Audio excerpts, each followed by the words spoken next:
to grace any form of cricket.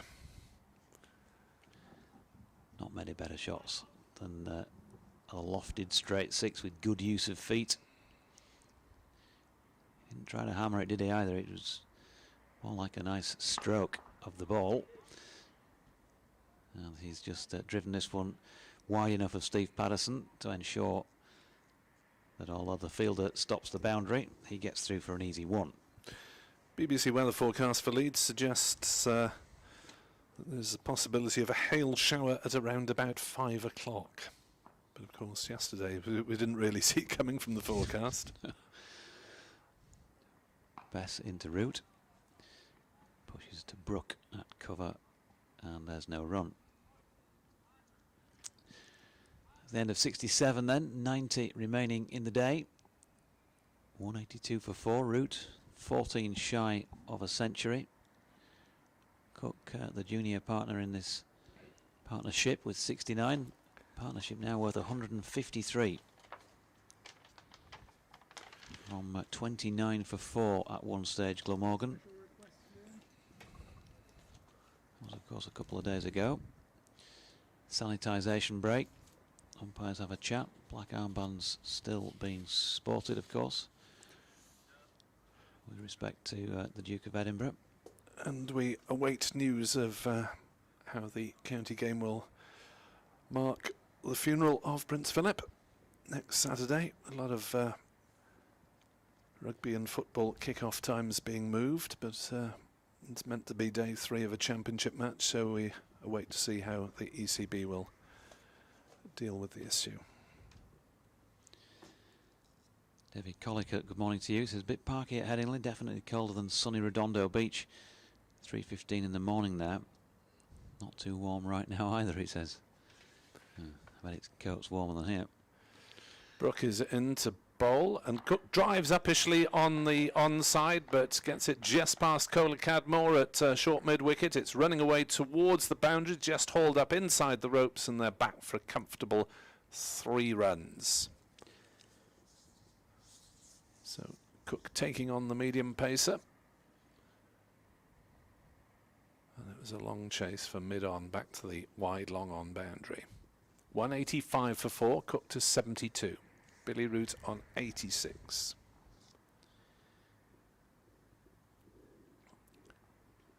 As Brook is round the wicket, and Root drives to short mid-wicket, and there's no run. Virtually all the bowling to Billy Root has been from around the wicket, from the medium pacers anyway, and the seamers. I think they might have varied their angles, Tim, a little bit more by this stage, as Root plays that one defensively out on the offside. No run. 185 for 4. Maybe Cook has said, you get your turn and I'll do a bit of hitting at the other end. Looks to be just trying to ease up a gear, Chris Cook. As Brook is in to bowl, and Root plays this nicely through the offside. We'll get at least a single. They should be able to come back for 2. There is a sweeper on the cover boundary, but they're very comfortably back for the 2nd run. Root moving on to 86 not out, 188 not out, 187 for 4.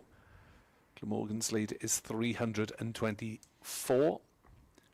And there are 89 more overs remaining in the day.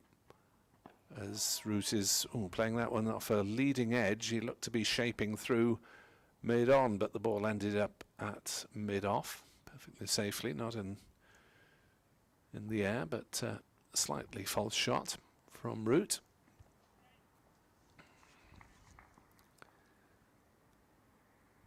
There's Bowles again, and Root just plays gently on the leg side, straight to short mid-wicket. End of the Brook over, 187 for 4, Root 88, Cook 72, the lead 3-2-4. And David Collicutt says, what do you think the bet was between Billy and Joe? Any guesses on Billy's winnings if he hits a ton against his brother?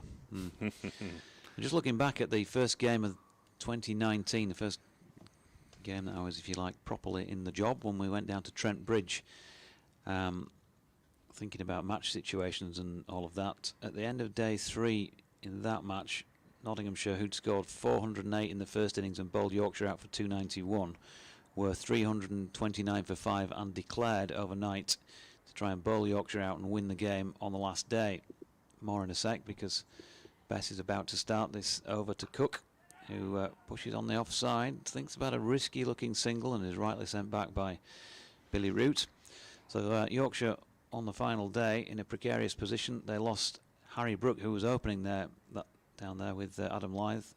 He made just the 2 and he was out when the score was on 19. Then Lyth went for 21 when the score was on 24. Just 11 overs into the day's play. Bess is flicked to leg wide of Harry Brook at straight mid-wicket and will pick up a single. And from that point, Messrs Balance and Root came together. Gary Balance 101 not out, Joe Root 130 not out, didn't lose a wicket for the rest of the day and very comfortably managed to see it through for a draw. And if you're thinking about reminders and all of that, things that conjure up those reminders, that this game sort of reminds me of that to some extent.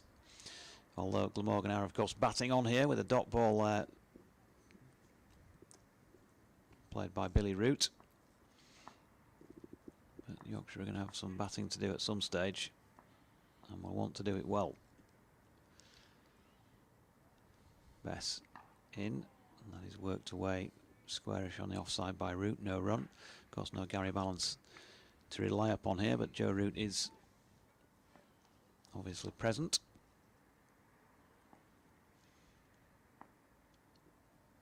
Bess again wheels the arm around, and we get the reverse sweep attempt from Billy Root, who nearly gets caught. Adam Lyth throws his cap down in disgust with himself. He got the left hand to it, diving away. He was in the game. As soon as he saw Billy Root shaping up for that, he would have been waiting and ready.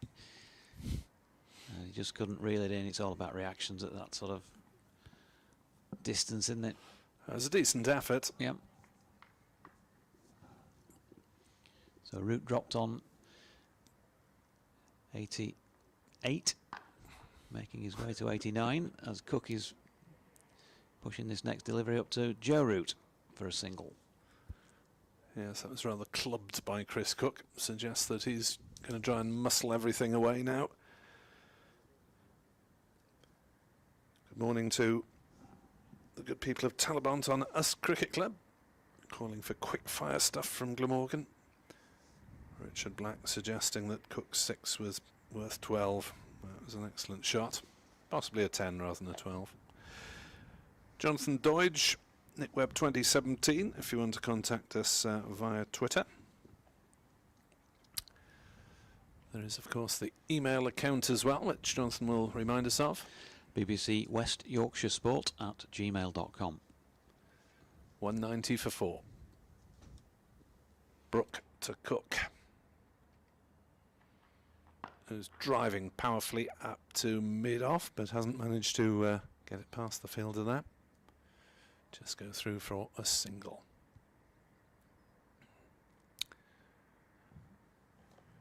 Cook 75 is in decent form at the start of each campaign last season, brief as they were. Played 5 4-day games and T20 as Root slaps that one away through the offside. He's got that one through the field wide of backward point, and fine of the cover sweeper on the boundary away to our left in front of the stand, and Root moves into the 90s. He's on 93, 195 for 4. The lead 3-3-2 for Glamorgan early on the 4th day of this county championship match.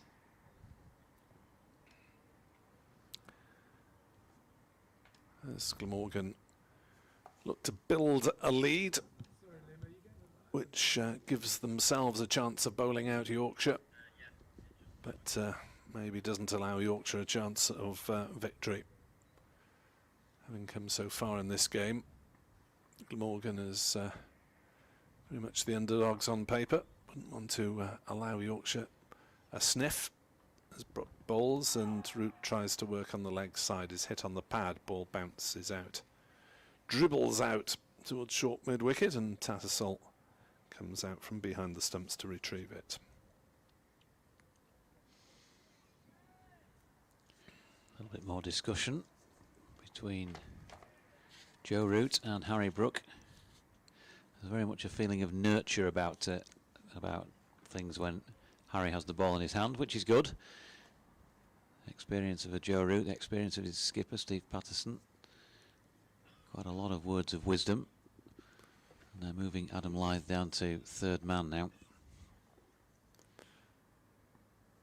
No slip. Yorkshire purely on the defensive, 5 saving the single as Root turns that one down towards square leg, goes through for the single, moves on to 94, 196 for 4. Although this is clearly not his main job, Harry, but he'll be really enjoying this, I'm sure. He's a good lad, he's chipper, I always think. And he'll be getting stuck in here, even if he's not among the wickets, giving it everything he's got. That's another string to the bow, isn't it? As Cook faces up to Brook. That's on leg side. Cook misses out slightly there. Tattersall can't take cleanly, but there's no run.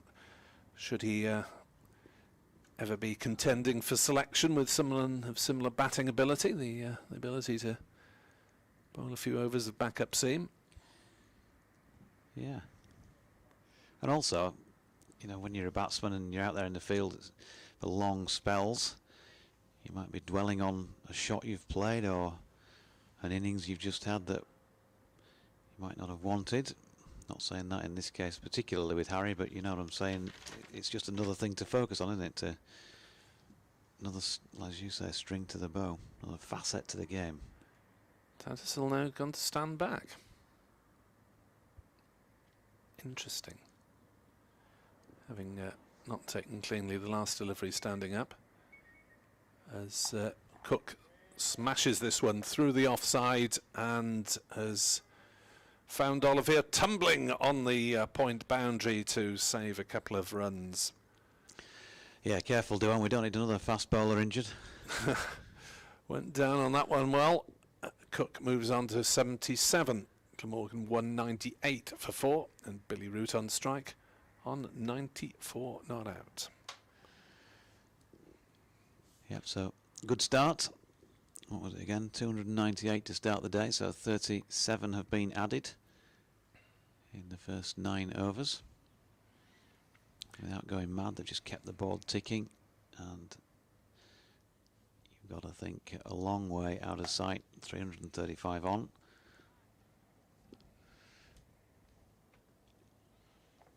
Half an hour of play, and no sign at the moment of Declaration, with Billy Root on 94. From a Yorkshire point of view, I suppose they'll want to drag out that last half a dozen runs if indeed he does get there. Try and prey on that mental side of it as this first ball of the over from Don Bess is pushed to Harry Brook. No run. Lots and lots of chat in the Yorkshire field today, more so than you normally see. Patterson and TKC, the latest pair to get together for a chinwag between deliveries. Bess, full-length delivery, pushed back up the pitch by Billy Root. Andrew Gale was saying on his piece last night he was happy with the way Don Bess had bowled yesterday. Got some good overs under his belt. 23 of them he's bowled now. This will be halfway through his 24th as he releases to Root, who can't get it through the gap between Messrs Brook and Frayne. First results of the county championship. Hampshire have beaten Leicestershire by an innings and 105. Leicestershire had just had 2 wickets standing this morning. Bess into Root, does find the gap this time. George Hill coming in off the cover boundary to keep them to a single. Billy Root on to 95, Glamorgan 199 I should say for 4. 336 in front.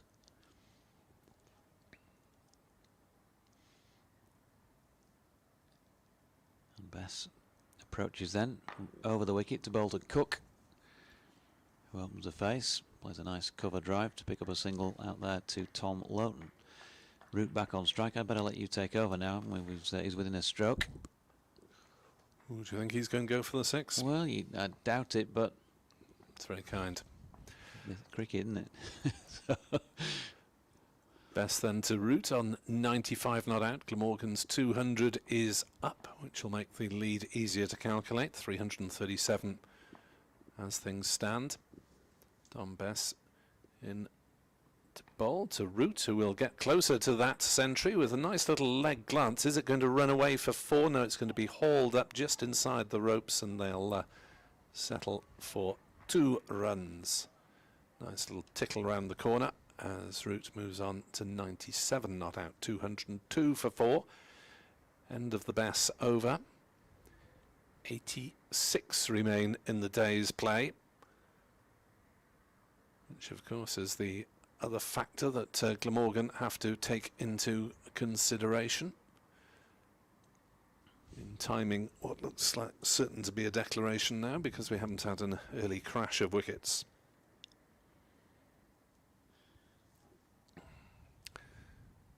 So Harry Brook to continue. As Jonathan said, Yorkshire not using their frontline seamers, since there are only 2 of them, wishing to keep them fit and healthy for Kent on Thursday. As Brook is into bowl to Cook, who's down the wicket, has to adjust his shot at the last minute and drives back just past the bowler for a single. Cook dancing down, I think looking to hit over the top again, as he had against Bess. But Brook did well to adjust the delivery and jam it in at Cook's feet. another thing to say when you're thinking about declarations and all of that, it is a 4th day pitch, or barely a 4th day pitch, I suppose, having lost 2 sessions yesterday, but still playing well. Yeah, there's no irregularity of any significance to talk about so far, as Harry Brook comes around the wicket to Billy Root. 97 not out, and Root remains on 97 not out as he pushes it on the leg side to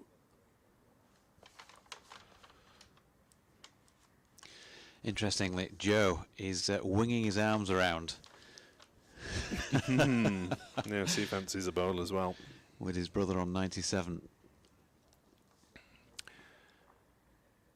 Brook into Root, who drives back to the bowler on the bounce. Fields in his follow through. No run. Well, the captain's been very obliging in setting up Root versus Root confrontations, bat and ball. Both brothers have bowled to each other. 203 for 4. Brook bowls and Root drives on the leg side, but straight to mid-wicket, and there's no run. Am I going potty, or is that another number on the field, 31? Yeah, that's sorry, I did mention him. It's right at the top of the piece. You may have been doing your bulletin. It's Will Frayne. As that's driven gently on the offside by Root. Fielded by Lyth at backward point. So that is the 5th different substitute fielder used by Yorkshire. Well, it's a 16-man game now. They like to mix it up. The group. Brook is in to bowl to Root, who punches it off the back foot, but back to the bowler. And Billy Root just getting a little bit frustrated as he moves towards 3 figures, remaining on 97 not out. Oh, he will never want to give this away now, will he? He's just going to be so determined to find these 3 runs. What a landmark it would be, and he's going to have to do it. Well, not necessarily have to, but he may well have to be trying to do it off Big Bro, who is into the attack. In another interesting psychological angle to this whole thing. What a great game cricket is, isn't it? What a game. And Joe Root in a dastardly move by the Yorkshire skipper, Steve Patterson, is into the attack at the Kirkstall Lane end. Yeah, I must applaud the media sensibilities of Messrs Patterson and Cook in this game to give us that extra side plot. So he's bowling to Chris Cook at the moment. First ball of this spell, who's lofted that one. It's aerial for a long time out towards cover, but perfectly safe. It was probably 20 yards to the right of Tom Loughton, who fields, and they get through for a couple. Chris Cook within sight of 3 figures as well. Not sure if Glamorgan, if he'll want to carry on. If Billy Root achieves his landmark, we'll see. He's working this next delivery from Joe Root up to Don Bess at long on for a single. So 205 for 4. Billy Root not out 97. Joe Root to bowl at him. Here's Nick Webb. The stage is set. Joe Root, England captain, to Billy Root, playing against his native county. Root on 97.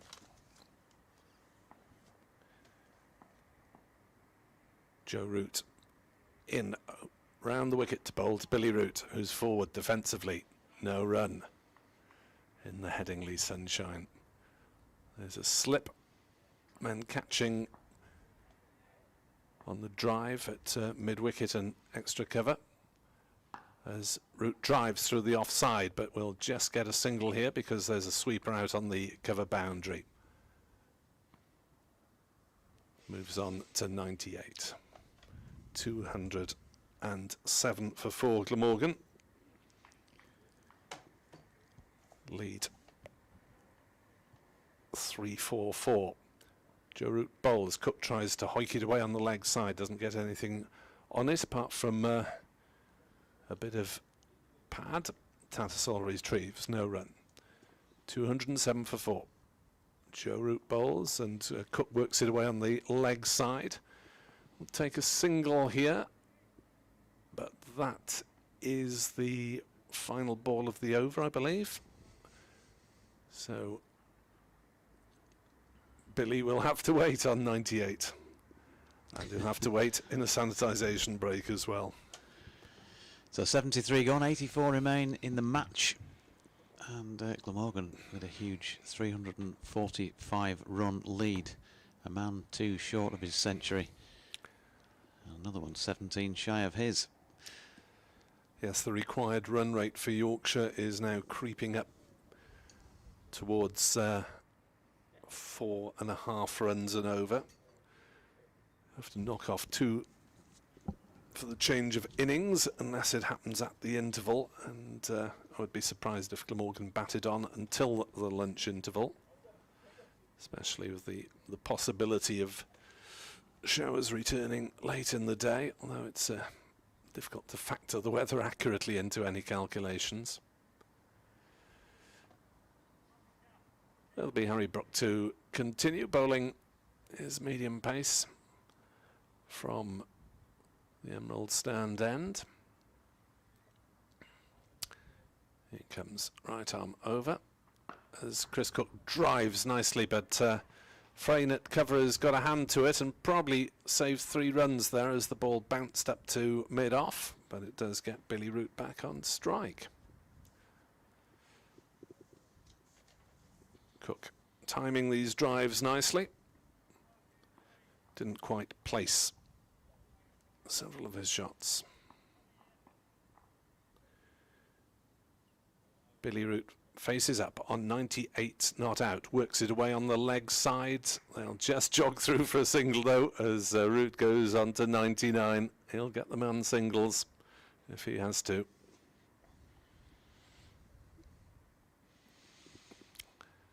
Frustrating stuff for us in the commentary box. 210 for 4.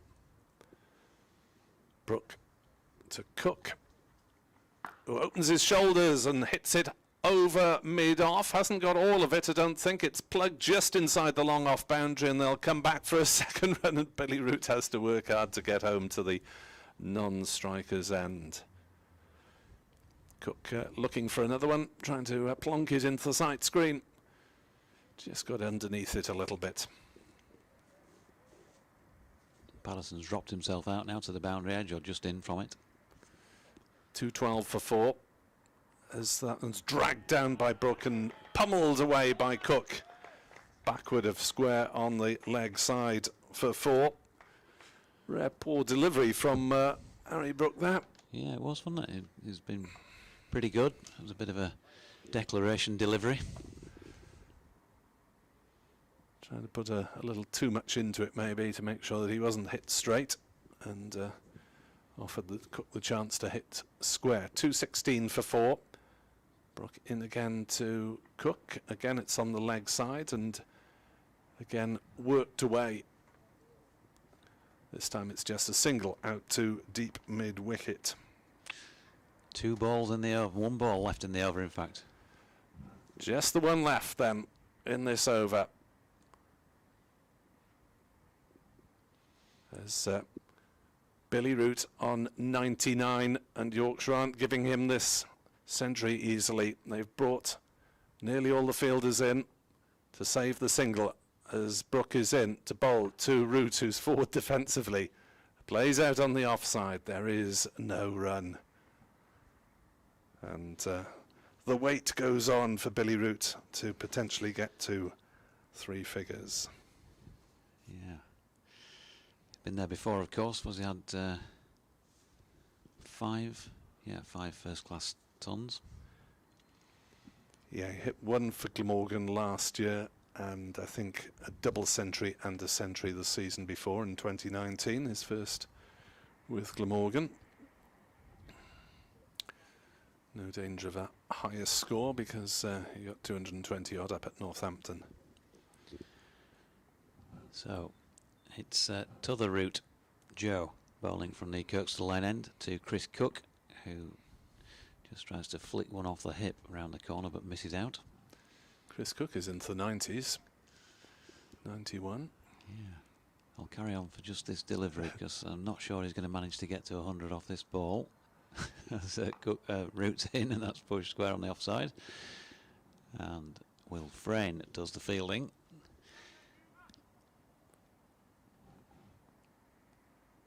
So here comes Joe once more. Straight delivery, and Cook has to play that with the respect it merited. Yeah, it's decent cricket from these Glamorgan batsmen, isn't it? They're picking their deliveries to try and smash away. And again, getting quickly through this over. Single out to the sweeper, Tom Lowton on the cover boundary. So Joe to Billy, who is on 99 with Glamorgan on 218 for 4. Here's Nick once again. And again, the field converges. This is it's just a great moment. Joe Root is not giving his brother anything for free. Virtually everyone saving the single. Joe Root to Billy Root on 99. Works it away on the leg side, and that's it for Billy Root. He has reached 3 figures against his native county. He's done it off his brother's bowling as well as they come back for a second run. Sheffield-born Billy Root moves to 101 not out here at Headingley. What a moment for him as he acknowledges the applause from the balcony. Glamorgan with Billy Root reaching his 5th first-class century, but probably the one that means the most. Yeah, thoroughly deserved. And did you see Joe put his hands on his head as he let him get to it as well? He's in then to his brother, who chops that away backward of point. And he just got a lovely little moment there. Joe just gave him a fist bump as he went by down, and he gives him a pat on the back as well. So sportsmanship, call it what you will, brotherly love. And it's certainly a strong element of sibling rivalry and a bit of cheek from Yorkshire, I suppose, as well, bringing Joe on just to add that extra little twist as Billy was creeping closer to the 3 figures. But you've got to say he thoroughly deserves what is achieved here, and that will be a moment that will remain with the pair of them, won't it, until they depart this mortal coil. Super stuff. 221 for 4. Glamorgan then 358 in front, and Billy is going to continue on strike to Harry Brook. So Brook into Root, who pushes that one away on the leg side, out towards deep mid wicket. They go through for a single. 2-2-2 for 4. Double Nelson on the board. The lead 3-5-9 for Glamorgan.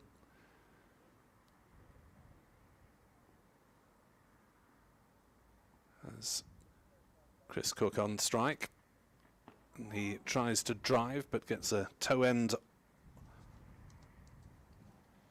of the bat to it.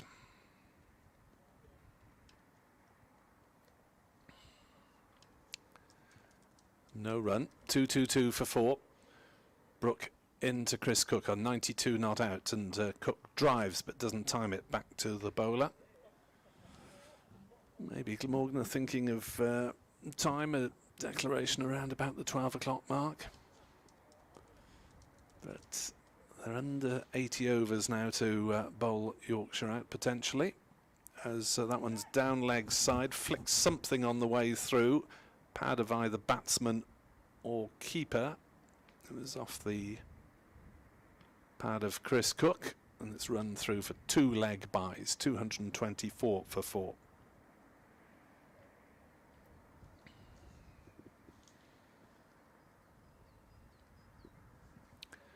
Brook's next delivery finds Cook turning on the leg side. They'll go through for a quick single. Cook to 93. 225 for 4. Glamorgan ticking along nicely here in the Headingley sunshine.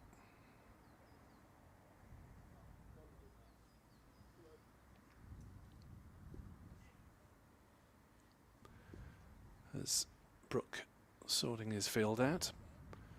It's now 5 saving the single and 4 out. As he bowls to Billy Root, who slaps at a wide one. It's on the bounce, too short extra cover, head in the air, missed out to some extent there. Thought he could have put that one away. But Chris Cook now potentially just a couple of shots away from reaching his century as well. As the 2 batsmen meet for yet another mid-wicket chat. Yes, I'm just behind one of the clouds for the moment, and it looks as though that was, it looks even more clear that that was a ploy just to try and unsettle him in those final few minutes, because Joe Root is out of the attack now and Don Bess is back on, having seen Billy pass the century. So Bess from the Kirkstall lane end to Cook, who is solidly pushing forward the first ball of the over. Mentioned it's cold here, probably about 4 or 5 degrees, no more than that down there at pitch level, and we'll feel just a little chillier now for no sun for the moment. Bess into Cook, who's dancing down. Oh, big trouble here for Billy Root at the non-striking end. He manages to get back. Johnny Tattersall did well to get out from behind the stumps, but he just had a little bit too far to go. There was a yes, no, wait. After you, sir. It was almost a yes, no, sorry.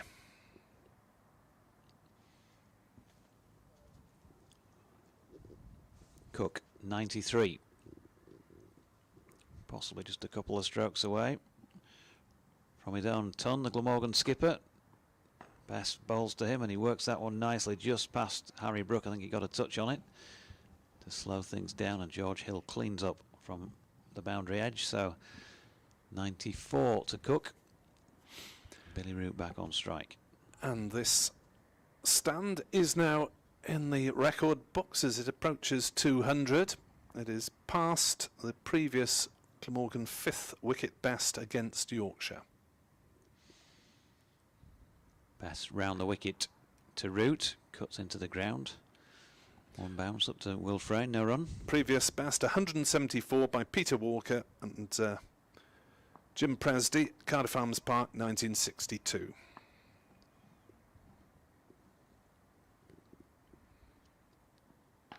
Bess into Root, who has gone big here across the northeastern side of the ground, and before we've even had a chance to pick out where it is, the umpire is raising both hands. 6 runs. He's got past that landmark figure. We might see him open his shoulders here. First evidence of it. 109 to him, 232 for 4. Thank you to both Dr. Andrew Hignell and Welsh Notcher on Twitter for pointing that landmark out.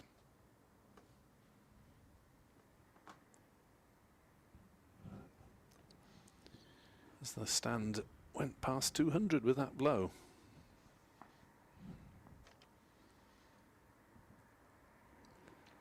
So changes in the field.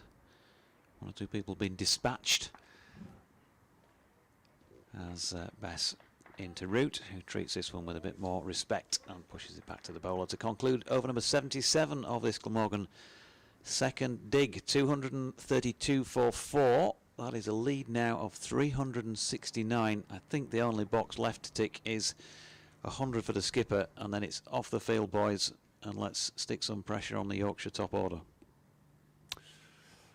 Yeah, a target of 360. It would be 370 now, wouldn't it? Be if the declaration came now. And a maximum now of 77 overs to bowl Yorkshire out. So, yeah, Chris Cook's century potentially. If he does get there, might as well go to the end of the over because that doesn't cost you anything. So, Dom Bess has switched to the Emerald stand end, and he's bowling to Chris Cook on 94 not out. And he comes.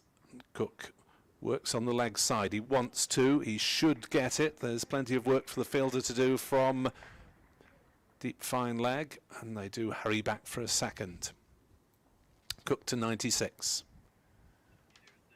2, 3, 4 for 4. As in comes Bess in the sunshine, bowls to Cook, who dabs it down towards backward point. No run as substitute fielder Hill does the honours. My theory about Joe Root, obviously unfounded, given they've switched him to the other end. Next delivery from Root is clipped away on the leg side, and there's no run. Apologies to Yorkshire listeners for getting me spinners in a tangle. I'm trying to do a lot of multimedia things at the same time here. That's my excuse, and I'm sticking to it. Don't you worry about it, Bob. It's all right, Fred.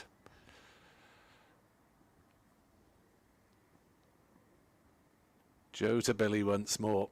The battle has been won to some extent as Billy works away on the leg side.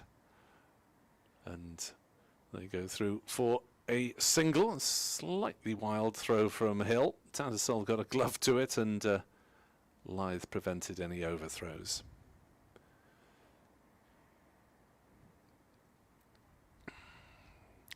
And the ball then eludes Joe Root,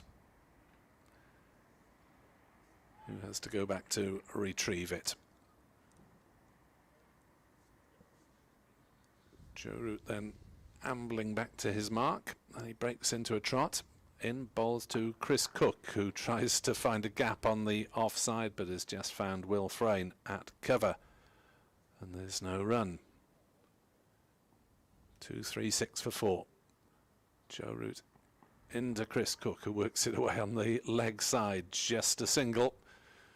Yorkshire certainly not giving Glamorgan anything for free. Cook moves to 98, 237 for 4, the lead 374. Yeah, and a superb partnership of 208 between the pair, and although there's been no wickets for seems like a long time now in this Glamorgan innings. You wouldn't say Yorkshire have bowled badly with what they've got at all. Part of the reason why it's been steady progress rather than rapid. So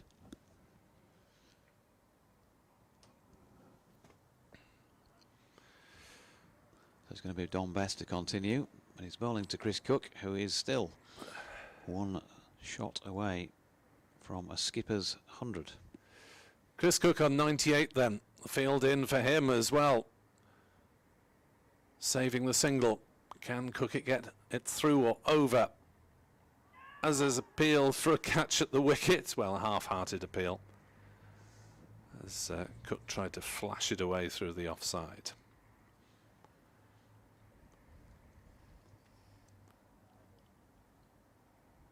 Bess from this Kirkstall Lane end as we look from high in the Carnegie Pavilion. 8 saving the single. Bess into Chris Cook, who's forward defensively, playing it out on the onside. No run. Yorkshire keeping things very tight. Credit to Steve Patterson and his troops. Bess in again to Cook, who's forward, pushing out on the offside, and there is no run. Will he be tempted to try to hit over the top? 2:37 for 4. Bess to Cook in the sunshine. Cook down the wicket, hits it through the leg side, and that'll be Chris Cook's century as well. He reaches 3 figures shortly after. Billy Root delight from the dressing room as Chris Cook gets a century in the first game of the season, and that is it. Glamorgan have declared Cook 102 not out, Root 110 not out. Chris Cook's century included 8 fours and 1 6. It came off 213 balls. It is a record 5th wicket stand for Glamorgan against Yorkshire, and that is it for the Glamorgan second innings. Yep, and an excellent effort from Glamorgan to put themselves in this very, very strong position. 106 from Billy Root and 102 from Cook, involved in that 5th wicket record partnership then of 212 from 419 balls, and Root ending with 110 not out, and Cook 102 not out. And Yorkshire, well, they've got a bat for the rest of the day. They've taken it off the ball at the moment, but 70 odd overs and more, around about 75 I would think.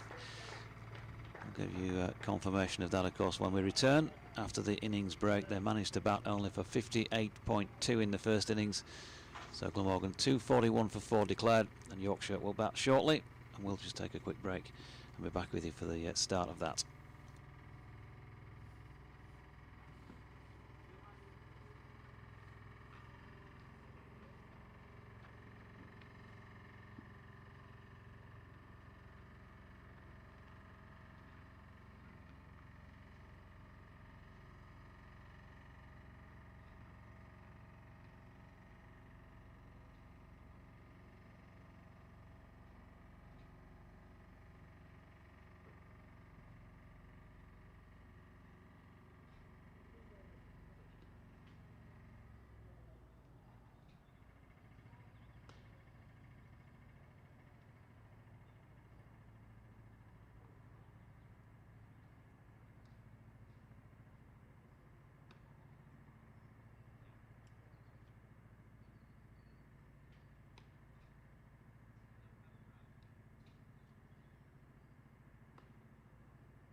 Welcome back then. It is time for Yorkshire's second and the final innings of this opening game of the 2021 County Championship season. It's going to be Tim van der Hoogten to open from this Kirkstall lane end. Bowling it to Adam Lyth, who is out there as ever with Tom Kohler-Cadmore to open the batting for Yorkshire. 3 slips in place. First ball of the day played positively by Lyth, who of course made Yorkshire's highest score in the first innings with 52. And we're underway for the second time, and 76 overs confirmed as what Yorkshire would need to bat to see this out for a draw. Not necessarily that many, in fact. Depends on handshakes and what stage we're at later in the day, and rain and all those sort of things. As Van der Hoogten's next delivery is a good one, just wide of off stump, and Lyth plays down its original line inside it. Yep, apologies for the 78 over figure. It was obviously hadn't had the 2 off between innings. Bit of gardening from Tom Kohler-Cadmore.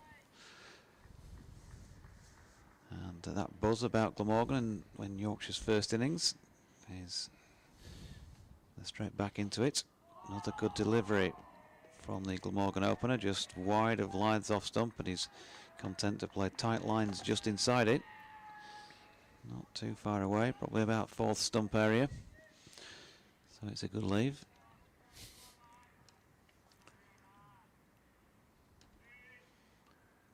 You can get in touch with us at Jonathan Doidge, at Nick Webb 2017, or BBC West Yorkshire Sport at gmail.com. Got a few emails to get to, actually.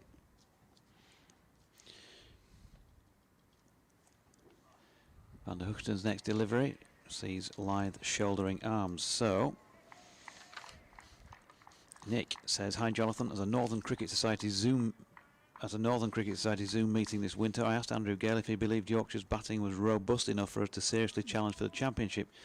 He said he believed it was, but I have serious reservations about the overall strength of our top and middle order, particularly bearing in mind the number of England and franchise call-ups we're likely to endure. The batting in the first innings this week may well not be a one-off. Fortunately, it looks as though the weather is going to save us in this match." Van der Hoogten is in. That is dropped into the onside, I should say, by Lyth. Big appeal, because had he not got bat on it, might have been just about stone dead, but he did. Yeah, bit of bat and pad together. They appealed just in case it was pad first.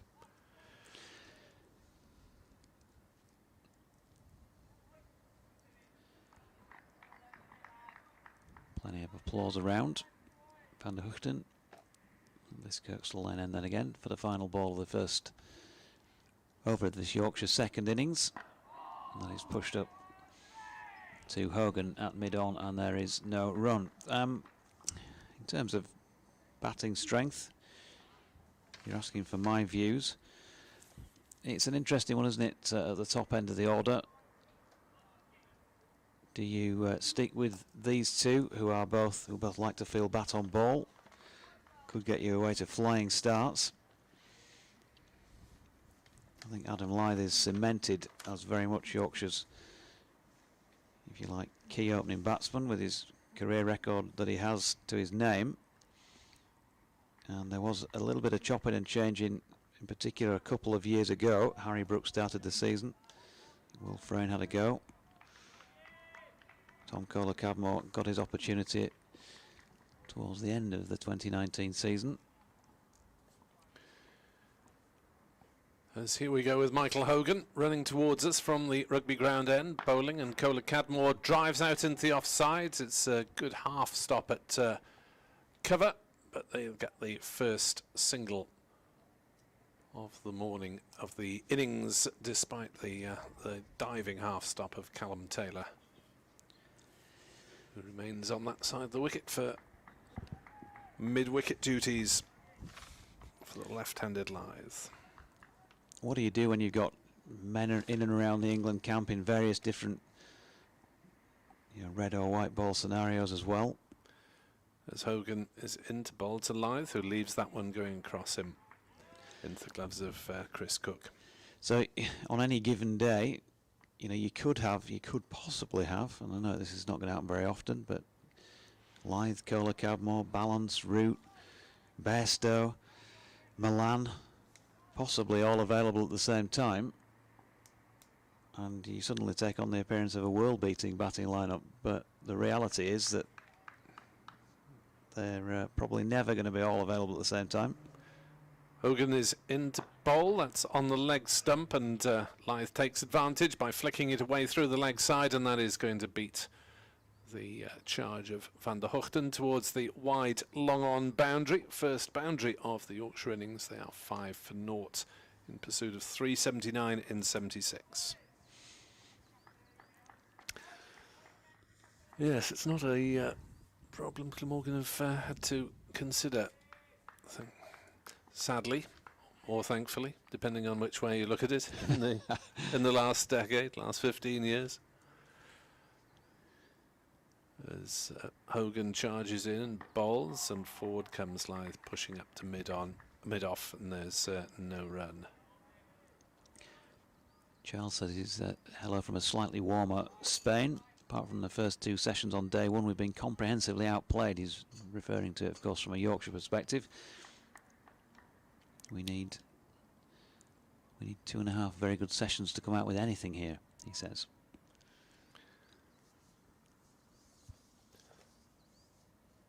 As Hogan is into bowl, and Lyth is beaten by that one, pushing forward. Hogan-esque delivery, just causing uncertainty around the top of the off stump. Batsman pushed forward, was beaten 5 without loss. Jacob Lee Hart says he thinks Yorkshire should bat the overs out, but it's important how we do it. Hoping to see multiple players getting scores and being just 4 or 5 down at stumps. That'd give us some confidence for the rest of the season. Hogan in to bowl to Lyth, who drives nicely through the offside. Dowthwaite off in pursuit, but I don't think he's going to get that towards the wide long off boundary. Indeed, the ball beats him by several metres. Dowthwaite has to put the anchors on before he runs into a concrete barrier. And Yorkshire off to a flyer, 9 for naught after 2 overs. David Battersby on Twitter, your plea was answered. Chris Cook did declare as soon as he got to his turn. Steve West, as predicted, now to weed them out. Penydarren Country 11 say just 5 hours for Glamorgan to bowl out Yorkshire, as it'll be like Dowlow's top again by 5 o'clock, citing the possible wintry showers predicted at that time by the BBC forecast. Dowlow's top being a fairly elevated part of South Wales, subject to bad weather on now and again. Van der Hoogten into Kohler Cadmore, who plays inside that, the right-handed Tom Kohler Cadmore, of course. 4 slips standing very close together. It's almost like ring a roses down there in the cordon. There's the man at point. And then just one other in front of the bat on the offside is about an extra cover sort of position. To leg, there's a mid-on, mid-wicket and a long leg. No sunshine at the moment. Kohler Cadmore not out one.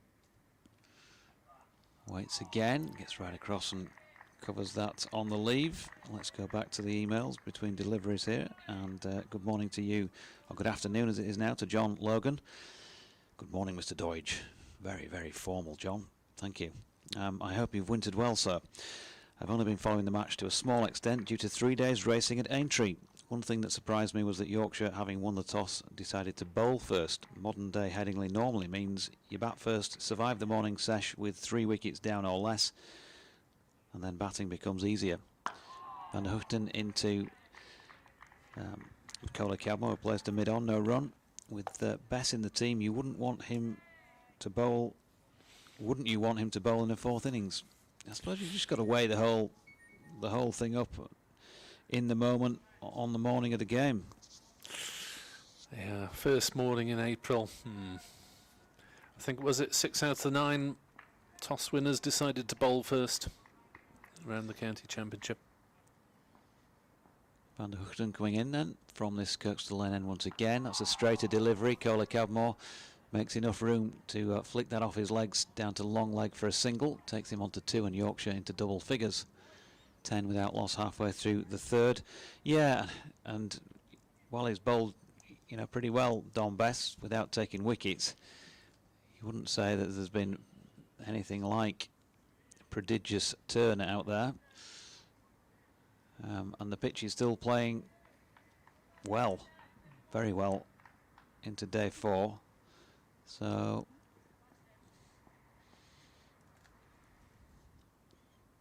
not sure I'd have a strong opinion that it was the wrong call. I think you just needed to bat better first time around, as that next delivery is a dot pushed into the leg side. And that was one of the key features, and Andrew Gale said the same in his interview. Needed to bat better. And also, obviously, there was that session from Glamorgan with the bat where the bowlers didn't get it as right as they might.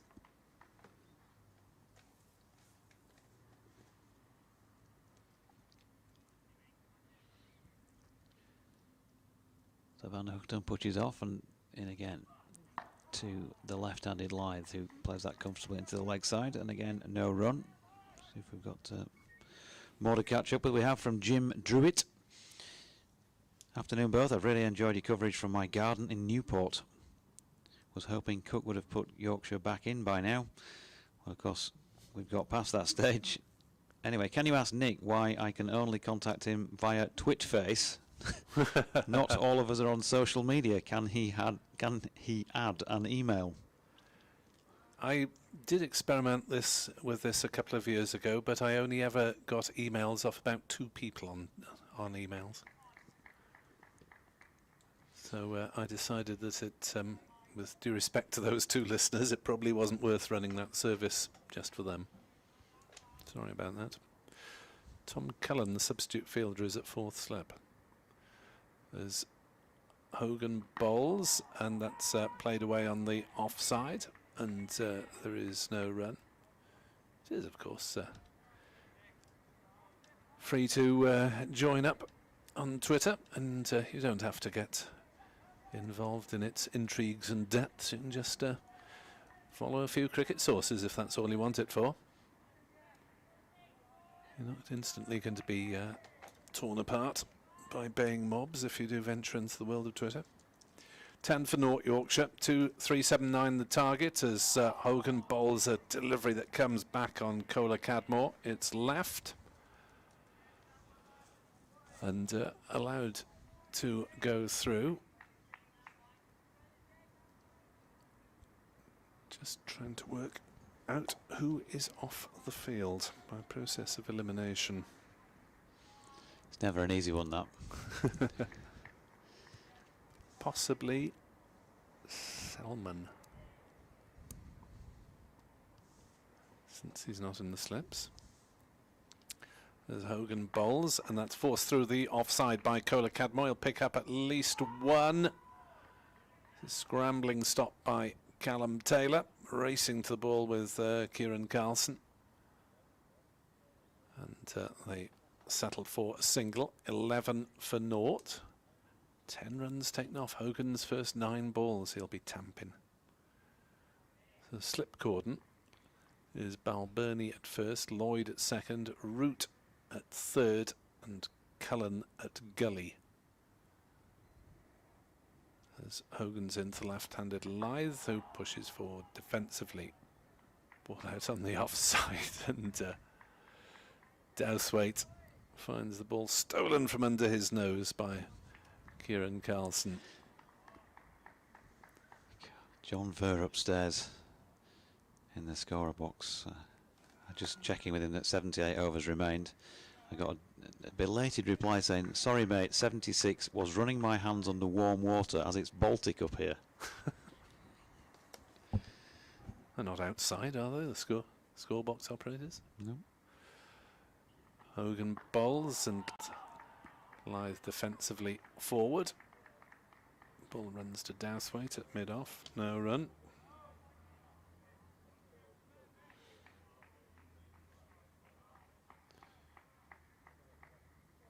So Nick Selman is the absentee.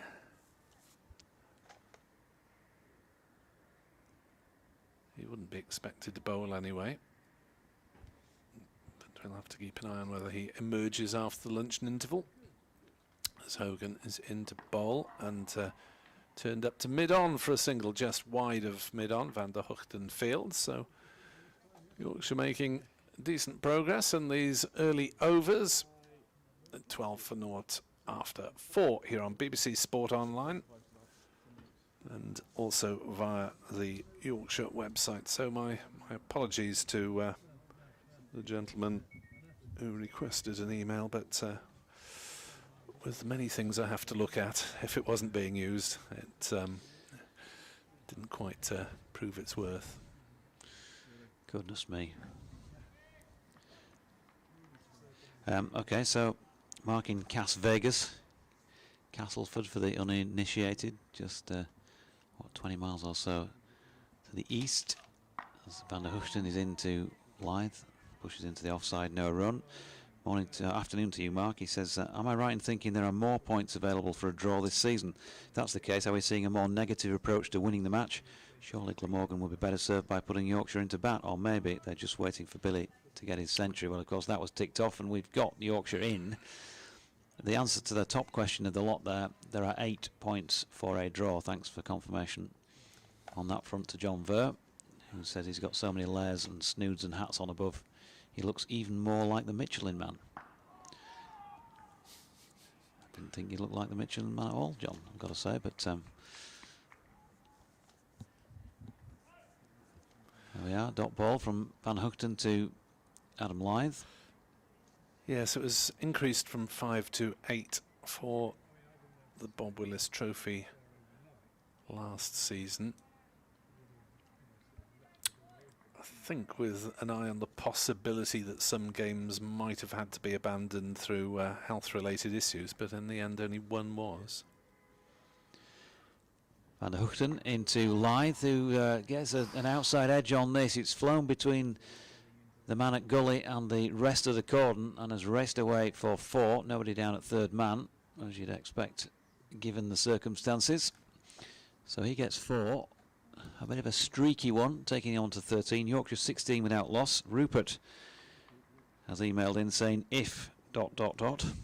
if Marcelo Bielsa were in charge of Yorkshire, they'd be attempting to chase down the Glamorgan total. Yeah, probably after what I saw of that football on Match of the Day last night.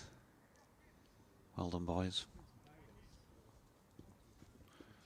The required run rate at the start was 4.98. Tanking along at 3.56 as Van der Hoogten in, and Lyth gets that away off some form of his equipment that's not going to get him any runs. Leg by 16, make that 17 without loss now. Lily is hoping that they're both going to bat well, these two openers. And she wants Yorkshire to show some grit. Not that that is in any way stereotypical of we people born in God's own county. Van der Hoogten into TKC. Beaten. VDG to TKC. And the ball taken by CC behind the stumps. What was your initial impression of that delivery? Ba-boom. That wasn't LBW.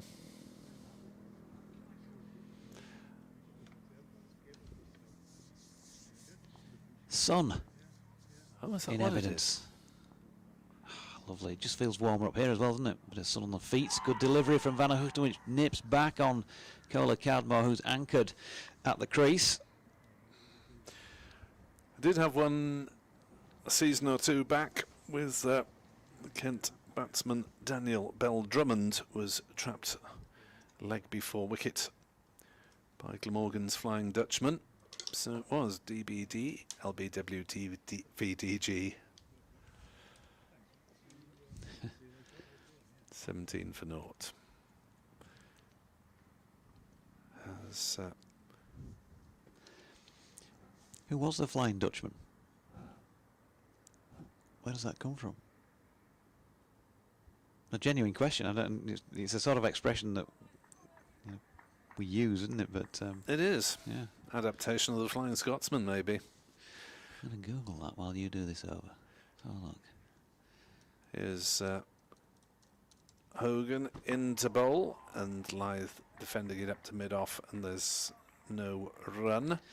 Glamorgan did have Roland Lefebvre in the 90s, a stalwart, particularly of the limited overs side, that won the 93 one-day league. The Flying Dutchman is a legendary ghost ship which was said to never be able to make port, doomed to sail the oceans forever. Not entirely appropriate then as a direct comparison. As Hogan bowls and Lyth allows to go through outside off stump. No shot is saved. Lyth is on 13, Kohler Cadmore is 3. If you're just joining us, Glamorgan declared on 241 for 4, with Billy Root on 110 not out, Chris Cook on 102 not out, and Root fulfilling the media dreams by reaching his 100 off route. Hogan to Lyth, got up a bit that one, well played by the left-handed opener, took his hand off the bat, might have stung a little bit high on the bat, but played safely down straight in front of him. Can't remember the last time I had a media dream. I think that was probably when I was about 16. Oh, I still get plenty of media nightmares.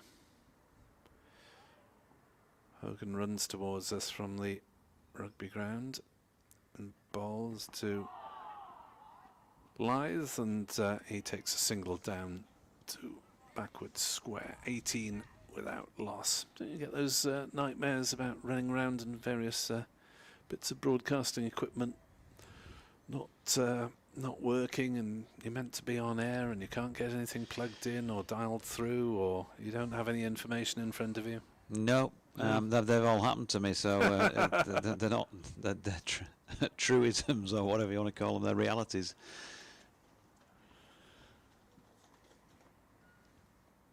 Hogan in to the right-handed Kohler Cadmore, who pushes out on the offside, and there's no run. The worst thing, I think, the worst nightmare is being stuck in traffic and a kick-off time approaching. And it's a traffic jam that, even with the extra 2 hours you'd allowed for your journey, is still... Oh, you've been on the M4 in South Wales on a Friday night. I've been on the M62 on a Friday night many times, heading off to rugby league games in that part of the world, dear me. Hogan in bowls, and Kohler Cadmore plays defensively to mid-on. The oohs and the ahs from the infielder, largely for effect, as Glamorgan players dash halfway towards the dressing room to get a bit of sanitisation and want to get round. Well, I've rarely seen a sanitisation break carried out with quite such alacrity there. Splish, splosh, dib, dab. And back in their places. Don't want to waste any time in case the weather intervenes.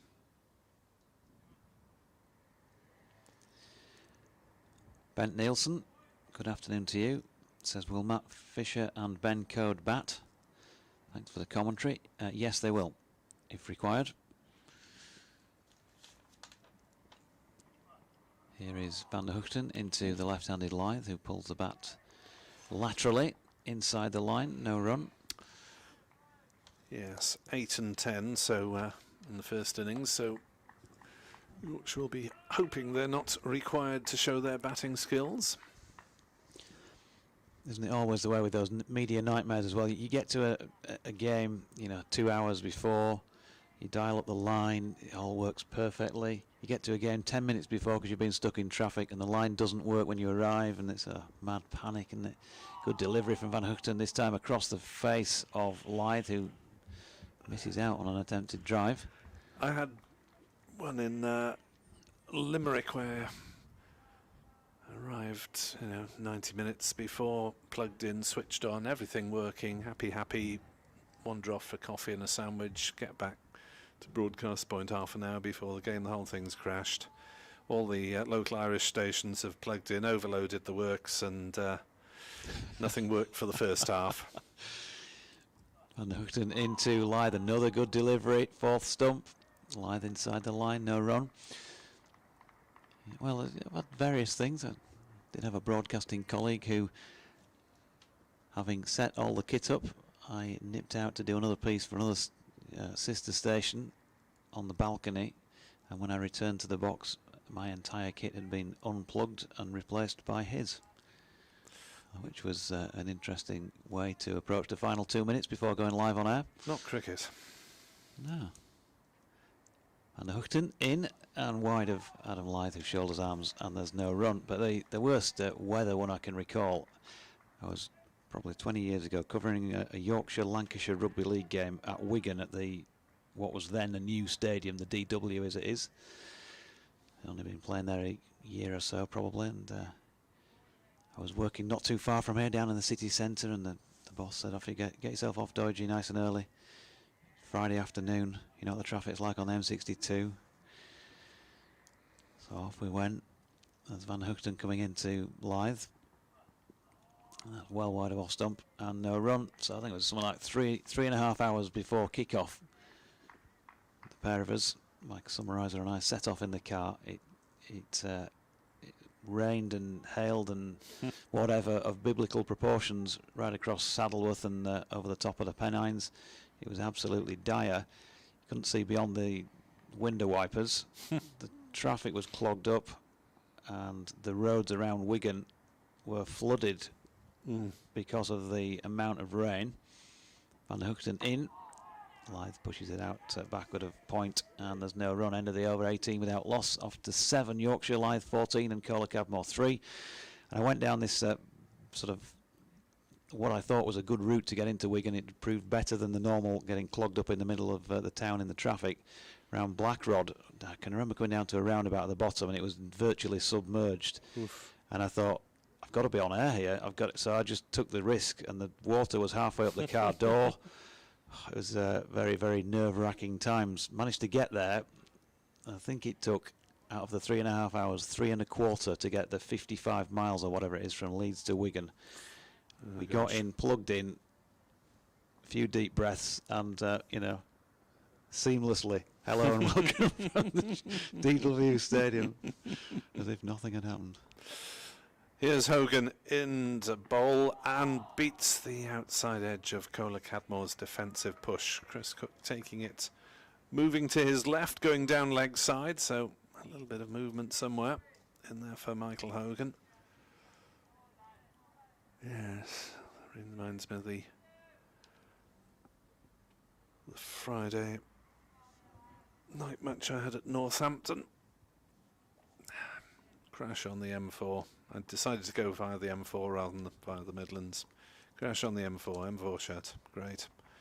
As another delivery is allowed to go through outside off stump by Tom Cadmore. Left Cardiff 2:15. Got to Northampton 10-8 for an 8 o'clock kick-off.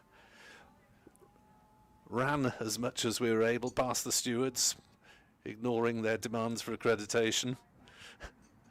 Biled into the box, got on air just before kick-off. I think the producer's blood pressure had gone through the roof by then. Where are you? Get there when we can. Hogan in, bowls allowed to go through by Cadmore, no shot played. I do remember another night going to Wigan with a very well-known rugby league player who's got the equal most number of caps in Great Britain rugby league history, and we parked up in the Robin Park retail park right next to the ground because, again, we'd been pushing it in the traffic. And I said, "You're going to get a ticket here, you know." And he said, no chance, Dodgy. Sure enough. Hogan in, bowls, and again beats the edge of Cola Cadmore's bat. Well, Hogan's certainly having the Yorkshire opener in some difficulty here. On the other hand, I was working on a game with the great Wales and British Lions fly half Phil Bennett. I think it was Leicester or something. BBC Wales, no, you're not on the list for car parking. Oh, that's a shame. Got Phil Bennett in the back. Oh, come in. Oh, that's a real trump card played. Hogan in, bowls, and Cola Cadmore plays that past the umpire for a single. Yorkshire under 19 without loss. Cola Cadmore gets just his 4th run. It's all change round. Seen a lot of that in the last couple of sessions, really. We've had right and left-hand batsmen ever since late on day 2.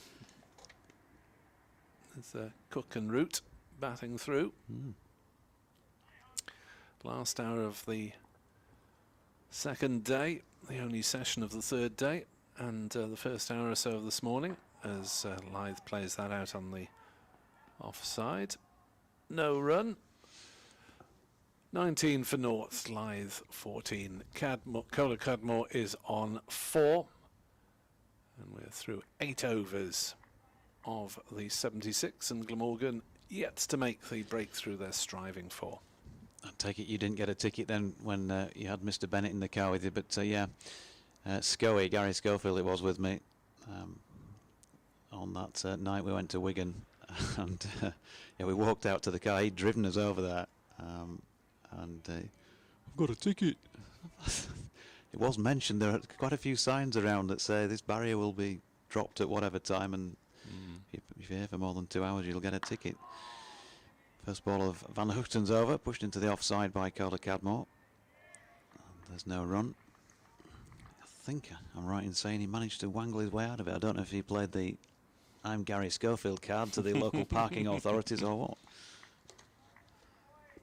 About £100 or something like that. Wow. 19 without loss. Lyth 14. Cola Cadmore on strike on 4, and it's 4 waiting slips for an opportunity in a very close, staggered line-up in the cordon. Good delivery here. Big appeal from Van der Hoogten, and he has gone. Cola Cadmore's feathered one through to Chris Cook, and the first Yorkshire wicket of their 2nd innings is down, and it's Tom Cola Cadmore caught Cook, bowled Van der Hoogten for 4. And the partnership broken at 19 then. 19 for 1 in the 9th over. Well, Cola Cadmore looked a bit tentative against Michael Hogan in the previous over. Managed to get down the other end, but didn't assist his fortunes. And not the best opening match of the season for the opener, Tom Cola Cadmore. 11 in the first innings and just the 4 in the second innings, and that just the tonic that Glamorgan needed to get something in the bank by lunchtime, and they've got at least one. Van der Hoogten just 1 wicket in the first innings, but heroic with the bat, and has got the breakthrough as Tom Loughton comes to the crease at number 3. Yeah, big job then for Tom Loughton, whose style of play is actually well suited to this situation. He bats time. Not seen enough of him play to use any other word such as grinder for people who often get called that, who bat time, but you know what I'm saying. He will certainly take his time here if he gets the opportunity to hang around and doesn't get an absolute jaffa first up or something like that. 19 for 1, and having got a duck in the first innings, I think he's had 2 now in his 4 first-class knocks, plus a half century. You will really want to redouble here. They've added an extra man to the cordon, 4 slips and a gully now. Plenty of open space. Van Hoogten angles this ball in towards the right-hander, who'll be relieved to have played his first one certainly comfortably enough into the leg side, but he will be very happy, I guess, when he gets off the mark. Yeah, well, I think Glamorgan have earned the right to stick in those close fielders, bar a very large root-shaped miracle. I think Yorkshire victory is a very distant third of the three main possibilities. So the tall Loughton, open stance, waits. He's got a similar trigger movement to Harry Brook, back and across, and comfortable push into the offside, has a wander away. Glamorgan have been at the Amdram school again. Every ball greeted with cries as if the batsman is still lucky to be there, even if it's off the middle of a defensive bat. Well, you've got to make your own atmosphere these days. And the Hoogten with that lovely measured run-up. Good action, quite whippy as well. It's wide of off stump this time and doesn't interest Loughton in playing. Bowler will be a little bit disappointed not to have done so. Still so early in his innings. Ken Lashley, good afternoon to you. He says dig in or chase, brackets or both. A few seasons ago, Barbara and I went to a match at Trent Bridge. Yorkshire were set an unlikely target on day 4 and dug in, presumably to save the match. It was cold, and as 5:30 approached, the Sky pundits gathered, well wrapped up in the stand in front of us for a post-match chat. More in a moment. Van Hoogten in for the last ball of the over. Good delivery in, swinging, big appeal here. And Loughton has survived it. He was looking to play it through the onside, possibly tellingly. Maybe that if he didn't get any bat on it. Umpire, I'm trying to remind myself who is at this end now. Baldwin. Paul Baldwin. Might have thought it was going down the leg side. Back to Ken's email, who says, as the clock ticked past 5:30, instead of a handshake, Yorkshire opened their shoulders and started to chase what by this time was a very unlikely total. They scored well but also lost wickets, and in the end Jack Brooks was left to keep out the last 2 balls to save the game. Can't remember that specifically, Ken, but it sounded like a cracker. And not sure I see that today, but it's cricket, as we say so many times, as a catch-all, because the very strange things happened, which is why we love it. Hogan to Lyth, who allows that one to go through into the gloves of Chris Cook. St Fagans Cricket Club, which is on the outskirts of Cardiff, have announced the return of the Tom Maynard Trust fundraiser this year, after had to be called off last year because of the virus restrictions, and that will be held on Friday the 10th of September. And that involves a 3-course marquee lunch, entertainment as Hogan bowls, and Lyth, is he caught down the leg side? It's flicked something. Lyth immediately puts his hand on his thigh just to convince umpire Warren that it was off the thigh pad rather than any sort of element of bat. Rubbing his backside, I think. Glamorgan getting very excited. Yes, the Tom Maynard Trust Day, lunch, entertainment, and St Fagans against the Matt Maynard Invitation 11, which is usually a goodly sprinkling of Glamorgan players past and present. As Lyth drives nicely down the ground, he'll get runs here. Douthwaite is off in pursuit, up towards long off. He dives and sprawls and remains prone, because he has not succeeded in keeping the ball on the field of play. Yeah, he just always fancied the ball to win that one. He timed it pretty well, didn't try to hit the ball too hard. Usual feature, really, of Adam Lyth's play. So, yeah, if you want to get in contact with St Fagans for a couple of tickets or a table or whatever, all in aid of the Tom Maynard Trust. And Matthew Maynard is also off on some improbable welly walking expedition as Hogan bowls, and that's driven by Lyth back depth, the bowler, and Hogan has a flick and hits the stumps at the striker's end, just in case Lyth had tumbled forward, but he hadn't. 23 for 1.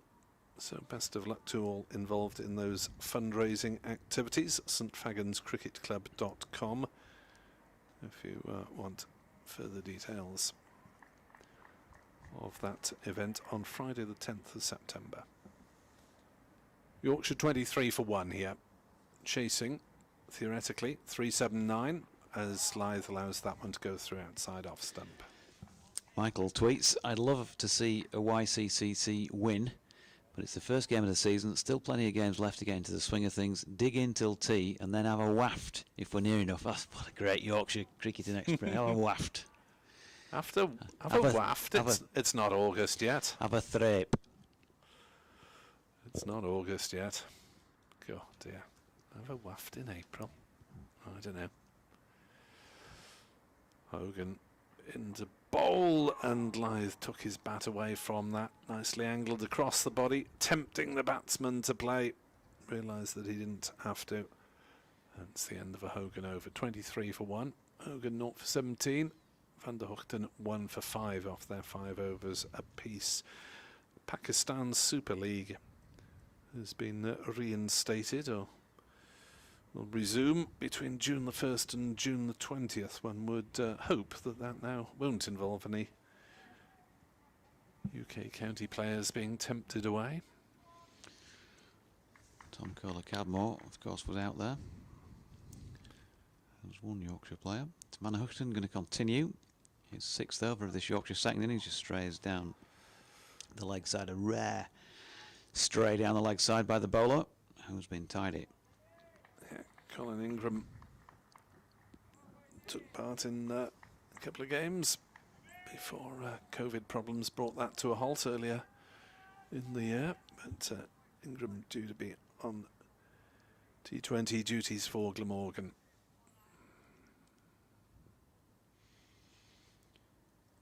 So here comes Van der Hoogten again. Passed umpire Baldwin, attempted Yorker, and a good attempted Yorker, well watched by Tom Loughton, who probably haven't made as much of this as I might have done, but it's a very good opportunity for him here. He's got 60 odd overs to bat in a situation that demands time at the crease. Ball's been chewed up, as they say. Some stoic defence. Wouldn't do his career any harm whatsoever if he can stick around for a long time here. And he's flicked that one nicely off his leg. That's a lovely shot, beautifully timed by Loughton. He's going to pick up 4 through mid-wicket. Off the mark then, and he avoids the pair, the dreaded pair. Takes his county on to 27 for 1. First boundary conceded by Van der Hoogten, but this lunch interval might just prove helpful to Glamorgan in terms of fast bowlers being able to have a rest, and maybe another couple from the openers after the interval. Here's Van der Hoogten again, and again the bowler gets it wrong, and having seen the previous ball dispatched through mid-wicket, this time it's a little bit wider still down leg side, and so Loughton's contact takes the ball through square leg for 4 more. 8 to him, 31 for 1. Yes, a sudden loss of direction from Van der Hoogten, who'd been very tight for his first 5 overs. We might see a bit of rotation, given it's his going to the back end of his 6th, perhaps. Loughton will be feeling a little bit more confident about life out there in the middle now. As a result of that, gets a similar delivery again. This time doesn't make contact, I don't think. Sounded like a thud on the pad. See what umpire Baldwin makes of it. No, he's thought better of signalling a leg by, so it must have been a little bit of a clip on the willow. 9 to Loughton, 32 for 1. I suppose Glamorgan may try the traditional over of a spinner before lunch, even without Joe Root at the middle. Probably be Callum Taylor if they do. Save Billy to have a bowl at Joe. Well, since it's happened in each inning so far. Well, yeah, and if Joe gets to 99, then Yorkshire will be well on the way to saving the game, won't they? At the time that will take out of it. 65 overs remaining in the day. Van der Houten in to Lyth, who pushes it up to mid-on Douthwaite Fields, and there is no run. End of the 11th over then of this Yorkshire response. They improbably need 347 more runs to win, according to the scoreboard. Glamorgan will need 9 more wickets, and Lyth 18, Loughton not out on 9. Just looking at your weather forecast for Canterbury, 8 degrees on Thursday, 10 Friday, 11 Saturday. For the al fresco commentary position, that is the delightful situation at Kent once you've had various things stuck up your nose and satisfied them of your health. Yeah, anybody wants to send in. Normally our TMS colleagues get chocolate cake and all that sort of thing, but you're welcome to send in a nice woolly blanket in the next couple of days before I set off down to Canterbury.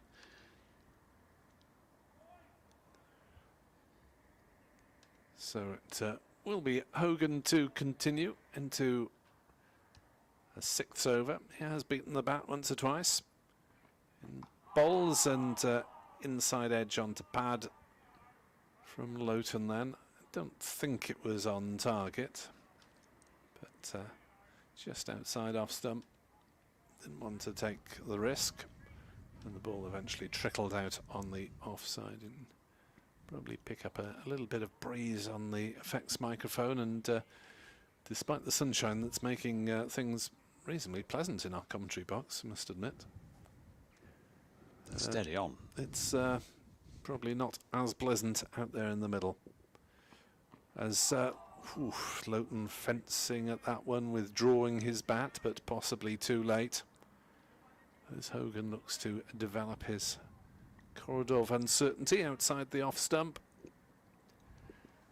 So if you're just joining us, Glamorgan declaring their second innings at 241 for 4.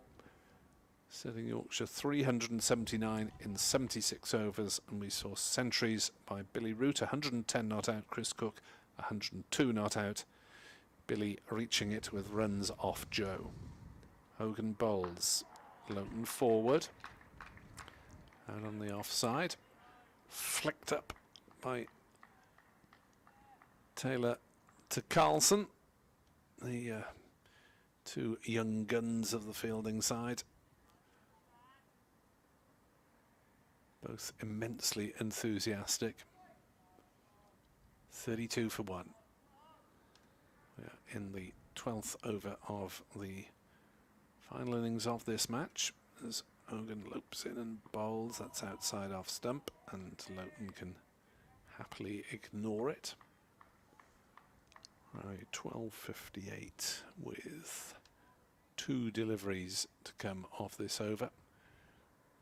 May or may not get another over before lunch.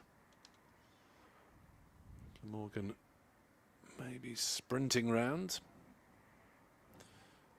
unless either of these is hit the boundary, thus wasting a bit of time.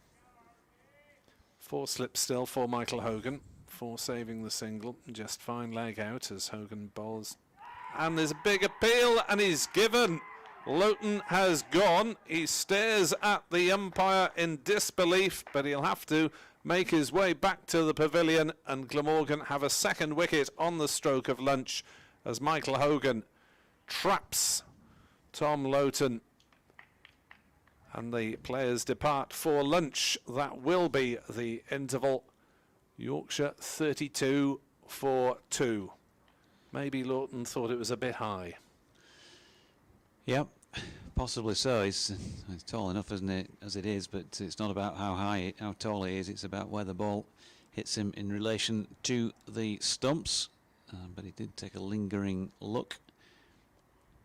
It must have been off stumpish, you would have thought, especially where the ball ended up continuing on. I think it went straight through to Chris Cook's gloves. So yes, it was one of those where I thought, hang on, has he given that caught behind, yeah. Or as in the first delivery, the first time almost, But which was a catch behind. Yeah, confirmation it was LBW to Michael Hogan. He's gone for 9, so Yorkshire 32 for 2 at lunch. Adam Lyth undefeated on 18. Yorkshire need 347 more to win. Probably more pertinently, Glamorgan need 8 more wickets to win, and Yorkshire have got to see out 64 overs and 1 delivery before they can claim a draw. Van Hookten, 6 overs, 3 maidens, 1 for 14. Hogan, 5.5 overs, no maidens, 1 for 17. I'll just clear up the Yorkshire bowling figures as well from that Glamorgan second innings, because I don't think I went through them after they had left the field. Ben Code had 7 overs, 3 maidens, 3 for 18. Of course, didn't bowl in more recent times. Dwan Olivier, 14 overs, 4 maidens, 1 for 33. Steve Patterson also 14 overs, 6 maidens in his case, none for 30. Dominic Best, 25.4 overs, 3 maidens, none for 83. Joe Root, 5 overs, none for 20. Harry Brook, 13 overs, 1 maiden, none for 49. That clears that up. And so, 2 sessions to go. Yorkshire 32 for 2, and Nick and I will take a break and be back with you once again for the start of the afternoon session.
Welcome back then from Emerald Headingley for the second session of the final day between Yorkshire and Glamorgan, with I was going to say Welsh men, but Welsh team, Welsh-based side. There are a few Welshmen in there. Yeah, in a very strong position, with Yorkshire at 32 for 2, needing 347 more runs to win. As they say around these parts, it's a good one to win. Glamorgan closer to the truth, and what may happen, need 8 wickets to start the season with what probably would be an improbable victory on all known form coming into this one. Well, absolutely. I mean, Glamorgan, with what looks on paper their most difficult fixture first up, I think most Welsh supporters would have happily settled for a draw from this occasion, but maybe now they'll have higher hopes as Michael Hogan bowls the last ball of his 6th over. He bowls it to Joe Root, who's pushing forward on the leg side and off the mark quickly as they scamper through for a single, as the attempted throw at the stumps from McIlroy slips out of his hand and ends up in mid-wicket. It would have been Lyth who would have been at risk anyway, but Joe very keen indeed to get off the mark. It happens, those nerves on naught happen to even the greatest, I guess. Yeah, if there is one thing, that was a run out last year in a T20 game at Old Trafford, which a run that didn't necessarily need to be taken. So that's one of those sides to his game. Likes the challenge of nicking the quick singles, and particularly to get off the mark. And he's taking guard then at the opposite end to our commentary position, with his back to the Emerald stand end of the ground. And Tim van der Hoogten is going to continue. He's not, in fact, it's Dan Douthwaite who's now got the ball in his hand. Just to confound that, of course, VDG bowled half a dozen, didn't he, before the lunch break? So Douthwaite, right arm over the wicket to Joe Root, who pushes to Hogan at mid-on, and there is no run. Just 3 slips back in place at the moment. So there's been a change in the cordon. Man at point, cover. It's largely a ring field. There are 2 men out though. Douthwaite did drop in quite a few short ones in the first innings, trying to tempt batsman on the pull. So there's a man set back, deep backward square leg and down at long leg. As this next delivery shows a bit of shape away from Joe Root, who pushes it into the offside. No run. Huge is this partnership as far as the game's concerned, you feel? Very, very important, if Yorkshire are to save the game, that it becomes a good one. England captain waits. Douthwaite is in. Nicely played by Joe Root, who just leant on that and opened the face through mid-wicket. Or closed the face, I suppose I should say, through mid-wicket. And that has been fielded about 10 metres in from the boundary for an easy 2.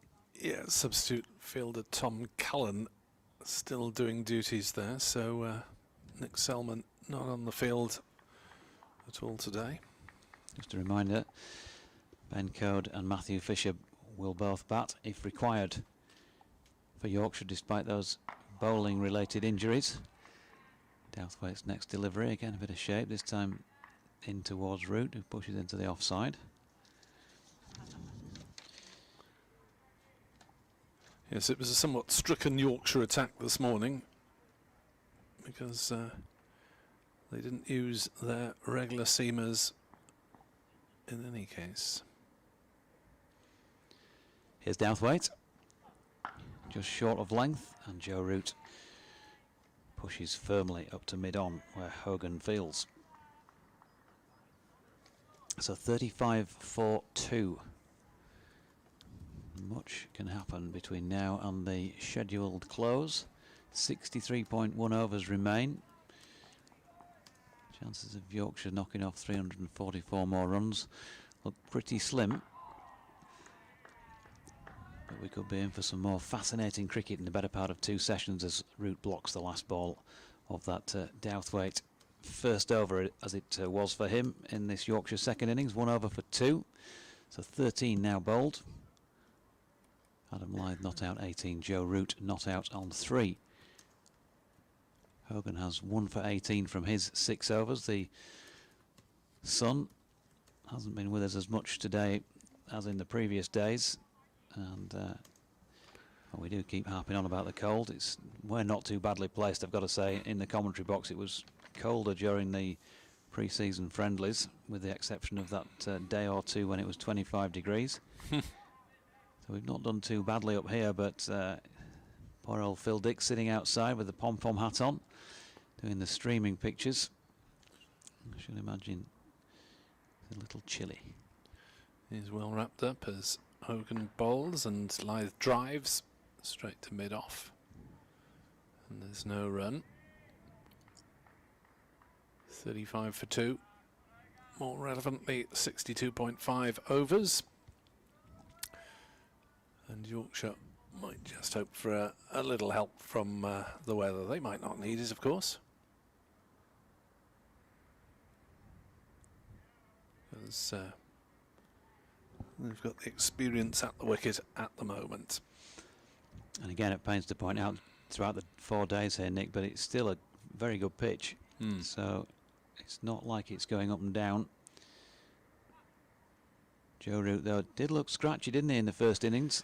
We thought he was just taking his time, but actually, as it turned out, on reflection, probably just wasn't in the best of form, really. Yeah, Got a couple no of real boundaries. fluency. There's Hogan to Lyth, who allows that one to go through outside off stump. Hogan coming around the wicket for that delivery. Yes, I mean, as any batsman at this stage of the season is entitled to give himself time to play himself in, especially when your last outing was in Ahmedabad with rather different climatic conditions.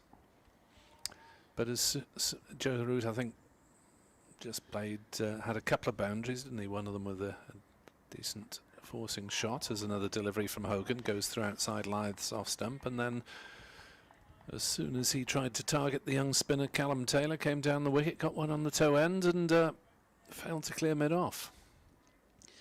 Yeah, it was a bit cooler in Ahmedabad.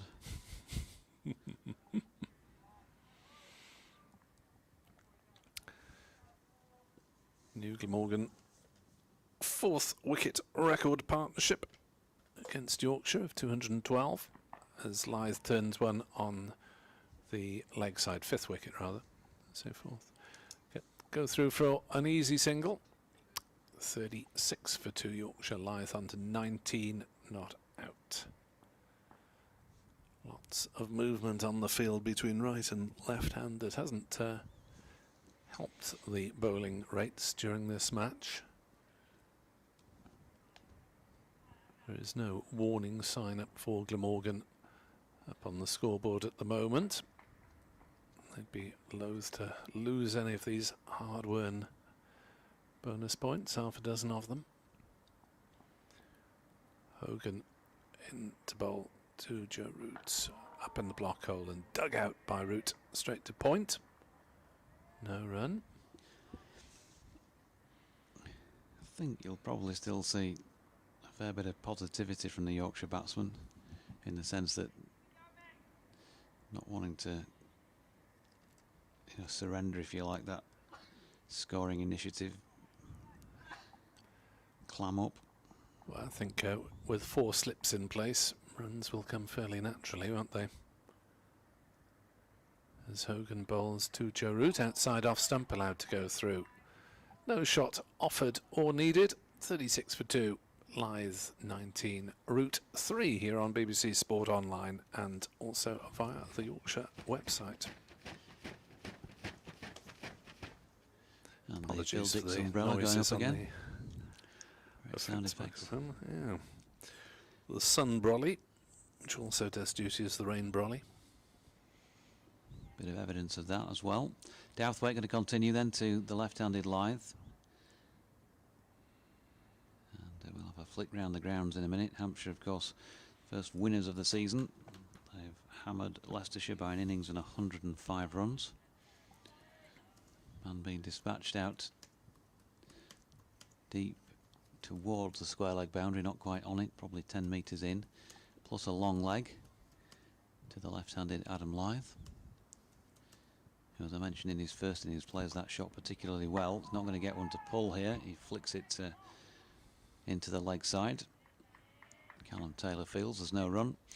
Surrey 220 all out, Gloucester 326 all out. Surrey second time 332 for 9, lead by 226. Interesting little finish there. If that innings is brought to a close very soon. Yeah, it could be a natural run chase. Enough time to have a good go at that. Now then, short ball from Douthwaite. Flicked away down to fine leg by Adam Lyth, almost as if he lost that on its way through to him. He played it somehow as if he didn't quite see it all, but he's picked up a run. 37 for 2, he's on to 20. At Trent Bridge, Notts need a further 301 runs to beat Durham.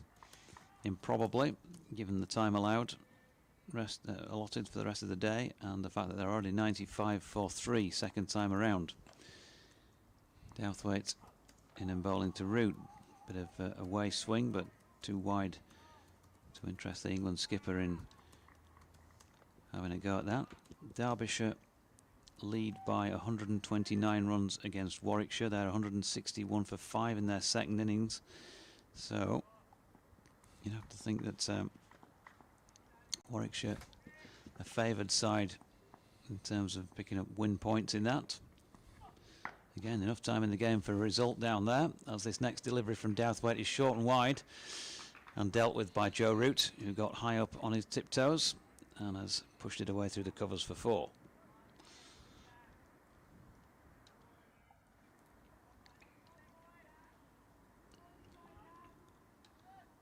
And then the rest of my results on my scores weren't flicking around. They are now. So I can tell you that Somerset need 86 more to win against Middlesex. That's boiling up into a cracker as well. Oof. They've only got 4 second innings wickets remaining.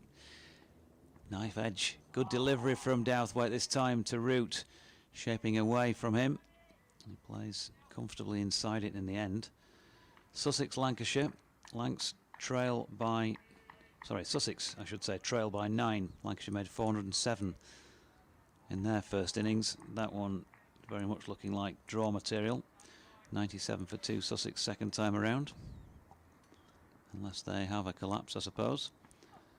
In this second session, Douthwaite's next delivery, wide of off stump, and Root watches it go by. So he's on 7, Lyth on 20, 41 for 2 after 15 overs.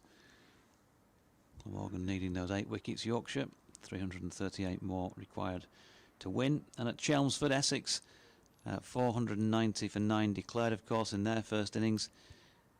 And this one really is a draw, isn't it? Worcestershire 416 for 8, trailing by 74. Neither side yet to bat for a second time. Northants trailing by 48 against Kent at Northampton, 407 for 7 in their first innings after Kent scored 455. Yes, it's strange, isn't it? Some games into the 4th innings like this, some still in the second. Hogan in to Lyth, who's forward, playing defensively on the offside, no run. So I suppose, considering this group and the fact that those other 2 games look like they're going to be pretty nailed on draws, don't they? From a Yorkshire point of view here, they will definitely want to ensure they save this, and although bonus points will be different, there's a feeling of a bit of parity among the 6 teams in the group. Hogan right arm round, bowls to Lyth, a rare bouncer down leg side, not hugely well directed, and Lyth barely needed to sway out of the way. For an opening bowler, Michael Hogan probably bowls fewer bouncers than nearly everyone else on the circuit, I would suggest. Prefers the cardinal virtues of line and length rather than trying to shock batsmen out. Here he is again to Lyth, who drives a couple of bounces up to extra cover. No run. Line and length. It's a sort of very British thing, isn't it? Line and length. We all get taught line and length when we're growing up, playing the game. Yes, even though Hogan is, of course, Australian. But he's a British type of bowler, it would seem, from his performances here. But he'll break off as Hogan bowls to Lyth, who drives, doesn't quite time it, fielded at mid-off by Taylor, moving to his left, no run. He was, over a 5-year period, the leading wicket taker in the domestic Australian Sheffield Shield Championship over those 5 years as a whole. So obviously bowl in different sorts of conditions. Not playing in Australia these days, as Hogan bowls and allowed to go through outside off stump by Lyth. But certainly a fine signing for Glamorgan. Yeah, he just bowls a channel, doesn't he, really? Keeps it tight lines. Full of enthusiasm, like that about him. Well, he seems to be. You know him far better. Oh, he just loves playing the game. As Hogan in to bowl, outside off stump, allowed to go through, no shot required again from Adam Lyth. 41 for 2. Remember when I think Glamorgan made an extra seam bowling signing and suggested to Hogan that he might get the odd rest or two or whatever with more seamers to choose from, and he looked at me as I'd made a very odd suggestion. Get the odd. I don't want to. You know, why would I want to miss a game? Plays far less white ball cricket these days. I wouldn't expect to see him regularly in the T20 side. But certainly the Championship, you want to play as many as possible. Here's Douthwaite to Root, who plays this one nicely off his legs through mid-wicket. Already seen him pick up a boundary through the same area. Not on this occasion. A gentle push for 2. Emyr Evans has been in touch, says massive afternoon ahead for Glamorgan. Really encouraging start regardless of the outcome. So pleased for Billy Root. Shows the importance of occupying the crease.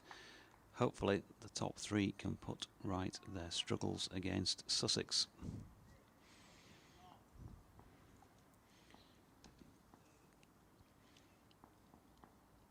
Son back out at Headingley as Douthwaite's in again and once more attacking Joe Root's stumps. Batsman deals with that. Are you home or away against Sussex? Home to Sussex. It's pretty much alternating, I think. Home and away for, well, at least the Glamorgan fixture list for the first 8 rounds is home and away. Okay. We've got 2 aways coming, and we've got a couple back-to-back home games as well. A little bit later on. Might be Kent and Sussex, I think, in successive games. Short ball pulled by Joe Root into a huge yawning gap through mid-wicket and crosses the boundary over at the Western Terrace steps for 4. So he started definitely more positively than that tentative feel about his first innings. Root on to 13. Yorkshire 47 now for 2. Deficit of 332. Both batsmen will be pleased to see the sun on the pitch. Douthwaite straying slightly leg side-ish again here. Turned that way, but Hogan is lickety-split in to do the fielding. 3 slips in the cordon. Still that ring field on the offside. Hogan on the one on the leg side, and then 2 men set back still. One of them just in front of square, maybe 5 yards or so, right on the Western Terrace boundary rope, and one down at long leg.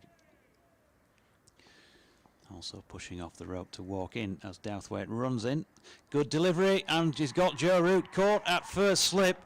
with a ball that, I don't know if it really got up as much as the batsman maybe thought, but it was more about his line and length. And he's got a thickish outside edge straight through to slip, and it was taken there by Balbirnie, I believe. It was indeed. Andy Balbirnie has been responsible for catching the England skipper off the bowling of Dan Douthwaite for 13. Yorkshire in a lot of trouble. 47 for 3 now with the England captain gone. Well, that could be a huge tipping point in this game as Joe Root trudges off beneath us.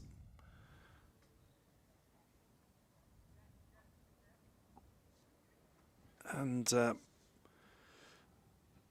Root, not the best game back into county cricket. Not that he's got anything to prove, but he'll be pretty displeased with himself for a return of 16 and 13. And Dan Douthwaite has one to recount with great glee. Didn't I tell you about the way time I got the England captain out?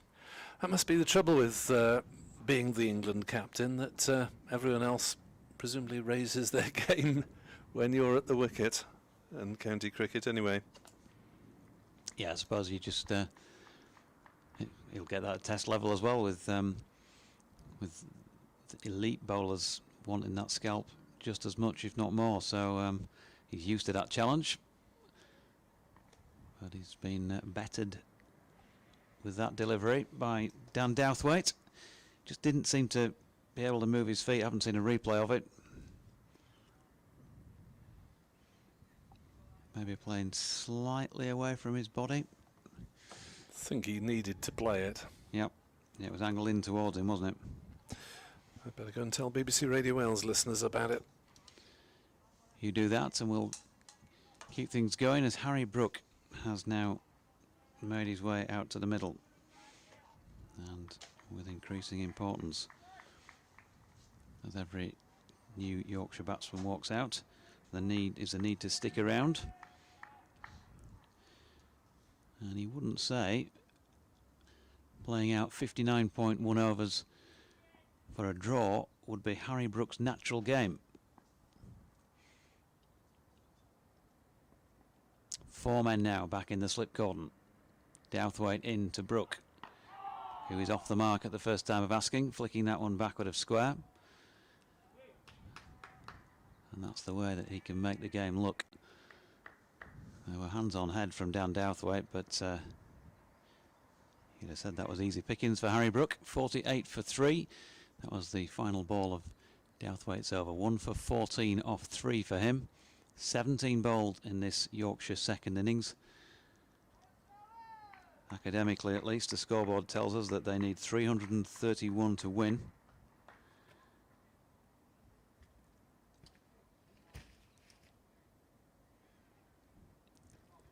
And academically as well, mathematically, Glamorgan need 7 more wickets. Yorkshire with 2 injured players to come out and bat as well. We have a change of bowling at the Emerald stand end, and it's going to be Jamie McElroy. Debut, of course, in first-class cricket.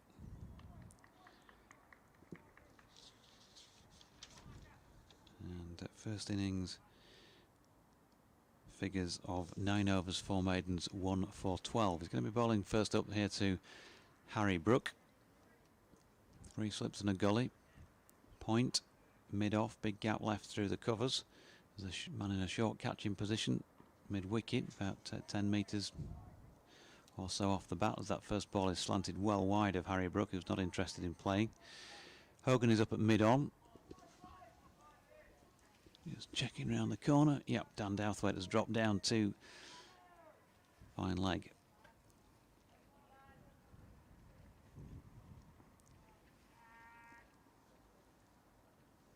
Plenty of encouragement among the visiting fielders, as again McElroy slants this one across the face of the right-hander. McElroy, of course, left arm over. Going to need to sort out that angle or bring bring it back into the right-hander to get him interested in playing.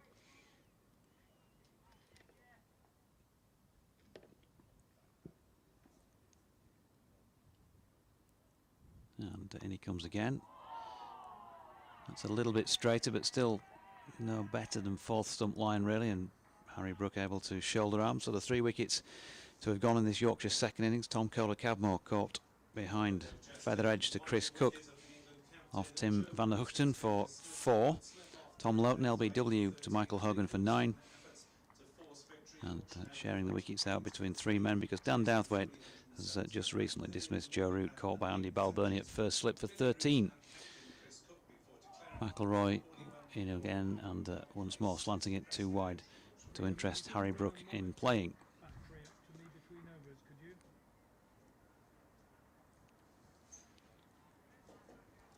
2 left in the over. Yorkshire were given the task at the outset of batting 76 overs to get themselves some draw points. 8 points for a draw, by the way, those who were asking earlier. McIlroy into Brook, who this time gets one straight enough to drive. Can't get it past Van der Hoogten, who's at mid-off. So one to come in the over. Yorkshire, of course, we still have the likes of Johnny Tattersall, Matthew Fisher, Ben Code, Stephen Patterson, Duan Olifea, Don Bess, not necessarily in that order, as the last ball of the over is wide of Brooks off stump and he shoulders arms. So maiden to start his first spell in the second innings for Jamie McIlroy. Yorkshire remain 48 for 3 after 18. Ian Holmes tweets, has Michael Hogan's benefit year been reinstated for this season, please? Well, yes, called off last season because of COVID restrictions, which prevented, of course, any public events being held. They are hoping to do it this season, the last I heard, but I'm not aware as yet of any events that have been confirmed. As Douthwaite is in to bowl, outside off stump and allowed to go through by Adam Lyth. I suppose at the moment, with the restrictions in Wales being relaxed, but at a slightly slower rate mostly than in England, there's not much point in announcing things when you don't know whether they can go ahead or not, in terms of any dinners or golf days or whatever. Douthwaite is in, bowls well outside off stump, and Lyth is able to ignore it safely. A text in from Mike Frayne, father of Will, saying hailstorm in Huddersfield. That was about 15 minutes ago. Good work. Just noticed it. As Douthwaite in to bowl, outside off stump, allowed to go through. Does weather from Huddersfield often end up here? I'm not aware of the local geography. I'm just, well, if it's that sort of a day for a westerly, then it's only out to, well, it's probably south of west, but not that far south of west. Out across the M62, 20 miles or so. As Douthwaite is in, bowls outside off stump, allowed to go through by Lyth, who will quite happily leave those all day. Just checking on the cloud direction above. There's not a lot of movement anyways, but it's hard to see which way they're drifting. Emir Evans says, massive afternoon ahead for the Glamorgan attack. Encouraging start regardless of the outcome. So pleased for Billy Root, shows the importance of occupying the crease, and hopefully the top 3 can put right their struggles against Sussex. Indeed so. And no, I don't know why Nick Selman is off the field. As Douthwaite charges away from us and bowls a short delivery that Cook does absolutely brilliantly to prevent going for 4 byes. Took that at the top of his leap, one-handed, as Douthwaite really banged one in, and it ballooned over Lyth's head. Yeah, superb. Yeah, I'm guessing actually looking at the cloud, that if there is any movement, it is a little bit from the west, but I wouldn't be clinging on to too much in the way of hopes. Yorkshire supporters in that respect, because if it is in Huddersfield, it's going to take quite a long time to get the 20 miles by the lack of... Oh, that's a shocking delivery from Dowthwaite. That ought to have been called wide, really. Having bowled outside Lyth's off stump, he then adjusted his radar the wrong way, and that one went probably over the crease. We were talking about Lewis Jones the other day, weren't we? 90 today. Good on him, still looking sprightly for 90 as well. Dowthwaite in towards Lyth, and he tries to drive that through the offside but gets a thickish inside contact, but no damage done. Yeah, happy birthday, Lewis. Never saw him play, even I'm too young for that, but there are many glowing reports about his skills, and they always talk about a famous hitch kick try that he scored when Leeds won the championship in 1961, I think it was, in the championship playoff final. Would there be film of that, or would that be just too early? I think there might be one of those where there's about 4 seconds of it. Yeah. Sort of a pathé or something like that. As McIlroy is into bowl, and that's driven hard by Brook, but all along the ground to Hogan at mid-off, and there's no run. Surrey all out 333, Gloucestershire needing 228 off 63 overs. I think he still likes the round of golf, does Lewis? Horsforth Golf Club just up the road. Next delivery allowed through, wide outside off stump by Brook. Probably annoyingly good at that, like these people are.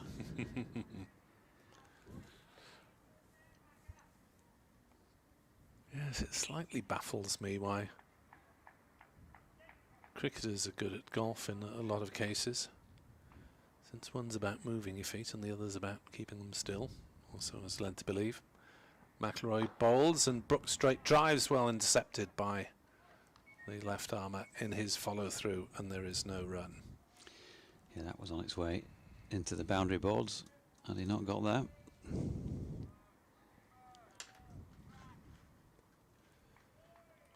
So pleasant sunshine at the moment, but there are some fairly dark clouds in the distance. Way to our right, as that is closer to the stumps, but again allowed to go through by Harry Brook. Yeah, 1 or 2 tweets coming in poking a bit of fun at Joe Root for apparently not applauding Billy when he got his 100. If that was on my video, I stopped filming just after that moment where he raised his bat, but actually when he did make it down to this Kirkstall Lane end later in the over, he very much got a pat on the back. His next delivery is allowed to go through. McIlroy not quite finding his lines as yet. And Glamorgan need their change seamers to force the batsmen to play rather more than they have been doing in the last couple of overs. Dowthwaite, though, does have the wicket, that of Joe Root. 1 for 16. McIlroy, this the last ball of his second over. 3 slips and a gully, plus a short mid-wicket on the drive. This is in, bowls, and Brook turns this one wristily on the leg side, and will get 4 runs for it as Dowthwaite charges off in pursuit but can't get anywhere near it. And McIlroy goes for his first boundary. And Brook is on to 5, having scored his first boundary. 54 for 3, 56 overs remain of the day's play. Karen Jones tweets, slumming the commentary, both games seems to be played in the right spirit. Well done, Root and Cook. Come on, the Glamorgan attack. Yeah, it wasn't the best delivery, was it, that from Jamie McIlroy? 2 leg side-ish and with no protection out there. I think it probably deserved what it got. So it's Nick at Nick Webb 2017 or at Jonathan Doidge if you want to get in touch with us on Twitter for what remains of this one, or BBC West Yorkshire Sport at gmail.com. Number 88, Dan Douthwaite, coming in to bowl to the left-handed Adam Lyth, who thought about tucking that one away on the leg side, but in the end checked his shot. Was slightly doubled up in the end and pushed it back up the pitch to the bowler, so it must have been some movement on its way through. Somerset nearing favourite status at Lords, 57 to win, 4 wickets left. Douthwaite slants one across. Lyth not interested in playing.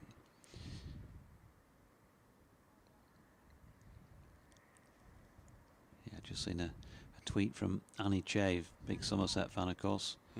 County Cricket Matters magazine. Just saying to Kevin Hand, I'm pacing up and down my garden listening to the each run being ticked off, or words to that effect. Douthwaite turns at the end of his run and comes in to bowl once again to Lyth, a little bit too leg side-ish as well, and picked off for a single by the left-hander down to fine leg, taking him on to 21 and Yorkshire to 55 for 3. Well, it's Sunday for most people. We're not interrupting a day's work, so yep, whether you're in your garden, on your sofa, in your car or whatever, out and about. Can't say down the pub quite yet. Yeah, not until tomorrow. Well, not till tomorrow in England, not until a fortnight tomorrow in Wales. I did notice on the way through today, I haven't seen until today, a couple of pubs that have got lots of outside facilities ready for tomorrow. Short ball here from Douthwaite, pulled by Harry Brook. Is that going to go all the way? No, but it's going to go all the way for 4. And crashes into the concrete wall at the bottom of the western terrace. Yeah, umpire Warren at square leg, keeping his eyes on that one, just giving the little signal to his colleague, given that he's about 30 metres closer. Douthwaite got plenty of runs to play with here, so he can afford to get quite a few of these wrong for the sake of getting one right and tempting Brook into pulling one squarer to a man who is waiting. Interesting little tussle. This one is thrown wide of off stump, and Brook gets quite a bit on this and diverts it away down through third man for 4 more. So picking up some quick runs, Harry Brook. Tends to be his way anyway. 13 now, 63 for 3. Yeah, Douthwaite is the sort of bowler where things happen, either good or bad. Can be a touch expensive, but as we've seen, he can take big wickets. You can often get this anyway, can't you, with wicket, when there's a massive lead on the board, yeah. Wicket buying deliveries, and you'll get a period where it looks like the batting side are all over the bowling side because the boundaries are coming, but they're just waiting for that one ball, and there you go, not far away, edge to second slip, but did bounce, I think, just short. But it was a whiff of an opportunity for Glamorgan. Dot ball in the end, 63 for 3 at the end of the 21st. Yes, it was played down, and David Lloyd did well to stop it, really. Going down sharply to his right at second slip. As he rubs his hand gently and trudges up towards us to join the cordon, consisting of Balbirnie and Root at third, Cullen at gully, as Nick Selman has not been on the field of play today. And, well, things being the way they are at the moment, it's not so easy to get messages through the dressing room to get information. I'm sure you'll understand. 63 for 3. As the delay caused by, is it new gloves? Some part of the equipment being changed. 12th man is on. Could be pads, possibly, is it? Sure. So Let's see if we can get a closer look. 12th man has got his back to us, Will Frayne. Oh, tape on the bat. It's Adam Lyth who is taping his bat. He's doing it himself. Will is holding the bat and Adam Lyth is taping it precisely how he would have it.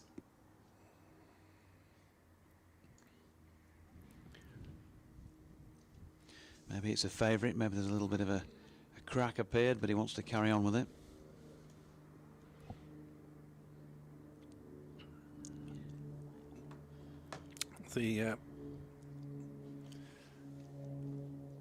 My attention is brought to events at Old Trafford where such a snow has stopped play.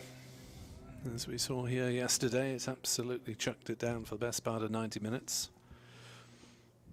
Match delayed at Old Trafford, where Sussex are 3 runs behind, but still with 8 wickets remaining in their second innings, so it looks even more like a draw in this group, as McIlroy's first delivery is defended by Lyth up to mid-off, and there's no run. Well, that's in the general Huddersfield direction, of course, but beyond. Gavin Gray says, wish we could swap the routes over. Billy, come sign for Yorkshire. Well, I'm sure you would have had a chance earlier on. As that one's flicked off his legs by Lyth, and there is no deep mid-wicket. There's McIlroy just straying, and so help yourself, really. There's only one fielder in front of square on the leg side, 67 for 3. Doesn't make a jot of difference, does it really? It's just about Glamorgan trying to find 7 deliveries here in what remains of the day that will take a wicket. So runs immaterial, although I suppose if Yorkshire did score them quick enough to rearrange the field, it might make a difference. McIlroy bowls, and Lyth plays it down to Gully, where it's fielded by Carlson, and there's no run. Cullen having gone out to mid-wicket, having previously been lurking in that area of the field. Be keen to get out there, Tom Cullen, a very fierce competitor. 67 for 3. McIlroy to Lyth, outside off stump and swinging slightly away.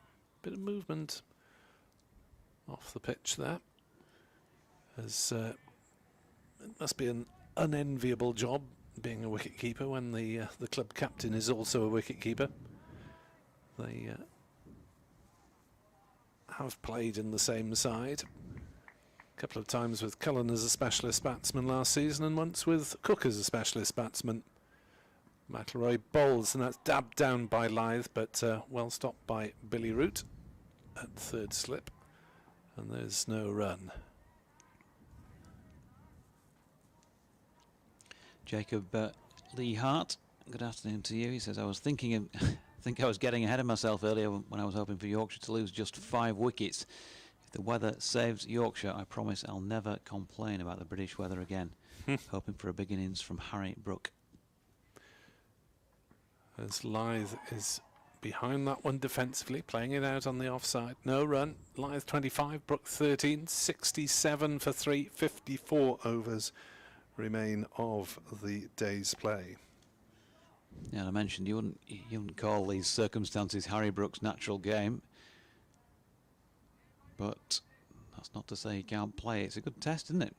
Still in the early stages of his career, the county, I think we did see a change to his approach to the game to some extent last year, albeit we only had that shortened period of the season, but the noises coming out of the camp here at Headingley in the build-up to the start of this season were that there's a feeling of maturity beginning to come.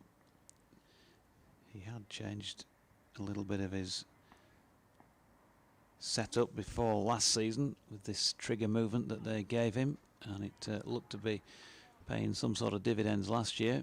He's doing the trigger movement and watching that Douthwaite first delivery of the over go by. Sun back behind clouds.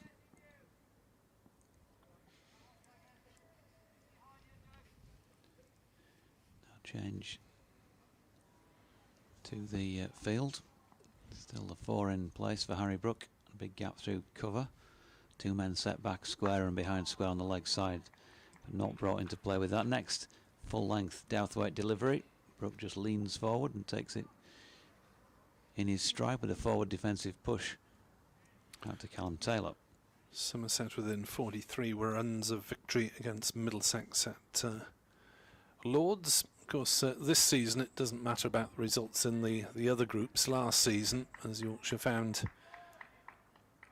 much to their disappointment, it did. Douthwaite into Brook, straying just leg side again, the bowler. I mentioned the man posted out there in the deep on the leg side. He's brought into play with a 25-metre run to keep them to a single.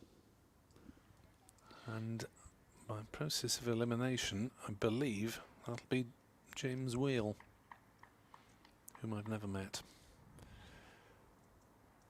He is numberless, but he was the other man listed in the Glamorgan 13-man squad that travelled up here.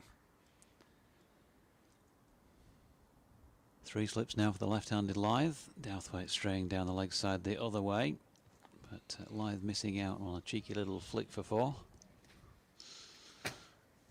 Already had Tom Cullen on fielding instead of Nick Selman, who hasn't been seen on the field today.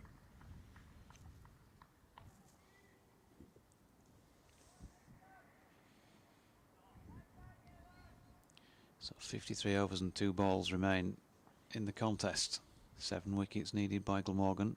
311 runs needed by Yorkshire, he said with an element of chuckle, as that next Douthwaite delivery is wide of Lyth's off stump and his shoulders arms.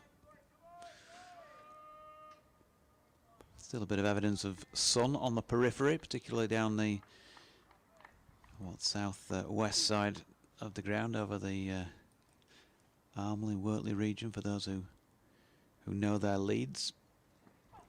Douthwaite slants another one across Lyth, whose shoulders, arms. End of the 23rd then, 68-4-3. We've got a sanitisation break. Very quick squirt of the hand sanitizer now. I remember that first game last year. It was almost as if you had a prerequisite 2-minute stop just to show that you were really applying bucket loads of it. Yes, everyone's having a quick squirt, apart from Chris Cook, the keeper, who's got his gloves on, so sanitising your hands is absolutely no use whatsoever. As McIlroy will continue from the Emerald stand end. I think keepers should be, particularly when their team's in a strong position against Yorkshire, should be made to sanitise their gloves.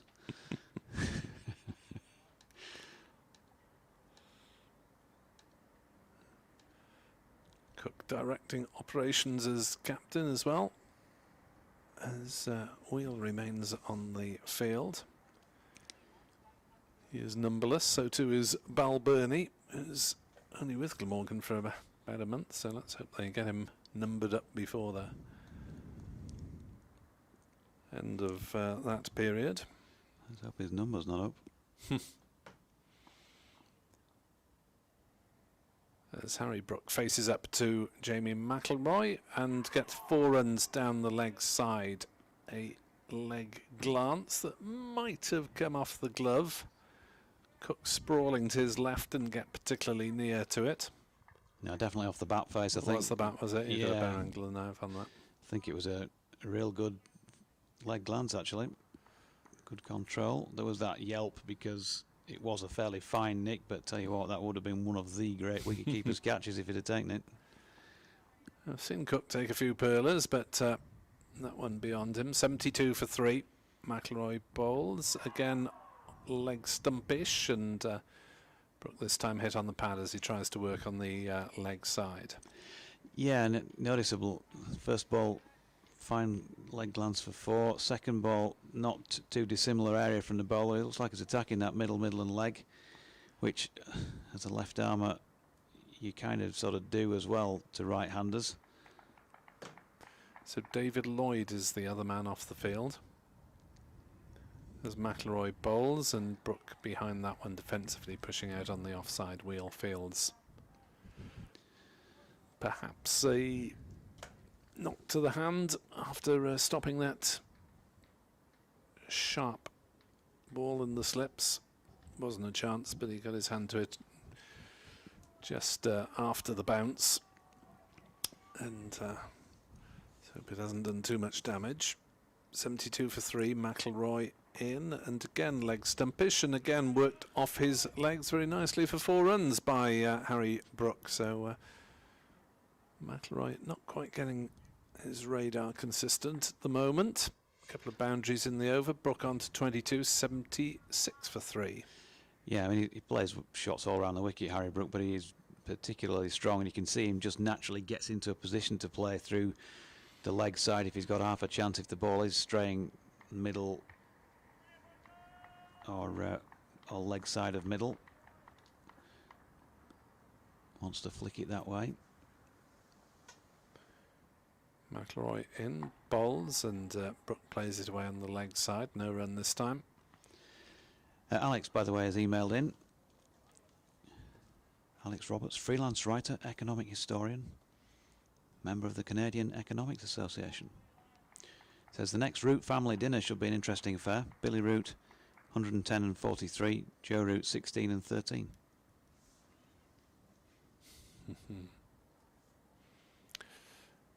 Joe Root, count my England caps.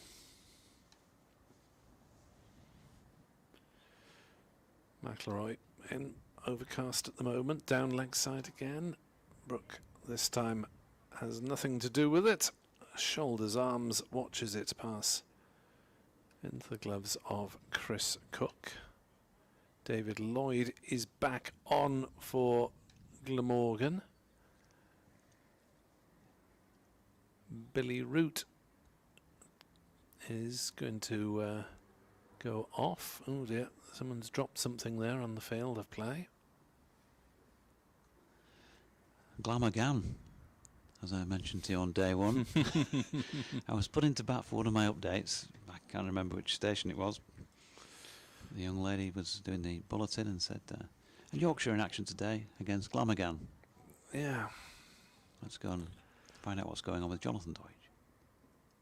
Not to be confused with any contests for mature ladies, Glamorgans. I mean, yeah, I suppose Glamorgan is not much used these days apart from the cricket side, although there are organisations with Glamorgan in their title, but it doesn't technically exist at the moment. Callum Taylor. Pulling right arm around the wicket to the left-handed Lyth, who finds the gap through the covers and plays a nice push, which is going to bring in 4, because that was a real meal being made of it by substitute fielder Wheel. Yep.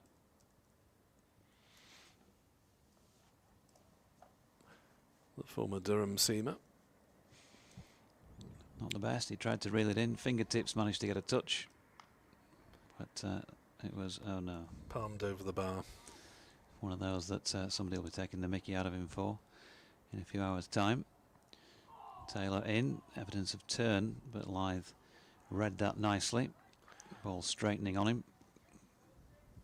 Chris Drew did say before lunch, get Zinzan on, and so Glamorgan have.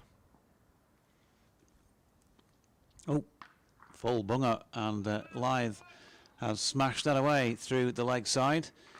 Lost the ball in mid-air, so I'm waiting for the umpire's instruction, and he confirms that it cleared. 6 runs to Adam Lyth. Very strong through the leg side, just like Harry Brook, and he's on to 35 now, 86 for 3. That's gone a fair way up the terraces. Yeah, completely lost it. And presumably so did Paul Baldwin, because he had to wait around for the instruction. As Kieran Carlson, well, his life might have flashed before his eyes at short leg there. Yes. And he had to take a very hasty, evasive action as the ball is tossed to umpire Baldwin for examination. Decides it hasn't gone out of shape. Here's Taylor again. This one outside off stump, and again straightening. Lyth cuts it away where Wheel fields, but no run. Not Wheel, is it? He's at extra cover.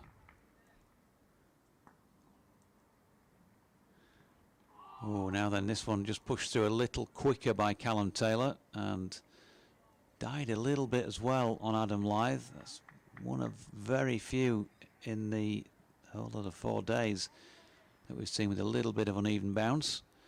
There are quite a few footmarks there from the follow-throughs of bowlers, so probably did that from one of those. Next delivery is more like it, says Adam Lyth, thank you very much, and he's able to cut it away to Michael Hogan, who's sweeping out there on the cover boundary, and they get 1, concluding the 25th over of Yorkshire's second knock. 87 for 3 with Lyth 36 and Brook 22. A partnership now worth 40, so something of a recovery from a Yorkshire perspective, having been 47 for 3, but still a lot of work to do. 51 overs remaining, and when you consider they batted for not much more than that in their entire first innings, that gives you an idea of the task in hand here if they're going to pick up points for a draw. Still, these two have been together for 35 minutes now.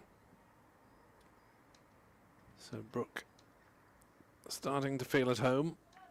Lyth has been there since the start.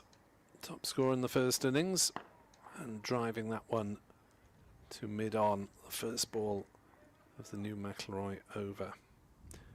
Reference to Zinzan, by the way, is it's Callum Taylor's middle name, in reference to the former New Zealand Rugby Union number 8, Zinzan Brook, who played, we believe, against Callum Taylor's father, who played for Pontypool back in the 80s or 90s.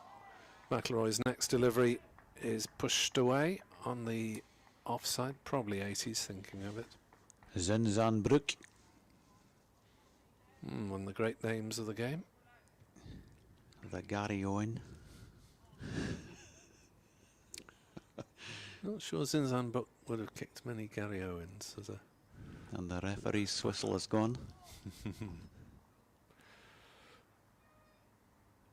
As McIlroy bowls and Lyth defends back down the pitch.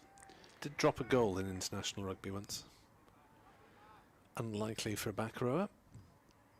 87 for 3 Yorkshire in the Headingley sunshine stroke murk. Change it round from minute to minute. Rennick, Chalmers, Irvin. As that's played away on the onside by Lyth. There is at Murrayfield, don't know if you've worked there, Yes. some of Bill McLaren's notes up on the wall in the press room. I don't know if you've noticed that. It's framed on the wall. No, been 2 or 3 times actually. Went for a Challenge Cup Rugby League final, and we tried to forget that because Bradford beat Leeds. And it flooded the day before. As McIlroy bowls way outside off stump, allowed to go through by Lyth. One of those games, because it was a final. If it would have been any other fixture, I would have thought it would have been called off. And I got in the lift to go up to the press room, and honestly, the watermark from the day just 24 hours earlier was probably about 4 feet high. Whew. Inside the lift. Gosh. That got it working again.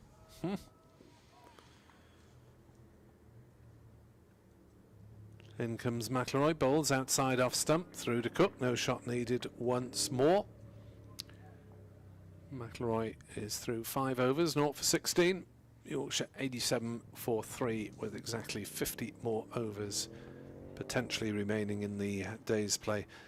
Bill McLaren's notes were just so incredibly detailed. They were on large sheets of paper to start with. I mean, not sure what the size is up from A4, but it was larger than A4 and virtually every square millimetre of that was covered with various notes, references, points of history and promptings for some of his favoured phrases.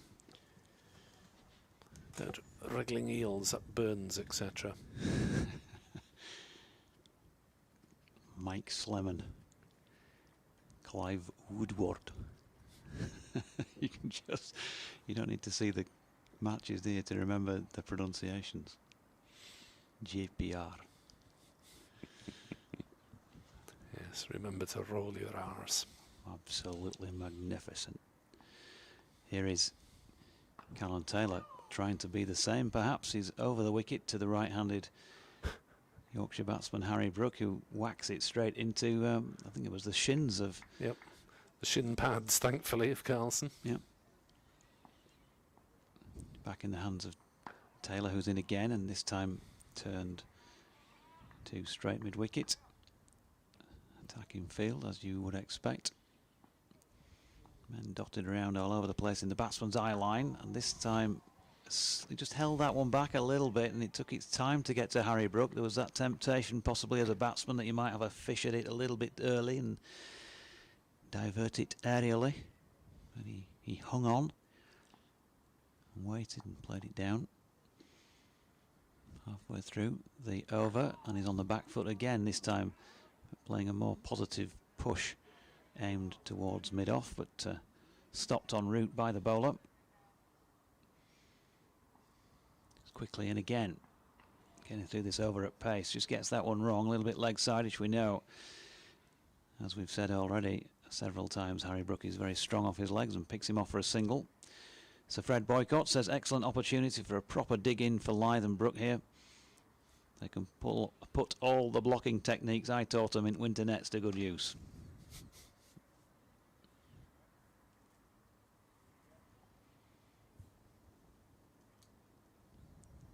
For 3. Lyth waits and cuts then as he gets one just short of length outside off stump and gets through for a comfortable single. So he's on 37, Brook 23. At the moment, things are just ticking along. Since that most recent wicket when the score was on 47, Joe Root was caught by Balbirnie at first slip off Dan Douthwaite for 13. That was, well, I recorded it at 1:59 p.m, so 41 minutes ago. And they've scored 42 during that time. 89 for 3. I'm told that James Wheel should be number 29. But given that his contract was only announced about 2 days before the season started, I think we can forgive the club for not having a shirt for him quite yet. As McIlroy is in to bowl and Lyth leaves outside off stump.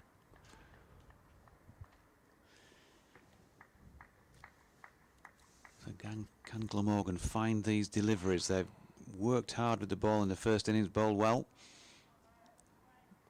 which is obviously partially enabled them to get into the position they're in.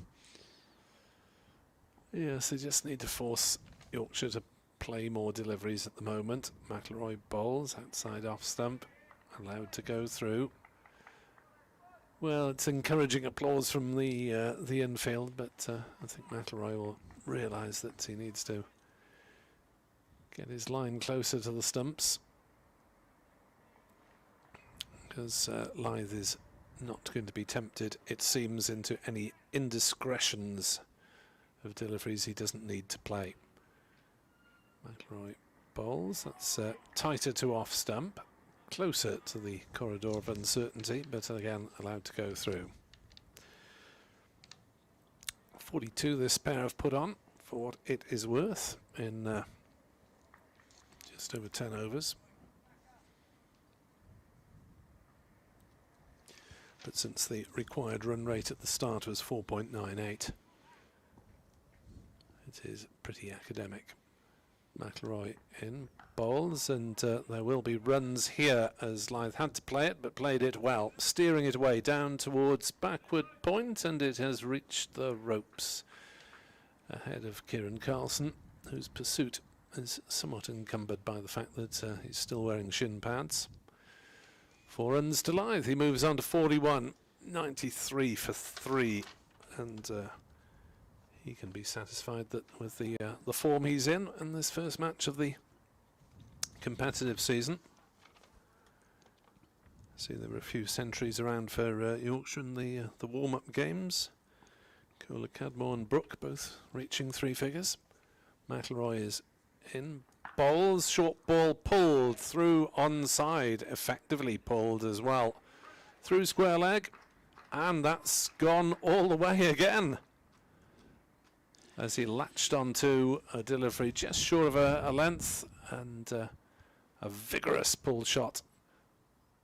And that brings up the half-century partnership between these two from 67 balls. Wouldn't have a clue what the stats are on how many times Adam Lyth has been caught in the deep, but I bet it's not that many because it's a shot he plays particularly well if he gets any chance. Lashed that one away. McIlroy in again. That's a better delivery outside off, but no shot required. 99 for 3. Lyth's moved on to 47. Brook is on 23, and just a nice little spell of well, not retrenchment because they're playing attacking shots, but a spell of relative calm and relatively lower threat to the batsman's wickets. Yeah, he'll be happy with that. I don't think actually he played that as well as most of them that he does. It didn't feel like he'd quite got it all, but there's a huge gap out there, so once it had passed the infield it was always going to be a boundary. But if anybody drops it remotely short on round about middle or leg side of it, then he deals with it, and he usually clears the boundary quite comfortably. Plays it superbly. So Callum Taylor bowling now to the right-handed Harry Brook here, who is 23. Partnership has now passed 50 with that Adam Lyth boundary. 99 for 3. As Brook watchfully. Callum Taylor is interested in how he's varying his pace. We've seen a couple that have been pushed through quicker. We've seen a couple like that. Just last delivery was just a little bit held back, and he nearly gets through. He does get through Harry Brook here, but he beats everything. I think might have got an inside edge on it. He has, and he's going to pick up 4, which is a snick between the inside edge and the keeper into that no man's land area, and so luck on the side of Yorkshire and Harry Brook on this occasion. Adam Lyth is straight down the pitch, fully 20 yards to have a chat with his teammate.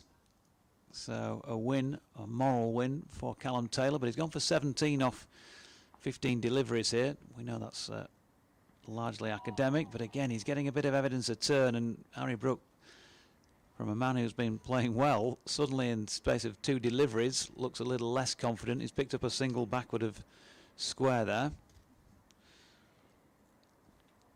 104 now for 3.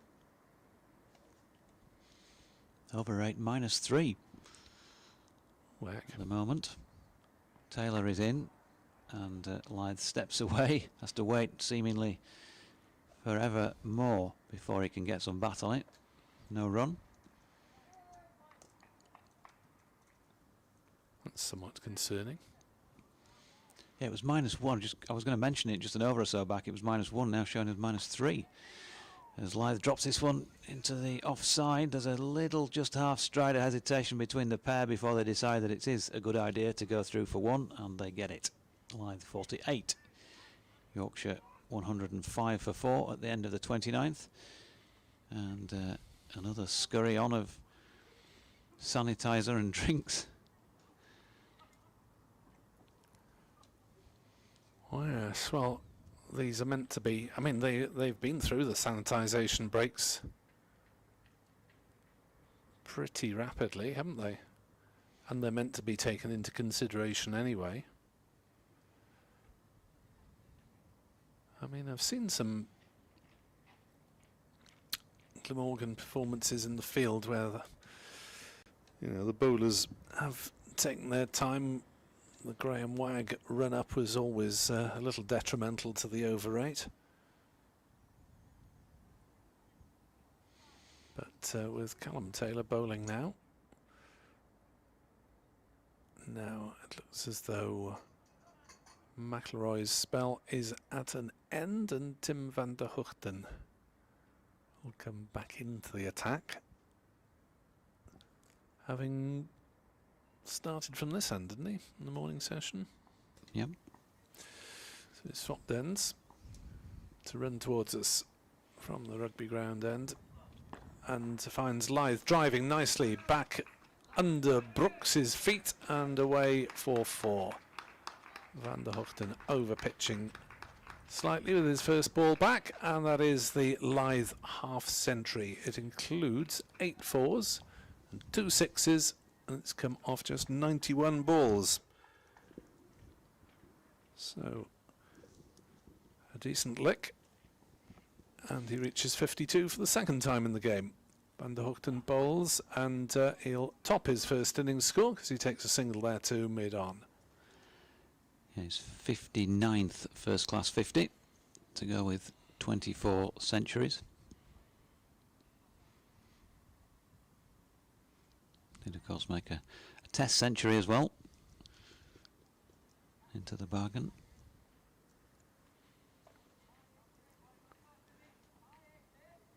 Brook on strike, 28 not out, 3 slips, 110 for 3.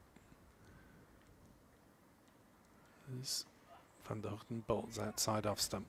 Brook feels no needs to take any action, and the ball through to Chris Cook.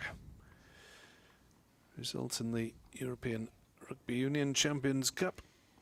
Bordeaux have edged out Racing 24-21. 2 all French affairs today in the quarterfinals. As that's down leg side, Brook gets something on it, and it's raced away for 4. In fact, it's only a pad on it rather than, thought I heard a little bit of wood on there for the leg glance. But on the other hand, we are on the 4th floor and 60 metres further away than the umpires. 114 for 3. 4 on the total, not on the batsman's score. Fairly academic. Van der Hoogten in, bowls outside off stump, cut away, well stopped at gully, as Brook might have been in the runs there, a metre or 2 either side, but Cullen making the stop. Mention of Bordeaux, saw that Faulty Towers episode the other night. Wouldn't know a Bordeaux from a claret. Bordeaux is a claret. Well, of course, a Bordeaux is a claret, but 114 for 3. Van der Hoogten bowls, forced off the back foot through the offside. Nice shots by Brook, top of the bounce, forced away perfectly safely between point and cover for 4 runs. Well, 2 boundaries off the bat and 1 off the pad in that Van der Hoogten over, as he takes his cap, but not his sweater, off physio Georgina Ewer, who proffered him the jersey as well. So Wheel is departing. So Glamorgan down to 1 substitute fielder with Tom Cullen on for Nick Selman. are you suggesting the wheels come off? Boom. Tell you mate, it's a mirror all week. Okay, round the wicket for Callum Taylor, who's been bowling pretty well, and there's a shout here for LBW. How's the beating of Adam Lyth, who points at the bat, as batsmen tend to do in those situations, to indicate that they hit it. Doesn't usually seem to matter too much to the umpire in their decision-making process. Taylor in, that's evidence of swinging towards the lefty, who pushes it out into the offside, where it's fielded by a man who'll be feeling pretty pleased with himself today, Billy Root. Evidence of a bit of snow in front of our eyes, just a few flakes as this next delivery from Taylor is pushed out into the offside by Lyth, but there is some definite evidence of precipitation.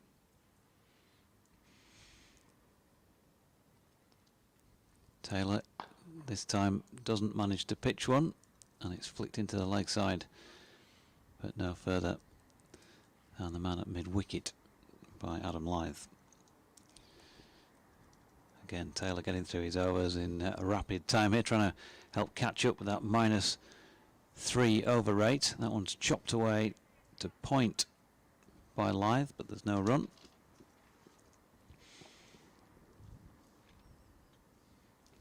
Email to get to as well in a mo. As Lyth flicks his next one to leg for a moment, sets off for a single to Van Houten, who's at mid on, but then thinks better of it. End of the over. 118 for 3. Good afternoon, Jonathan Rhodes in Cumbria. He said it's snowing in Cumbria. Thanks for the commentary. Hope Yorkshire's rearguard action pays off, hiding behind the settee. And Lily also hoping that Lyth and Brooke can show some true Yorkshire grit. Yes, it's coming down fairly decisively now. The batsman having a word with the umpire. And they're off. And they're off. So, snow stop play. For a second day in succession. So Yorkshire 118 for 3. Adam Lyth is 53. Harry Brooke 32. A partnership bet so far worth 71. 45 overs remain in the match. The sun's out. The sun is shining brightly. Yeah, northern softies. Snow is coming down. And we ain't going to see some cricket for a little while. Not sure how long this is going to hang around for. As I've been saying all day, there isn't a lot of obvious overhead movement of clouds as there has been the last few days when the wind has clearly been stronger. We shall see. It looks like much more of a passing fancy than it was yesterday when it did come down heavily. Some of Glamorgan players are standing around on the outfield. They don't want any break-in play at all. Bright sunshine. The covers are on. The ground staff are linking the covers together now. Glamorgan are decidedly unwilling to leave the playing arena. This is bizarre stuff. It is now stopping. Just a few gentle flakes drifting down. Sunshine and snow. Only in Britain, eh? Oh, the ground staff are getting a bit of sheeting out. Yeah. Take ages to get off this. Oof, hardly worth doing it before the tea interval. Well, you've got a point, but they've obviously been taken off and told to get the gear on, so they're going to do that. That's going to waste an over or two, at the least, you would have thought. Still, having now come off for the snow, there is still a few there are still a few flakes falling. In fact, it's just getting a little bit heavier again. Not that it is heavy, but Chris Cook is saying to the umpires, what's all this about? The sun's out. Chris Drew says, I'd like some more fielders around the bat when Zinzan is bowling. Well, as long as he can keep control, because Kieran Carlson had to take extreme evasive action when Taylor bowled a full toss.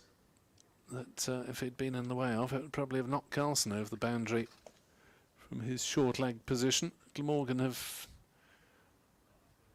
temporarily given up, I think, their attempt to keep the umpires on the field, although Chris Cook is still out there, and they're actually all sitting, or several of them are sitting in the dugout, a little bus station, plastic bus stop affair that's there for T20 cricket.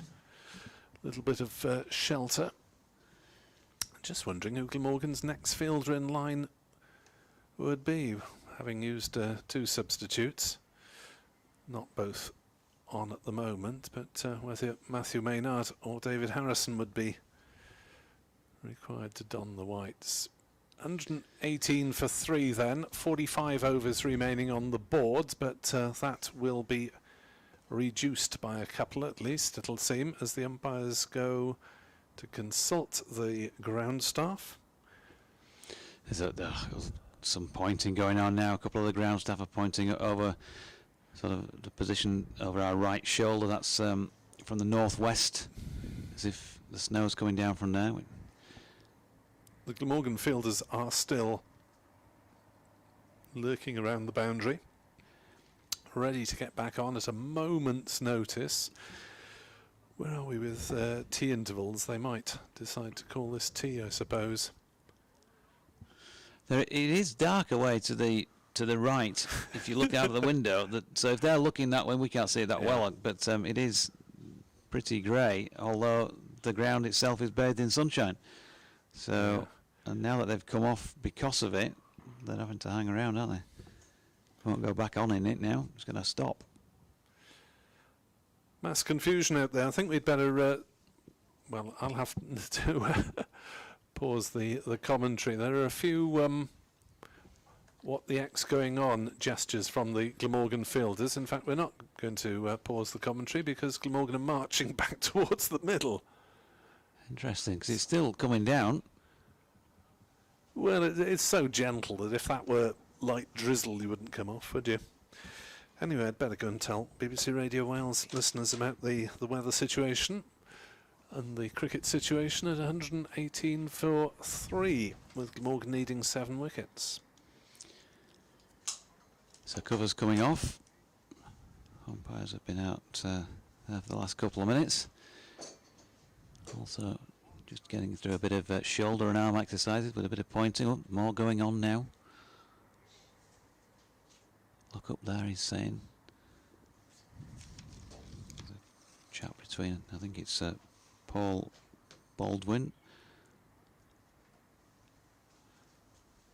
and one of the Glamorgan players. Yeah, he's pointing up there, saying, look, that's sky up there. That's a cloud. There's a bit of sun. And off come the covers. So it was a very minor delay, but they did come off at 2:54, and it is now showing 3 o'clock on the scoreboard, so 6 minutes, and they haven't resumed yet. So what will that mean in terms of overs lost? You'd have thought a couple. Still some pointing going on. Glamorgan all out there. Yorkshire still waiting to see. In fact, here they come emerging from beneath our commentary position. Harry Brook and Adam Lyth strapping the gloves back on.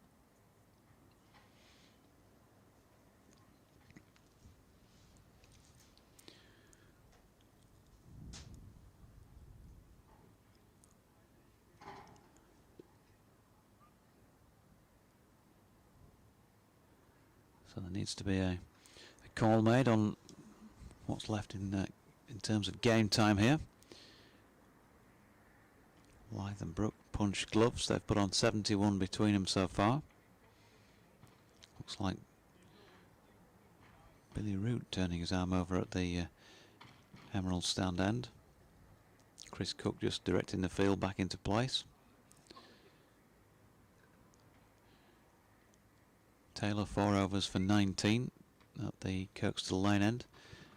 And Houghton is showing us 7 overs, 3 maidens, 1 for 23. It does look as though Billy Root is going to turn his arm over. So Brook waits and pushes his first delivery following resumption back up the pitch.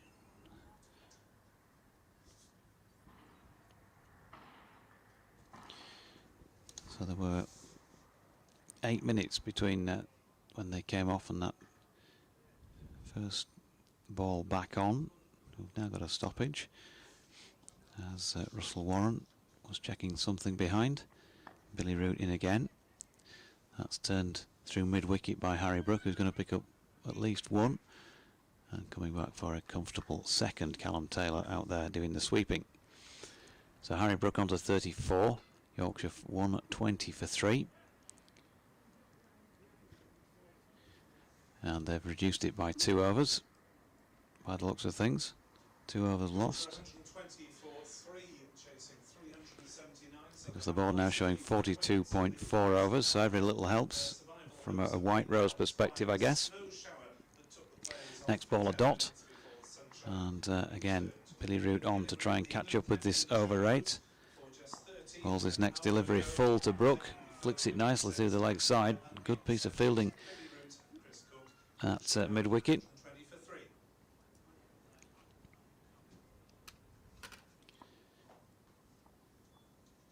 Here's Billy Root once again. Harry Brook pushing into the leg side once more. Andy Balbirnie, I think, the man there, doing the fielding. Numberless. So Brook waits again. Last ball of the over, and he's going to smash this one straight back over the head of Billy Root. So not a perfect day for the Yorkshireman, because he's just been hit for a straight 6 into the foot of the Emerald stand. Off the last ball of his first over. 1 over for 8. 126 for 3. Adam Lyth 53. Harry Brook 40. And 42 overs left for Yorkshire to negotiate. Was it 2 overs lost? Yep. 2 overs lost. So Morgan with a maximum of 74 to bowl Yorkshire out. Yorkshire need another 253 for victory in 42. As the first ball from Callum Taylor is played out to point for a single for Harry Brook. Glamorgan then looking to make up their over 8 with some spin twin attack. As Taylor is in to bowl to Brook, who's pushing forward. Big appeal for LBW. Slightly optimistic, you had the feeling. Just looking to maybe build the pressure a little bit on the umpire with a few warm-up shouts. So he's primed when they go for the big one. That's shorter and flatter and clipped away nicely by Brook on the leg side for a single. Not the old and then when you go big shout, it must be out. I can only appeal when it's out. Yeah, just get a few inquiries in first and increase the volume. That's played away neatly by Lyth on the offside. He'll take a single out towards point. Lyth to 55, 129 for 3. So half century in each innings by Adam Lyth, setting a good tone at the top of the order for Yorkshire. As Taylor floats it up and it's straight driven back to him by Brook. Does well to stop that one. Bright sunshine now. A few minutes after the snow. Floated up by Taylor, but well watched onto the bat and well steered away by Brook down to the vacant third man ropes. And he'll get 4 runs for it. So runs flowing quite freely at the moment, but Glamorgan can afford to give a few away, float a few up, get the spinners on, which will help their over rate. I'm quite surprised it's -3. I mean, having watched some tardy Glamorgan bowling performances over recent years, I'm not convinced that this is one of them, but it doesn't feel like it, but it is. I suppose also when the ball disappears to the boundary, that slows things down a bit as well. There's been quite a lot of boundaries.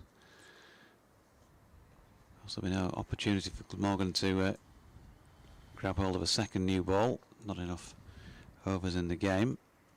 So that side of things is nullified as Billy Root is in again. Wide of the crease, bowling around the wicket, and Lyth picks him off for a single to the man out sweeping on the cover boundary. 56 now for Adam Lyth. Harry Brook closing in on a half century. Not out on 45. Root going back over the wicket to the right-hander, who again picks off an easy single. Plenty of gaps at the moment. Somerset victorious. Have you given that one out? By 4 wickets over Middlesex at Lords. Got across the line then. Good effort, because they did look up against it, didn't they? At various stages in the game. Back to round the wicket for Billy Root, and Lyth with a solid push forward. So it's a stand of 98 to win the game between George Bartlett, 76 not out, and Lewis Gregory, 62 not out. Dot ball here. 7th wicket stand of 98 to win the game for Somerset. As this is played away on the offside by Lyth. They've gone through for a quick single. Billy Root continuing in the attack from the Emerald stand end. As the sun beats down on subtropical Headingley. Well, if you're in here. Root bowls, and that's cut by Brook down to short third man. No run. End the over. 136 for 3. Lyth is on 57. Brook on 46. Yeah, sub-zero Headingley if you're out there. So Callum Taylor going to continue at this Kirkstall Lane end as they continue to try and catch up with this over 8. 40 remain. So Yorkshire have managed to tick off another 3 without further loss. Don't think the scorers have as much latitude to massage things as they used to. Taylor into Lyth, pushing into the offside. Straight to the man at extra cover, Billy Root, no run.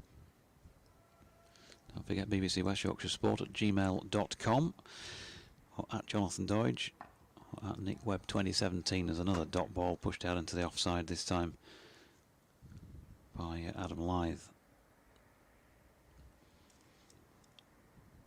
Taylor in once more, wide of off stump, just going on with the arm this time. Adam Lyth was confident that was far enough outside his off stump not to get involved. Made an exaggerated removal of his bat from the equation. This time pushes into the onside, and again Taylor firing through his over. 4 balls already delivered here. Here's another one. Played comfortably into the offside by Lyth. 2 men there, one at point, one at backward of point. About 30 degrees or so, as Taylor is in again and Lyth drops it into the leg side. And they're through and over quickly and charging off back into position for the next one. Let's get round, as is the general shout on these occasions. 136 for 3, Lyth 57, Brook 46, partnership worth 89. 39 overs left for Yorkshire to negotiate. Chris Drew asked when was the last time Kieran Carlson turned his arm over? As Billy Root tries a mock run-up with the batsman still chatting in mid-wicket. Kieran Carlson bowled precisely 1 over last season at Northampton. I think he might be back to bowling spin after an experiment with seam, but that might be yet to come, as Yorkshire and Harry Brook taking his time to face up to Root, who bowls and it's driven on the offside and fielded at cover, and there's no run. Tim Clark from Hull. Yorkshire terrible as always. Cricket is back. I think that's ironic, as Brook pushes forward. There's no run. One swallow does not make a summer, or one absence of a swallow doesn't make a winter, if that makes sense. Brook drives through the onside up towards long on and will take a single. Not sure that it did, but there we are. But certainly whatever happens, Glamorgan will take a lot of heart from really having the better of most of this game, apart from the first session and a half, where they plunged to 132 for 7 in their first innings. They've made most of the running since, as back on his stumps goes Lyth and defends on the offside, and there's no run, and Yorkshire have got the spell they needed in this afternoon session after the dismissal of Joe Root. No further real alarms since, as Root bowls outside off stump. Cook takes. There's no run. Slings it straight back to Root. Up he comes. Bowls to Lyth, who defends it on the onside, and there's no run. And Glamorgan sprinting round to get their latest sanitisation break.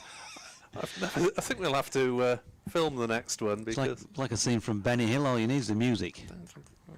the sanitisation is delivered by physio and 12th man or 13th man, as the case may be, and they're back on it. Kieran Carlson is asking which bits of protective equipment he needs. He's not required at short leg, so puts the helmet down and scampers off, still in shin pads to backward point. Brooke makes to hold them up. Here we go.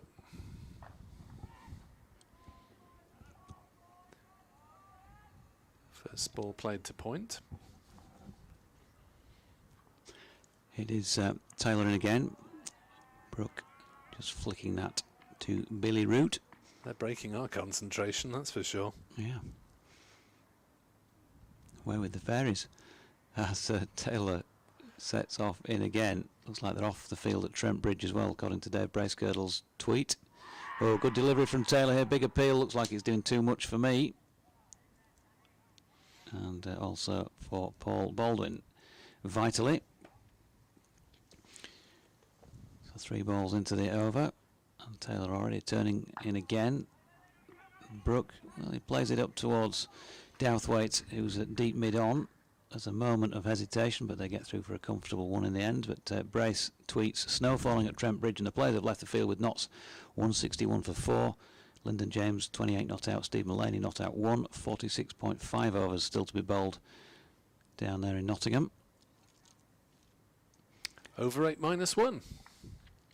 So they've pulled it back around as Taylor is into Lyth, who cuts away between point and cover, and it's the latter who goes round and does the fielding, Billy Root, and they turn down the single, which is fine. No risky runs, I think the Yorkshire fans will be saying at this point. This time Taylor straying down the leg side and Lyth just picking him off for another single square in that region. So he's on to 58 at the end of another over. We're halfway through what need to be bowled in this innings. 76 it was to start with. We lost 2 because of the snow break. So 37 bowled, 37 remain in the match.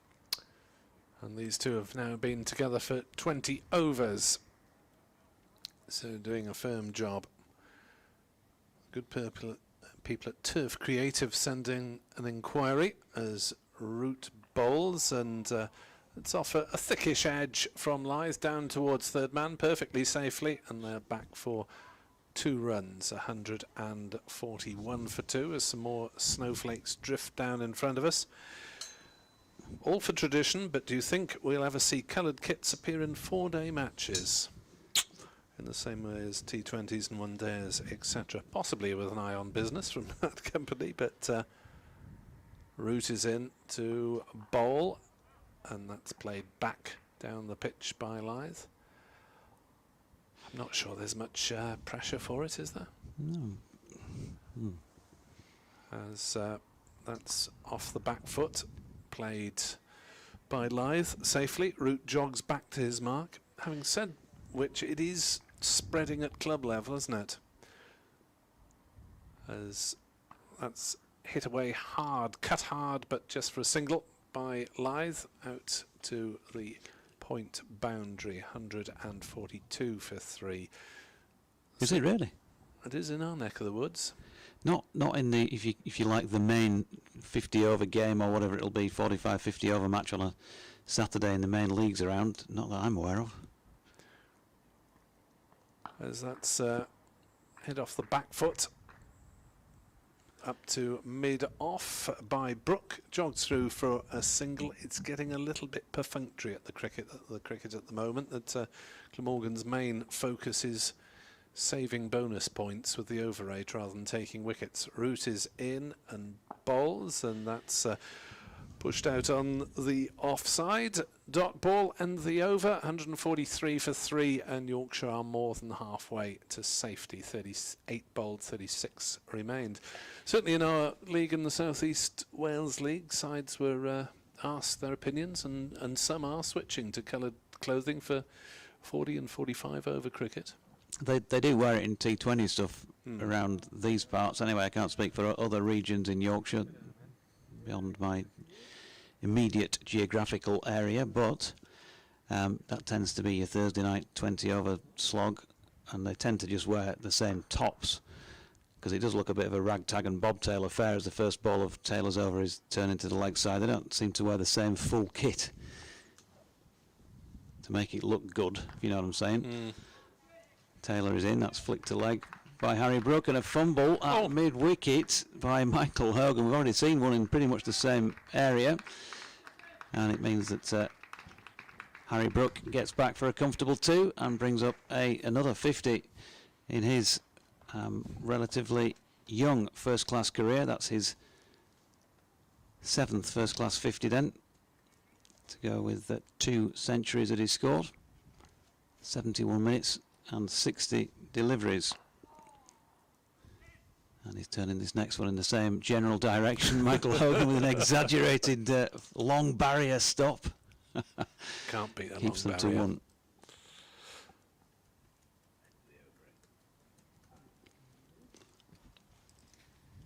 Taylor then round the wicket to Lyth, who cuts away. Hogan in the game again, this time off the left-hander, and once more keeps it to 1. So Brook on 50, Lyth 62 now. 145 for 3. And I was going to make the same observation as you did just in the last over there, Nick, with regard to what's going on out there in the middle as Brook blocks this next one, because it has been for the last 10 or a dozen overs, really, hasn't it? All about ensuring they don't lose bonus points here, Glamorgan, and that feeling of trying to put pressure on, take wickets and win the game, looks like for the moment at least it's gone. There's concentration on other areas as Brook picks up a single to mid-wicket, so that's in many ways making Yorkshire's job of seeing this out easier, isn't it? Absolutely, but I think Glamorgan would have given Taylor a twirl anyway, having not made rapid progress with the seamers, but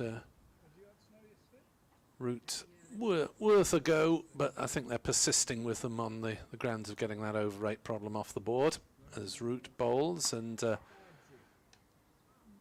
Brook takes a single all along the ground up to long off, especially I suppose with the dark clouds from our right. If they're approaching us, I'm not sure if they are, but if they were to come, Glamorgan don't want to get caught with their over 8 still negative as Lyth plays a forcing shot off the back foot through the offside, but it's well stopped. An extra cover on the boundary, and they're capped down to a single. I'm sure they've probably not accepted a draw, but it's sort of getting that feeling, isn't it? Because Root bowls and forward comes Brook, and there's no run. if they bring the seamers back, that's going to slow things down again, and they might be against the clock again in terms of over 8. So they're in a bit of a spot. As Root floats one up, and it's caned away off the back foot through the offside. There should be an easy 2 here. It's a good stop on the boundary by, I think, Van der Hoogten in the far distance in front of the rugby stand, but they still managed to get through for an easy 2. He was like the boy who wants to play in goal at school because he likes diving around there. I don't think he necessarily needed to do that, but it was just a nice effective dive. 152 for 3. Root floats it up, and Brook drives up to long on for a single. I suppose there's always the danger that Yorkshire's batsmen will lose concentration, have a go at something that isn't quite there to be hit. And Root is keen to get at him. Umpire Warren says, hang on a moment. Root does bowl now, and Lyth cuts past umpire Baldwin down to the point boundary. They take a single. Glamorgan race round again between overs, and well, it just shows the problems with time in this match. I think Glamorgan can fairly argue that had they had another couple of sessions yesterday, they could have given themselves a lot longer to try to bowl Yorkshire out. But side with Yorkshire's ability aren't going to roll over in 76 overs easily. Here's Taylor continuing at the Kirkstall Lane end. Starts wide of off stump and turns slightly wider, and another easy single out to the sweeper for Adam Lyth. Ticking along. 64, highest scorer in the match for his county. Although Harry Brook is beginning to press him on 57. Partnership worth 108. Dan Douthwaite just gets moved in by Callum Taylor off the boundary edge down to our right, and will now be about 30 metres in from it at deep mid on as the right-handed Brook sets up and waits. Taylor switching over the wicket. He's hit in that general direction by Harry Brook. Another pretty dive, this time from Douthwaite to do the fielding, and they get through for 1.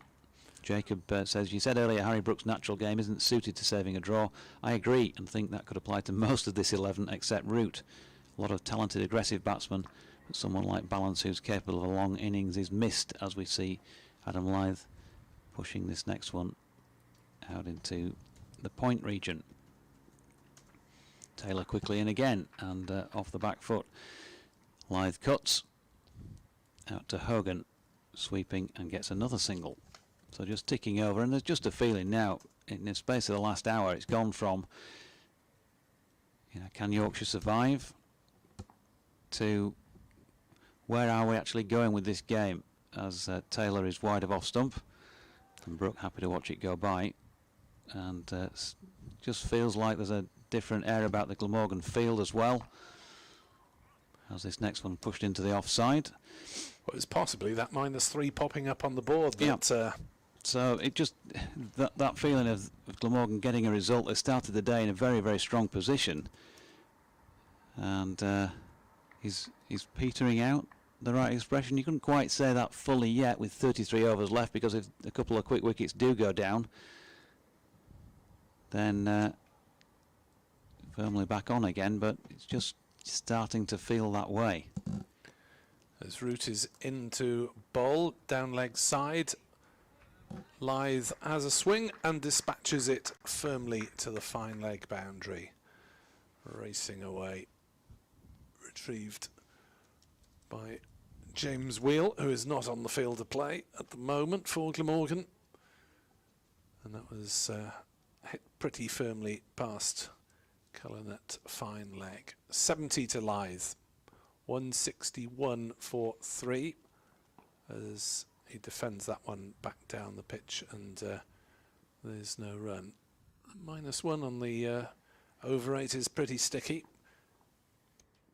as Root is into bowl, and Lyth has a big swing and hits another one through the leg side for 4 as Van der Hoogten, no, he hasn't timed it actually. I thought he'd dispatched that one, but Van der Hoogten managed to pick it up just inside the wide long on boundary, and it's just a couple of runs. Just hear Peter Alice there, couldn't you, with a ho ho ho, as he's pulled that one up a foot short of the hole. Driven firmly into the offside this time, and a spectacular diving stop by Callum Taylor, who enjoyed that one, I think. Runs flowing freely for Yorkshire as Root bowls and noodled away on the offside, and well, for a moment Brook fancied a single from the non-striker's end, and Lyth told him not to be so daft. As Taylor intercepted, Root bowls again, and that's played away on the offside by Lyth. End of another lightning over in terms of time rather than velocity of ball. 163 for 3 Yorkshire. Lyth 72, Brook 58, 32 overs maximum remain. Glamorgan over 8, -1. Yeah, Michael's tweeted can you clarify how the bonus points work? I thought they only applied to the first innings, but you keep referring to Glamorgan thinking about bonus points, which is confusing me. Okay. Yeah, you lose bonus points if you have a negative over rate over the course of both innings in the match. So the match as a whole, if your over rate is too slow, you can be docked points. Taylor is in, and Brook is pushing out into the offside and gets a single for it. So you're right, Michael, you only accumulate bonus points in the first innings, but you can lose them across the course of the whole game. So that's just one of these exercises to ensure that the game is not plodding along at too pedestrian a pace and teams are taking ridiculous amounts of time out of the game by ambling around in the field as Taylor's next delivery is pushed into the offside by Lyth. There was no run, and Taylor quickly back in again. Lyth driving to Billy Root, who is at extra cover, makes a good stop to his right. Very much a feeling of batting practice at the moment for Adam Lyth, and he's taking his opportunity. 72 not out. Works this next one nicely off his legs, and we'll pick up another single. 165 for 3. And Yorkshire just ticking down these overs. They went off for that very brief snow break, lost 2 of them. Taylor switching to over the wicket, and Harry Brook not interested in playing at that next delivery. So there were 45 overs remaining when they returned, down to 31. As Brook solidly blocks the last ball of the 43rd over of this Yorkshire second innings, and they're going to dash on with the sanitisation gear once again. Lyth 73, Brook 59. Partnership is worth 118. Callum Taylor's bowled 10 overs, 2 maidens, none for 38. And Harry Brook, Billy Root even, 6 overs, no maidens, none for 28. We must be fairly close to the tea break, surely. We must. I thought it. Is it not 3:40 on the final day, come what may? Oh yes, that's right. Yeah, I was thinking it was brought forward, but it isn't. No, you're right. It's 3:40. It's 10 minutes away, but there will be fewer than 30 overs by the time we get there. Only in cricket do they go off to have a meal. Well, actually, they don't realistically in a tea interval, do they?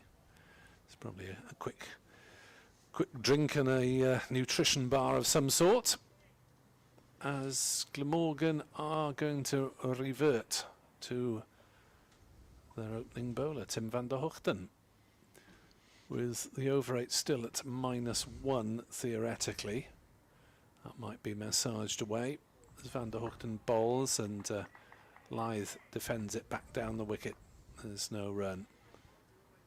So presumably the thinking is that they might as well have one last effort at breaking this partnership and giving themselves a victory chance in the final session of this game, should the weather hold off. 165 for 3. Van der Hoogten bowls, and Lyth defends back down the wicket, and all of a sudden this has an air of rather more serious cricket, doesn't it? Yeah. Talking of taking tea, Annie's, the wonderful Annie's in the back of the box again, bringing some afternoon tea in for us. There's no cream cake, so can't see any of that. Here we go. Thankful for small mercies. With Van der Hoogten right arm round the wicket. The left-handed Lyth beats him outside off stump. Yeah, good delivery. And as you say, just as soon as he came on, it just felt a bit more serious. It's almost as if they've had a 2-minute chat there during the sanitisation break, or more like a 25-second chat, and said, right, lads, are we still going to have a go at winning this game or not? We got ourselves into a good position. Let's just not let it fritter. Let's try and get them under pressure again. Yeah, they'll have to run round between overs to try not to lose that 1 point maybe, but Van der Hoogten bowls, and that's driven away by Lyth. No need to run there. No fielder out on the cover boundary.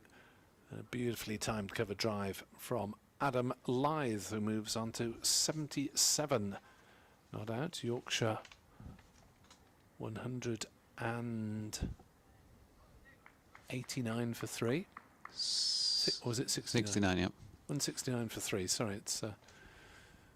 I need to go to the former sponsors of the championship, obviously. They used to go into the current lot because they're endurers. As that is blocked by Lyth. Back out on the offside. No run. The window between myself and that scoreboard isn't the cleanest. That's my excuse, and I'm sticking to it. Hope the lamps are all right because I've got 4 hours of motorways ahead of me this evening. Will it be sooner or later? Glamorgan will hope to get a breakthrough here as Van der Hoogten bowls, and Lyth defends it back to the bowler. No run. One scoring shot, a boundary off that over. Wonder if we'll see a bit of Hogan at this end. No, it's Callum Taylor is wandering over to give his cap to the 12th man. James Wheel, who's on with the cap and sweater for Van der Hoogten. It doesn't help timings, does it, when you have to have effectively the 12th man on with sweaters each over, with the umpires not allowed to handle them at the moment. It's Taylor's in. Yep, bowling to Brook. Floats one up and is pushed back down the pitch. No run. We have the first result in the group, which is a draw over at Old Trafford. Sussex and Lancs have shaken hands. 14 points to Sussex and 16 to Lancashire. As this next delivery is causes a few oohs and ahs among the Glamorgan fielding contingent as it's dropped out of Harry Brook's bat into the offside. No run. Taylor in again, and Brook solidly defending. As Nick announced earlier, Somerset beat Middlesex by 4 wickets. I can't remember which group number they're in without having that written down in front of me. But we have a result in that one. Looks like a draw between Essex and Worcester, as this next ball is blocked by Harry Brook. Worcester trailing by 15 runs, having been bowled out at last by Essex for 475. It's T down there at Chelmsford, but no chance of a result either way unless there is some very strange declaration thing going on and some amazing bowling. Taylor's next delivery pushed back by Harry Brook. No run there. In this group, Kent Northants also heading for a draw. Kent 24 for 1 in their second innings, leading by just the 45 down at Northampton. Taylor in again. That's pushed back up the pitch by Brook, who safely negotiates a quick maiden. 11 overs, 3 maidens, none for 38 for Callum Taylor. Yorkshire 169 for 3. Let's have a look elsewhere. Hampshire, we know, beat Leicester by an innings. Surrey and Gloucestershire. Gloucestershire needing 119 to win in that one, with 8 second innings wickets standing. That would be a bit of a famous win, wouldn't it, for Gloucester at home to Surrey. It is tea at Trent Bridge, where they're due to restart at 3:45. They're taking early tea then. Notts needing 235 more to win, with 6 second innings wickets standing. Derbyshire leading Warwickshire by 212. They're all out second time, so 212 for Warwickshire to win in what remains of the match there. As Van der Hoogten bowls to Lyth, who fancies a quick single for some reason and gets there quite safely as McIlroy's underarm throw misses the stumps. Wouldn't have mattered had it hit. 170 for 3. Not quite sure why he fancied a push and run, but I suppose it was safe enough. And they all look good in the stats at the end of the season. As Brook is requiring some assistance from umpire Baldwin to get possibly his glove back the way he wanted it. Not sure that umpires are meant to do that these days, but who knows when restrictions will lift, and hopefully we'll be able to forget about sanitisation breaks by the end of the season.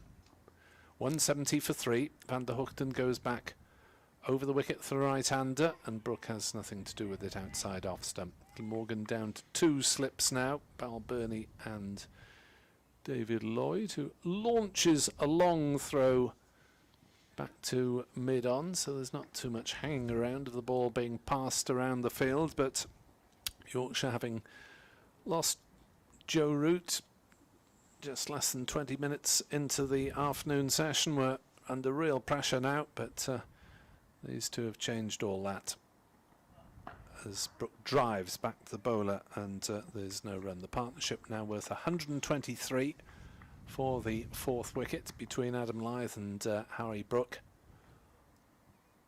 The cloud comes overhead, and it might be merciful if we were to get a shower somewhere around the end of the tea break, and I think Glamorgan's victory hopes have pretty much receded by now. Last over this will be before tea. 3 deliveries to come as Brook will get runs on the leg side down to Douthwaite at backwards square. Just a single, in fact. 171 for 3. Brook onto 60 not out. And you get the feeling that as things stand,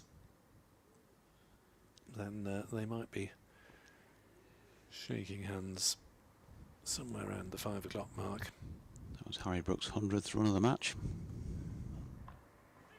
As Lyth adds another 1 or 2 to his collection, running one down from Van der Hoogten to 3rd man 2 it is. Taylor with the fielding. He's patrolling the outfield rather than his usual covers stroke mid-wicket haunts. 173 for 3. Last ball before the tea interval for Yorkshire to keep out. Van der Hoogten into Lyth, who does just that, keeps it out, defends it back down the pitch. Van der Hoogten fields in the follow-through. Yorkshire 173 for 3 at tea, needing theoretically another 206 runs for victory. Glamorgan needing 7 wickets in 28 overs, but I think that both tasks will be beyond the respective sides, and we might have to settle for Yorkshire 11 points, Glamorgan 14. Yep, stand by for a potentially earlier than we thought finish. If they decide they're going to get to that stage of handshakes, we'll see. But for now, we'll take a break then with Yorkshire, as Nick says, 173 for 3 in their second innings. Harry Brook and Adam Lyth making their way off. We'll make our way off as well, and we'll be back with you for the resumption.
So the players making their way back out for the final session of this opening match of the 2021 County Championship for these respective sides, Yorkshire and Glamorgan. Harry Brook and Adam Lyth, the Yorkshire batsmen, in at the moment, in a partnership that's currently worth 126 from 176 deliveries for the fourth wicket. Lyth 80, Brook on 60. They've batted 46 overs of what were an allotted 76 when they walked out there to bat. Then of course they lost 2 for that short snow break. So 28 still to negotiate.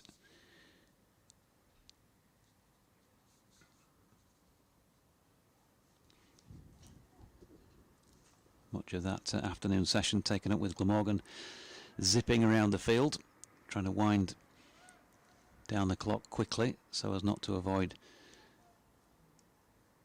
any penalty points being deducted from their overall total in the contest.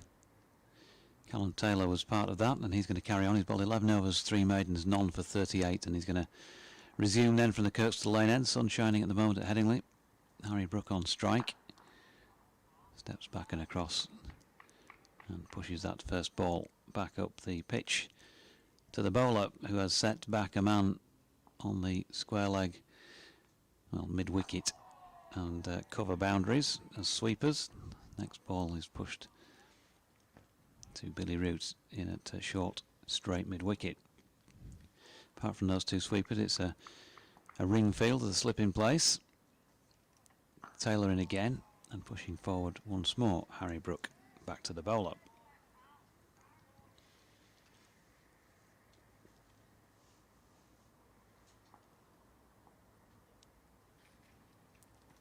Taylor into Brook, who pushes into the offside this time. There's no run. Suggestion just then at tee that not totally beyond the realms of possibility that Yorkshire might want to have a pop at this in the last 27 overs. 206 more to win with these 2 in and playing well as they were in the second session.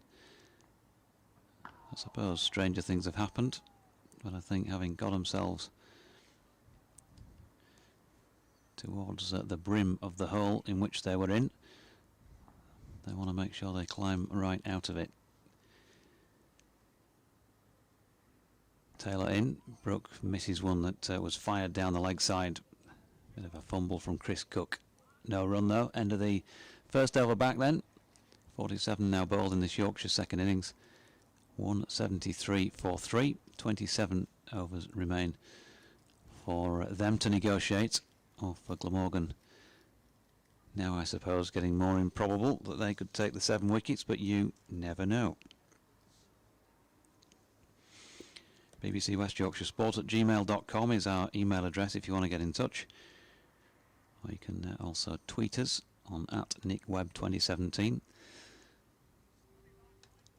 Or the man from BBC Wales Sport, or for yours truly, @JonathanDoige.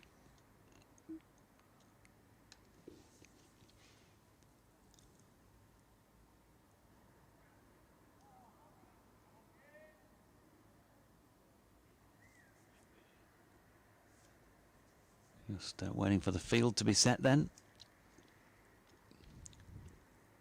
for the resumption from the Emerald stand end of the ground. It looks as though it is Michael Hogan who is going to open up this final session, and he's gone for 4 off that first ball, just a little wide of off stump, and might be just asking Adam Lyth if he really meant to play that through third man for 4.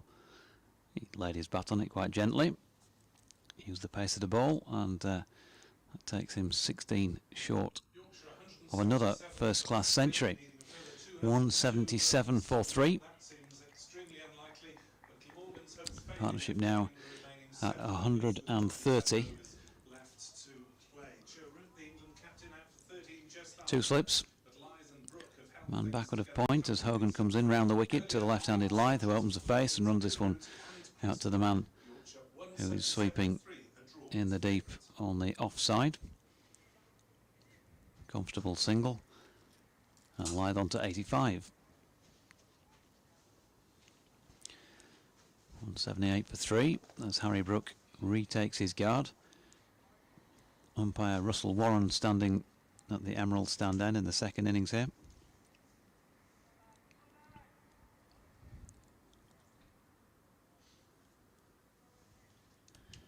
Bit of a twirl of the bat from Harry Brook.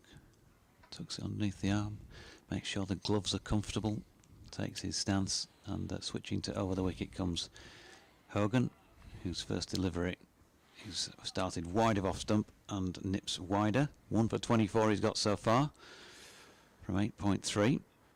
Yeah, Rod Young on Twitter was just wondering whether Glamorgan might have employed David Lloyd since he took a couple of wickets in the first innings. It's a thought. Querying when Glamorgan switched to over-8 maintenance. Hogan in again. Brook in the air. He's gone. He's hit that one straight to cover, and the man of the moment, Billy Root, takes a catch as the ball was dying on him, and he just had to lean forward and clasp it before it hit the practice wicket away to the right, and Harry Brook is trudging off. He hasn't lasted long after tea and hasn't added to the 60 he had at that particular break, and Yorkshire have lost a fourth wicket then. 178 for 4, still 201 runs short, and Glamorgan needing 6 more wickets in 26.2. Well, that just might reignite things. We'd had a long period there. Most of the afternoon session around about, 100 minutes without a wicket. But Brook, having batted pretty well, pretty sensibly, didn't take any risks that weren't needed, but just seemed to stop a little bit on him, that one. He was through the shot anyway, and just spooning it up, getting underneath it, rather than the back foot force that he was trying. Maybe just caught a little bit between two stools, defence and attack, but certainly mistimed the shot, and the ball looping up for Root to dive forward. Yep, the pigeons that were on the western terrace have just been joined by a cat. As Johnny Tattersall makes his way out, I mentioned in the first innings, he's very much an unruffled sort of a player, so if you ever wanted somebody to walk in when the nerves might be beginning to jangle again, he'd be one of those sort of people. We'll see. In the first innings, of course, he did get going like a few of the Yorkshire batsmen did. LBW to Van der Hoofden for 15 first time around. Can he better that? Hogan is in, and he turns that onto the leg side. Tattersall first ball, and there's no run. Yeah, I think you might have hit the nail on the head with that. It just looked like it might have stopped on him slightly. Just looked to check himself, because he'd been playing with fluency and confidence, I think it's fair to say. Absolutely. Up to that point. Good catch as well from Billy Root. Never easy, is it, when they're dying on you? Hogan in again. And Tattersall pushing up to mid-off to complete that 48th over then. Yorkshire 26 to negotiate, 178 for 4. 6 wickets left for Glamorgan. 201 theoretically for Yorkshire to win this game. As some more cloud comes over, we have only lost 2 overs today to the weather after losing 2 sessions yesterday on day 3. As Callum Taylor will continue from this Kirkstall Lane end as we look out from high on the 4th floor in the Carnegie Pavilion as the batsmen meet for a little mid-wicket chat, and it'll be the left-handed Lyth on strike. Callum Taylor to bowl. He's coming around the wicket to the left-hander, or staying around the wicket. He's got a slip and 6 in a ring as he floats that one up, and it's driven through the onside, and he'll get 4 runs for it, will Adam Lyth. I said floating it up. It's a charitable way of saying bowled a full toss. Lyth tucking in. for his 12th four to go with a pair of sixes. He moves on to 89 not out. 182 for 4 as Taylor gives that one a bit of air and a little bit of turn, but away from left-hander's stumps, so he's safe to allow it to go through to Chris Cook. Back in possession straight away, Callum Taylor, as that one is nurdled out on the offside and there is no run.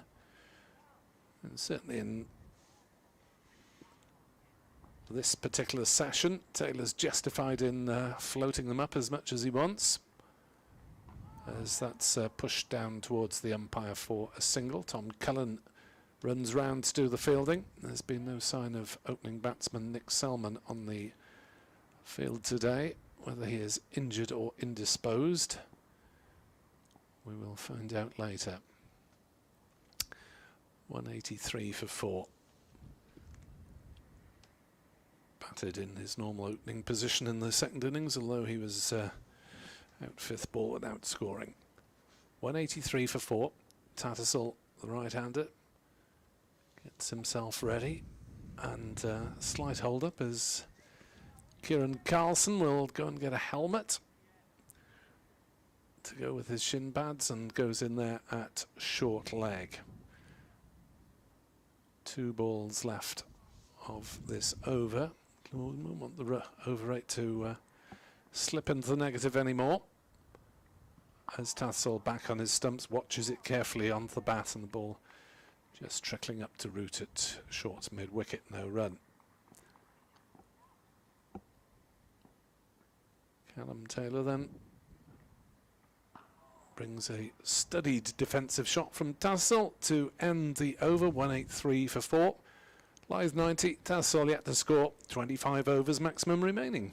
Yeah, and Harry Brooks' 60 came off 90 balls, 100 minutes, and included 8 fours and a 6. And Phil Dix holding up his mobile phone, and it looks like he's showing me that he's got a date with Ethel down the local pub tomorrow, sitting outside at a nice cafe table. No, in actual fact, it says hail showers and a gentle breeze. 5 degrees. For what happens during the rest of the afternoon, but hopefully pass my best on to Ethel as well. 183 for 4. It's a good job there's some firm glass between us. Shaking his head. Adam Lyth not out on 90. Make that 90 plus now, because he's driven that lovely push through the covers. It has been reeled in just short of the boundary, so he's going to have to settle for 2 here. 92. Yorkshire 185 for 4.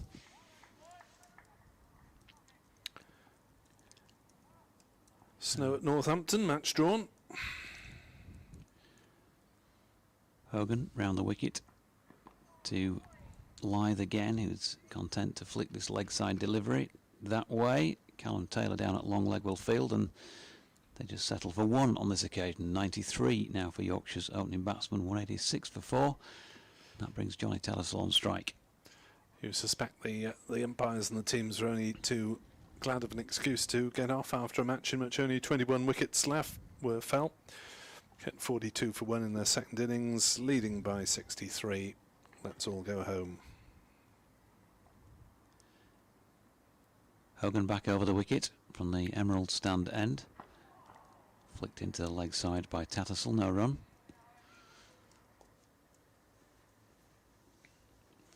Johnny Tattersall, I think Harrogate born. Played for Knaresborough. Sort of in his learning years and into his senior cricket, I think. Formerly of the Airedale and Wharfdale League, now playing in the York Senior League. And he's solidly behind this delivery from Michael Hogan, number 31 on his back. Picks it up, throws it to the ball shiner, who is Kieran Carlson. And he's just a little pacier back to his mark than would normally be the case. 186 for 4. Hogan into Tattersall again. Good delivery this time. Beats Tattersall past the outside edge. So we've had 2 draws today. Lancashire Sussex and Northants Kent. Those are the other 2 matches in this Group 3. So whatever the actual points are, and there were obviously differences, this game being a case in point, nobody will be too displeased. But somebody's got the run on them, with plenty more fixtures left, and the last ball of the over pushed up to mid-on by Johnny Tattersall, who remains scoreless. Adam Lyth 93. 24 overs left in the game, 186 for 4, needing 193 more to win. 6 more wickets for Glamorgan to do so. Yes, there might well be a result of a positive nature. Well, there's always a result because a draw is a result, but there might be a positive result at Bristol, where Gloucestershire are 128 for 2, needing a further 100 to defeat Surrey. There were 2 earlier results. Hampshire beating Leicestershire by an innings of 105 runs. As Taylor is in, running away from us and bowling another full toss that is duly dispatched by Lyth through the leg side for 4 runs, taking him on to 97 not out, and therefore, in accordance with BBC County Cricket commentary protocol, Jonathan Deutsch will describe the following deliveries. Well, he's played well. He's had an opportunity here. Glamorgan may have had their eye off the ball in terms of wicket taking because of that over rate in the afternoon session. But he's not given a chance either. And so Callum Taylor in to Adam Lyth, who pushes to Billy Root at extra cover on this occasion. And doesn't bring up another landmark, but there's plenty of time. Taylor round the wicket again. Lyth cuts away. Could have been, but he found the man backward of point. Set to stop that sort of shot. Does his job. Beautiful sunny Headingley evening session. And Taylor in and Lyth pushes away to Billy Root once again. 2 balls left in the over. Not for 47 Taylor. He'd like Lyth's wicket right now. He floats one up. Lyth takes it just about on the full, flicks it into the leg side, but can't get it past the infield. And that infield just tightens a little on the last ball of the over. Hogan coming in off the cover boundary. And Lyth again not far off it, but Carlson does the fielding of that cut shot at point, and so he's been kept at that end, and still on 97 at the end of the 51st over, with Yorkshire on 190 for 4.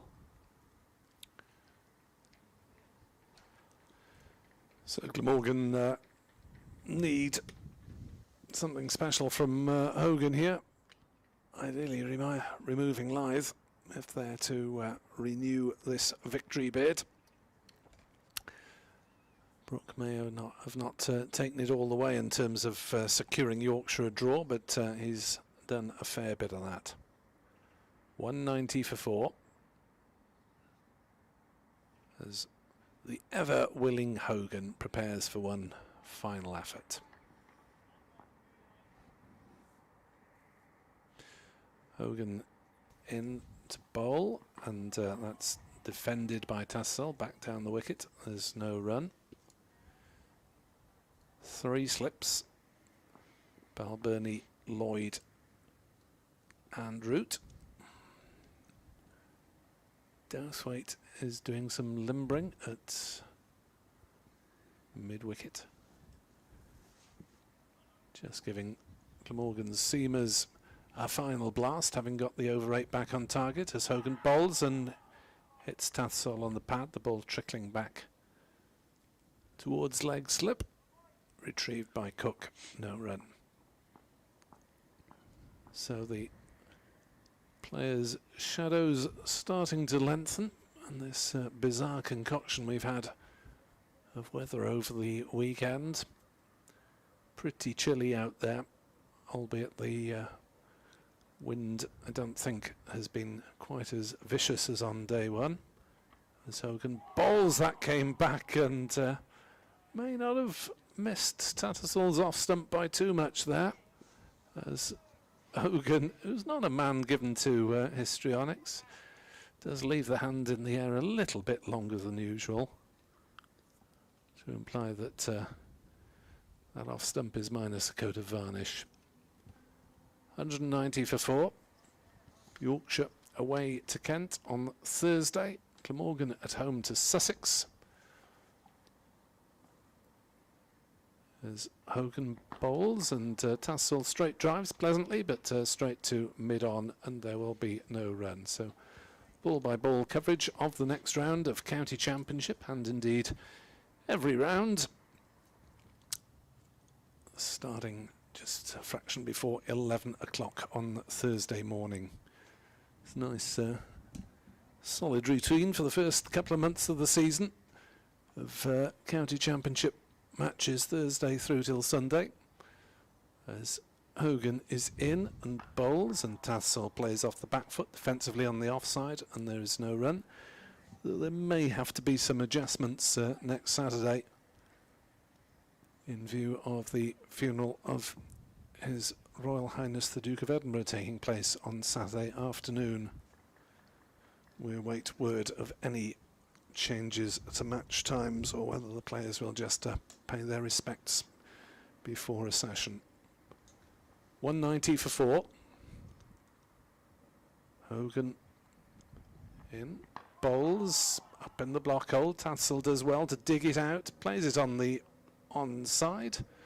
No run, and the over 190 for 4 it remains. Lyth is on 97 not out. Yep, 22 overs remain. We'll probably be asking the question about when there might be some handshakes if this partnership stays together for a little while, and it looks completely beyond the realms of possibility. But at the moment, still 22 overs to take 6 wickets is not beyond the realms. And we're going to have a change of bowling. Dan Douthwaite is going to try and stop Adam Lyth getting his 100. Lee Centurions 18, Huddersfield Giants 36. Probably expected, yeah. It's a full-time score. Challenge Cup action this afternoon.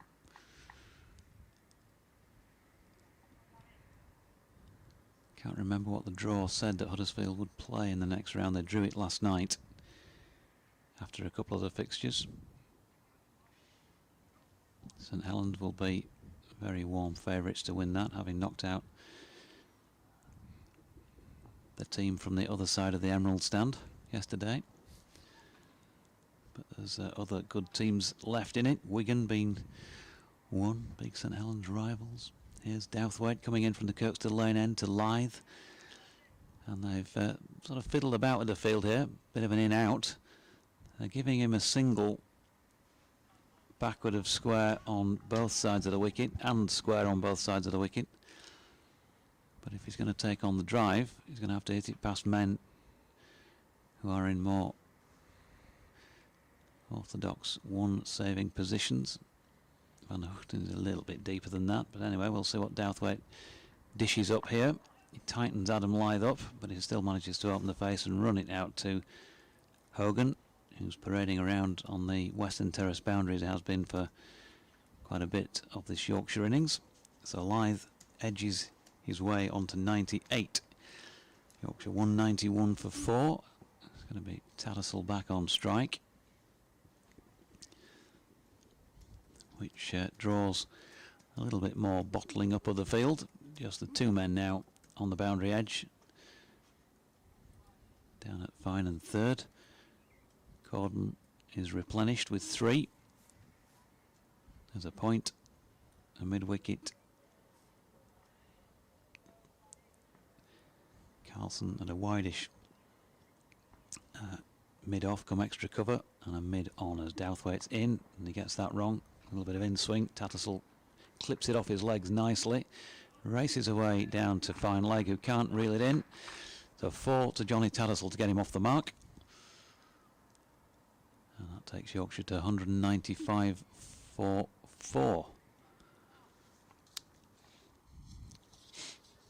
It was a diving effort by the man down there. I think it's Callum Taylor in the far distance. They have at least managed to pass their first innings score for the loss of just the 4 wickets this time, and they'll be wishing that there were bonus points available in the second innings. 193 all out, first time around, of course. Douthwaite then.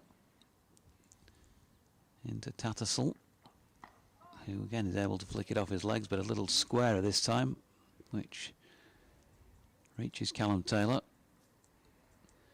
who lets them get through for the 1. 5 to Tattersall, 196 for 4. And Adam Lyth back on strike then. 2 left in the over.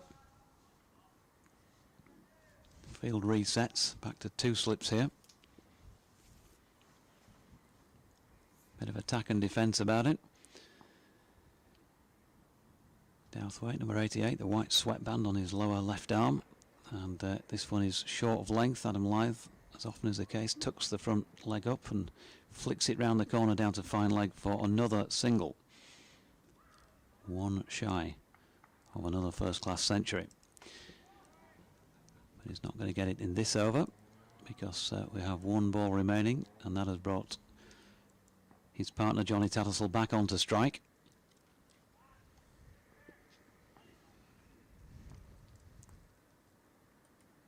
Douthwaite in again, past umpire Baldwin. Let a bit of shape in towards the right-hander, who safely pushes out into the offside to complete that 53rd over of Yorkshire's second innings.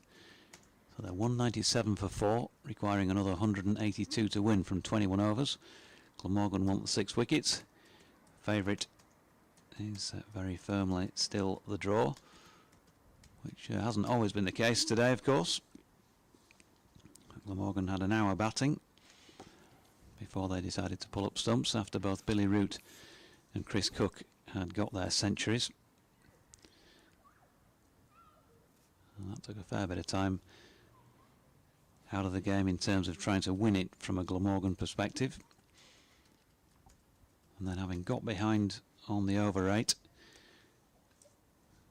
made things a little bit tricky for themselves in terms of concentrating on taking wickets in the afternoon session. Zipping around with the spin bowlers and with the sanitisation breaks to try and bring the clock back around, so there was no detriment at the end of the contest. So Michael Hogan into Adam Lyth, 197 for 4, and Lyth drives into the offside, but it's straight to Callum Taylor at cover.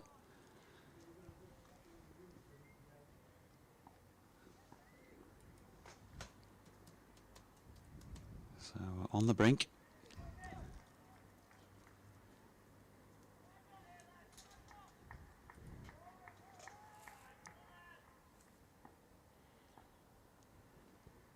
Here comes Hogan round the wicket. Angled in towards Lyth, who opens the face and runs it out to point.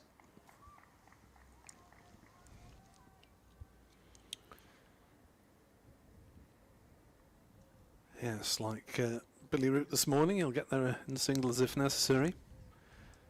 Chris Cook raced to his 3 figures after a pretty patient innings. He accelerated in the final stages. So in comes Hogan to Lyth, who runs it down. Can't get it away though. Past Gully. And so he's having to wait, having to be patient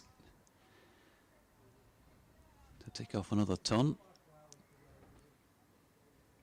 3 left in the over. Conditions for batting probably about as good as they've been. There's a fair bit of blue overhead. Sun is shining as Hogan comes in to Lyth again, who pushes into the offside. He's not going to take any risks. He's waiting for the bad one. Well, certainly home and visiting batsmen will be very keen for pitches as good as this for the rest of the season.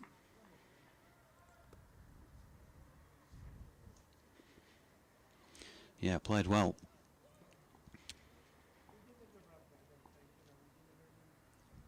Michael Hogan pounding in again from the Emerald stand end, round the wicket, and that's it. Adam Lyth flicks it away, back out of square on the leg side, and takes one and makes that into two as Dan Douthwaite does the fielding, and that will be century number 25 in first-class cricket for Adam Lyth, who removes his helmet and salutes his teammates. And that innings has gone a long, long way to getting Yorkshire out of a pretty deep hole here and getting them a draw out of this opening game when a worse fate could have befallen them. 13 fours, 2 sixes, 192 minutes and 166 balls. Well played, sir. There's a decent scoring rate as well. First 50 off 91 balls, second off 75, so he's accelerated a bit. Last ball of the over then. Hogan into Lyth, who turns it into the leg side. Fielded at mid-wicket, and there is no run.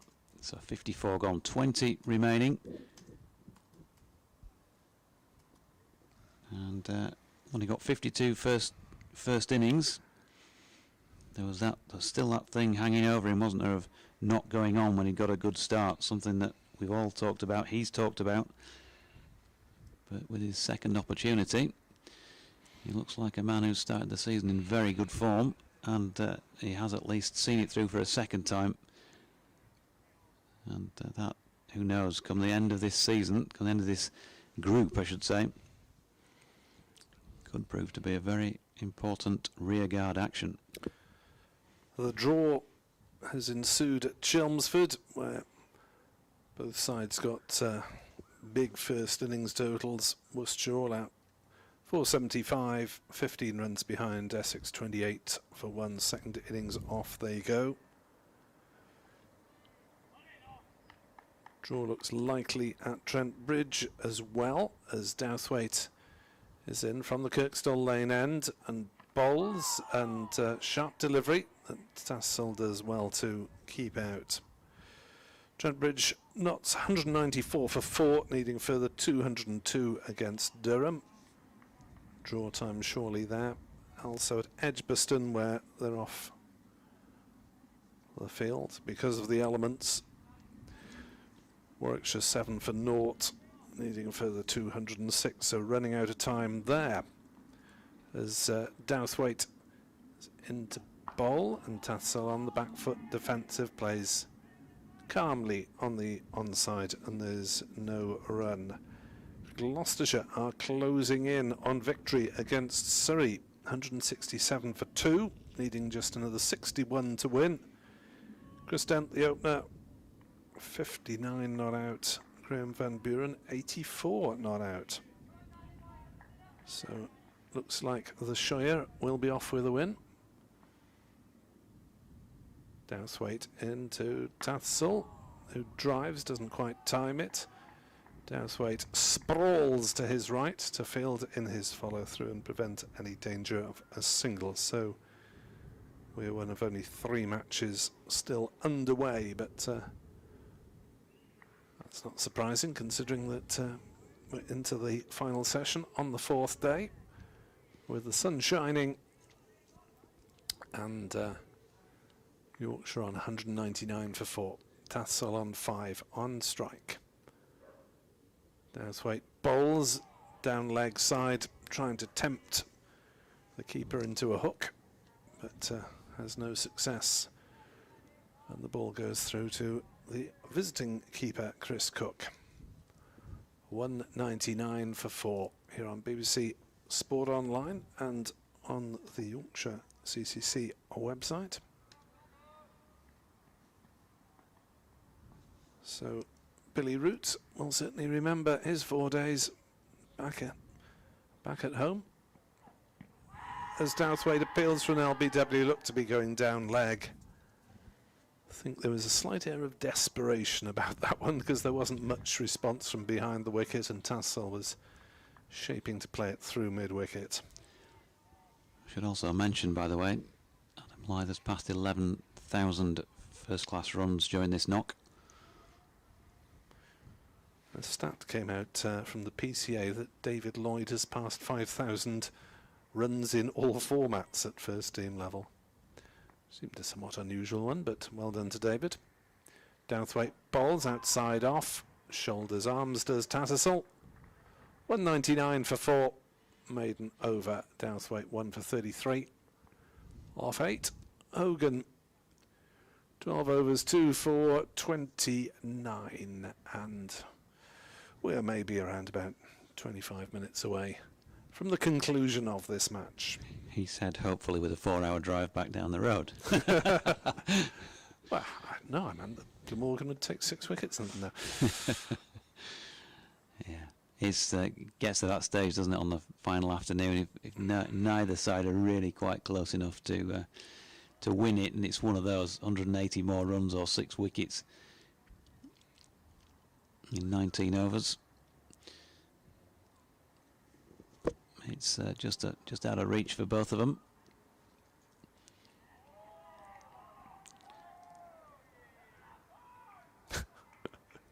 Bit of high jinks out in the middle, judging from the sound of it.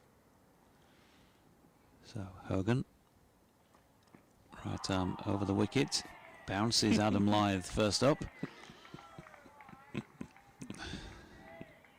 Well, they've had a good 4 days as a collective, haven't they? So the sun's shining, why not? Why Have a bit not? of fun.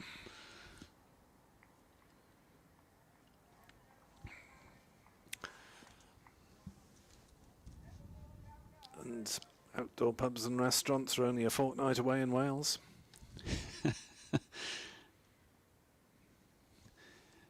Hogan into Lyth, who finds the gap through the offside.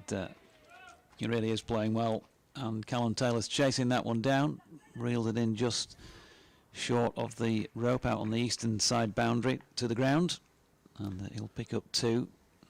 Just, yeah, he does look in great touch, doesn't he? I know he got that good delivery from Douthwaite that stopped him in his tracks on 52 in the first innings. Well, I haven't written down a chance against his name in the second innings. Not at all. He's looked and I think completely only a run out in the first innings. So that's a positive from a Yorkshire supporter's perspective, after there were 1 or 2 moments of doom and gloom after the first innings. Short ball again from Hogan, and Lyth well underneath that one. We're playing first-class cricket. People are able to listen to it and watch it. Sadly, not watch it in person, but at least watch it in the comfort of their own homes. So we must be grateful for these things actually happening. And after a false start last year, what a great way to launch your benefit year. He's trying to fend at this one from Michael Hogan, and there's an appeal. There's one of those appeals which is half-hearted, sort of half suggesting it's an obvious catch behind. Lyth not interested, looks at the floor, but vitally, umpire Russell Warren is not interested either. Well, that would have been a way to go, wouldn't it? Strangled down the leg side. Bit of bounce from Hogan. Might well have flicked something on the way through, but umpire deciding that it wasn't gloves or bat. Gavin Gray sends big congratulations to Adam Lyth on his 25th century. And he's facing up to Hogan again here, dropping that one just backward of point, and calls through Tattersall, who's ever willing for a quick run, and they get through comfortably. If you talk about little targets for players, you know, the first target was to get in, then tick off your 50. He's got to that first century of the season, having all that stuff we've discussed, or I've discussed on a few occasions, about not seeing it through to the 3 figures despite playing well. He's done that. So the next target, with 18.1 overs to go for Adam Lyth, to have a real good start to the season here, I guess, is to be there whenever this game ends. To not have that lapse of concentration now that he's got 3 figures. A red inker.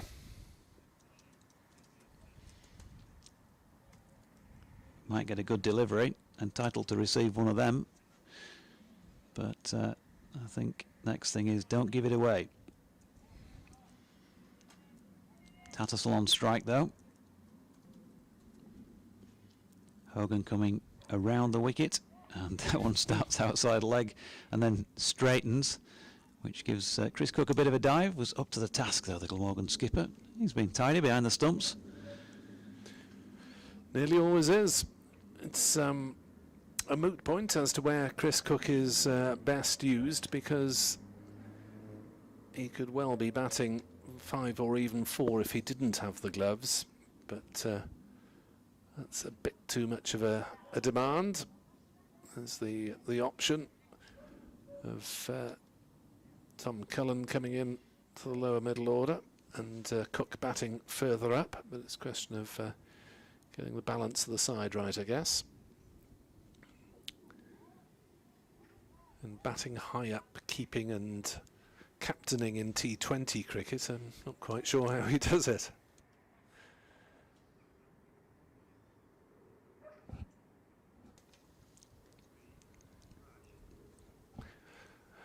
Dowthwaite is in to bowl to Lyth, who runs it down to third man, and they'll go through for a single. 203 for 4.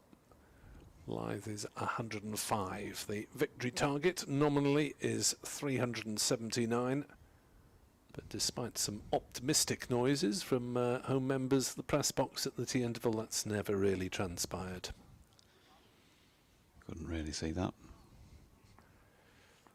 Tassel on strike, stubborn, defensive so far, as he'll not get a run there. I thought he'd managed to deflect that one down to the third man boundary, but Billy Root, enthusiastic to the last, makes a diving stop at third slip, and there is no run. 203 for 4. Glamorgan were in with a genuine shout when Joe Root was dismissed just before 2 o'clock, but that didn't happen. Thanks to Lyth and Brooke, as a short ball from Dowthwaite sees Tassel duck underneath it. Dowthwaite, like Callum Taylor in the first innings, will enjoy having the England skipper's wicket among his collection. Taylor only the 3rd wicket of his first-class career. Dowthwaite with a few dozen more than that. As Dowthwaite bowls and just beats the outside edge of a slightly unnecessary defensive prod from Tattersall, but he was tempted into playing at a full-length ball. Just avoided feathering it through to Chris Cook. First impressions of watching Dan Dowthwaite and having read about him before the game started, definitely all the stuff I read. Looks like it's not too far wide of the mark. Looks like a useful player. 50 odd in the first knock. He got, what, 2 for 39 in Yorkshire's first innings. In he comes.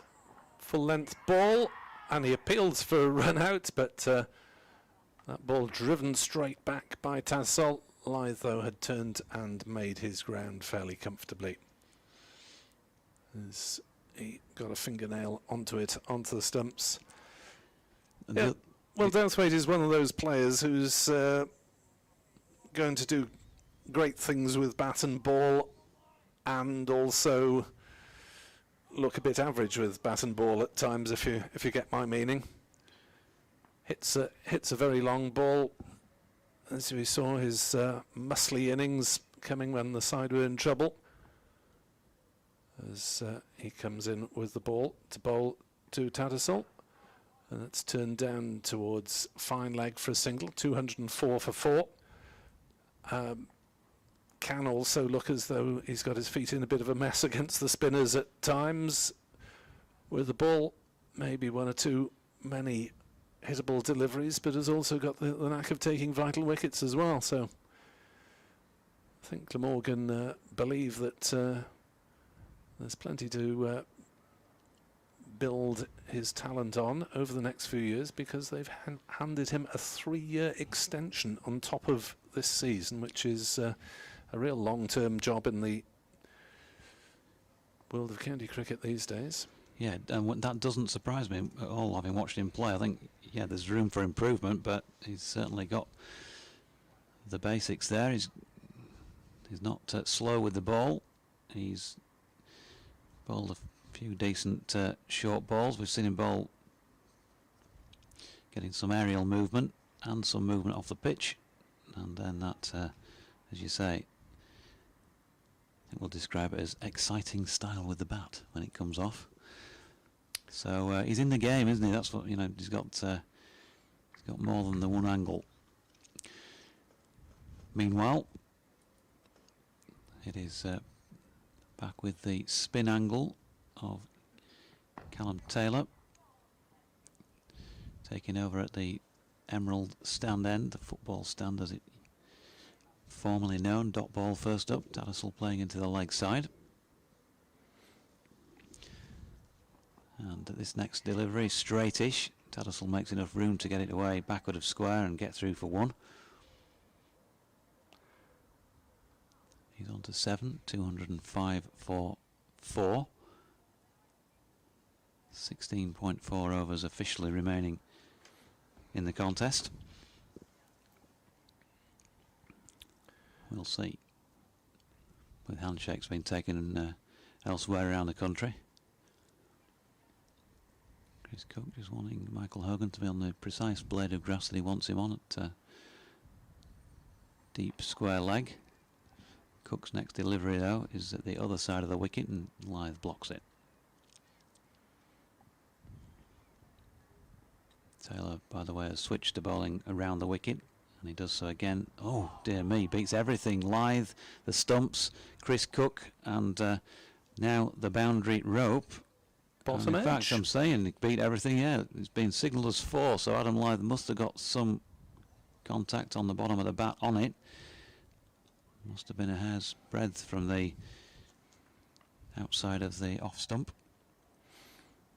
And we welcome along listeners to 5 Live Sports Extra, who have just joined us with Yorkshire on 209 for 4. We've seen Adam Lyth get his 25th first-class century this afternoon. He's on 109 not out and facing Callum Taylor at the moment, pushing that one back up the pitch. Chris Cook round from behind the stumps to sweep up. One ball left in the 58th over of this Yorkshire second innings. The game very firmly now heading towards a draw as Taylor's last ball is full and pushed out on the offside by Lyth, and there's no run. So 209 for 4 after 58. Lyth 109 not out. Tattersall not out on 7 in a partnership, currently worth 31 for the 5th wicket. So Yorkshire need 170 more to win. Glamorgan clearly needing the 6 wickets. They were favourites coming into this 4th day on 161 for 4, leading by 298. And if you weren't already aware, Billy Root made 110 not out, working the decisive runs to get into the 3 figures off big brother Joe, bowling from the Kirkstall lane end. And Chris Cook, Glamorgan skipper, got himself to 102 not out before pulling up stumps in the metaphorical sense with a 378 run lead. Yorkshire had 76 overs to bat to get a draw. They've lost Tom Kohler, Cardmore, Cook bowled Van der Huchten for 4.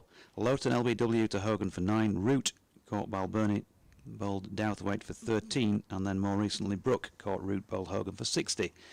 The 4 wickets to have fallen. And we had a couple of overs off for snow as well. As Tim van der Hoogten is back into the attack from the Kirkstall lane end, and that's turned on the leg side by Tattersall, and there is no run. Yorkshire were in trouble when Joe Root was caught at slip off Dan Douthwaite for 13, some 20 minutes after the lunch interval. Glamorgan hopes were high at that stage, but they were gradually worn down by the efforts of Adam Lyth and Harry Brook. Brook out for 60, Lyth still there and looking to be unbeaten at the end. Van der Hoogten into Tattersall, who blocks that one out on the leg side, and there is no run. From the Glamorgan point of view, I think if they do go home with 14 points from Headingley, they'll be very satisfied with that, although they will have thought, maybe what if the weather hadn't intervened and wiped out a couple of sessions yesterday with that heavy snowfall in the lunch interval. Van der Hoogten running away from us. We've had a mixture of sunshine and cloud today. As Van der Hoogten bowls, and Tattersall very watchful, plays up to Carlson at mid-on, and there's no run.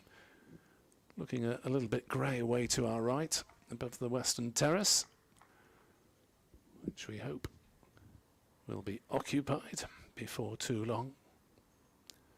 209 for 4, Yorkshire. 15 overs after this theoretically remaining. The victory target a nominal 379 at a touch under 5 and over when we started.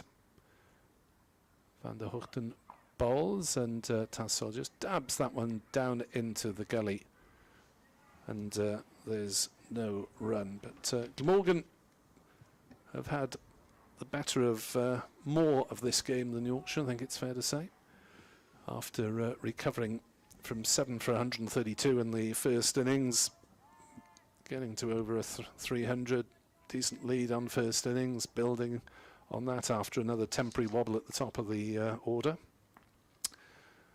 But Yorkshire comfortably, in the end, it seems, holding on for the draw.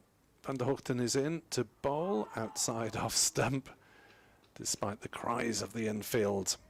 Nowhere near the stumps of Johnny Tassel, the Yorkshire keeper.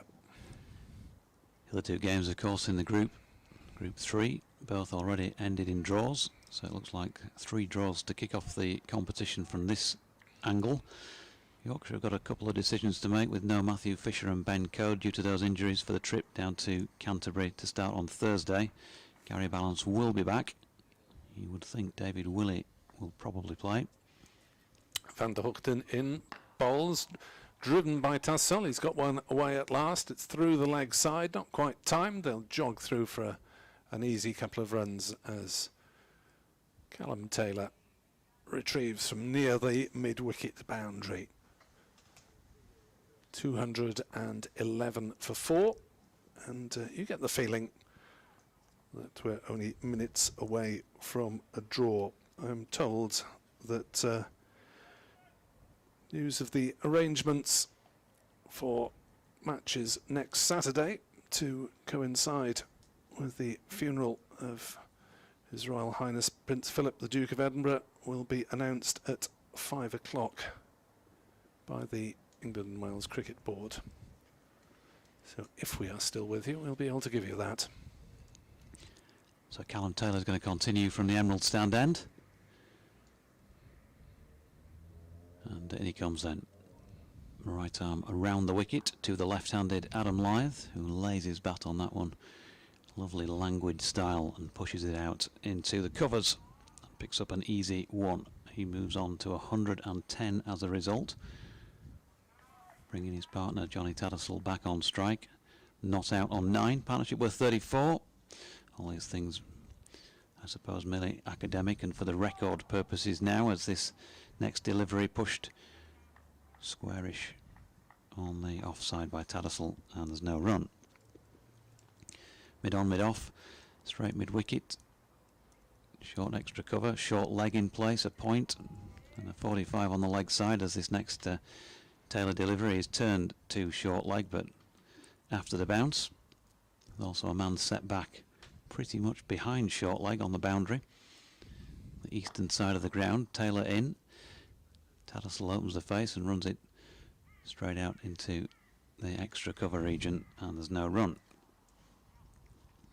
Taylor whizzing through these overs. We've had Glamorgan doing that this afternoon, having been -3 on the rate at one stage. As Tattersall plays this next one comfortably into the offside, and those who've not been keeping up to date with the game, well, it's sort of the idea of taking Yorkshire's wickets seemed to get away from them a bit in their angst to try and get the over rate back to level, as this last Taylor delivery is turned square on the leg side by Tattersall, who picks up a single. He's into double figures. Yorkshire 213 for 4. So it sort of got away from him a little bit, didn't it, for an hour or so. And in games like this, that's all you need, really. They didn't really look like taking a wicket because they were zipping around the pitch, changing ends as quick as they could, getting on the slow bowlers, Callum Taylor and Billy Root at one stage firing through their overs as fast as they could. Yeah, I think Taylor would probably have had a twirl in any rate, having been through the four seamers, but certainly he and Root appeared to be on rather longer than they would normally have been if it just been about the pursuit of wickets. 213 for 4. As Van der Hoogten will bowl to Tattersall, 3 slips and a gully, and a leave of a ball just outside off stump. And through to Chris Cook, chest high for Glamorgan.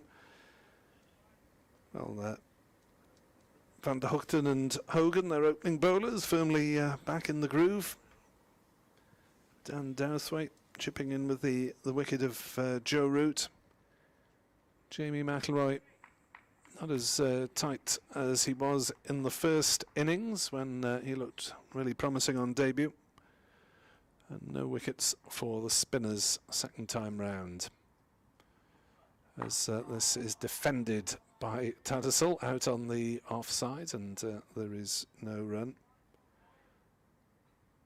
Glamorgan with Rory Smith at some point to add to their seaming options. James Wheel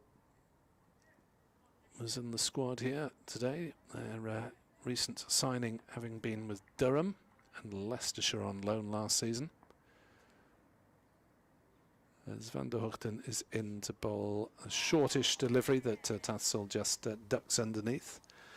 Still to come, well, in terms of seam options, well, Michael Nesser, the Queenslander, will be here along with Manus Labuschagne in time for round 5 of the championship games. And in the second 11, no wickets for Lucas Carey down in the second 11 fixture in Taunton, although he did contribute valuably with the bat. Roman Walker got a few wickets. 6 for Andy Gorvin in the second innings. He's not a staff player. As that's driven by Tattersall to mid-on, and there's no run. But unless Smith is fit again, you wouldn't expect much in the way of change in this 13-man matchday squad. Lily tweets, will there be a handshake at 5 p.m? Probably.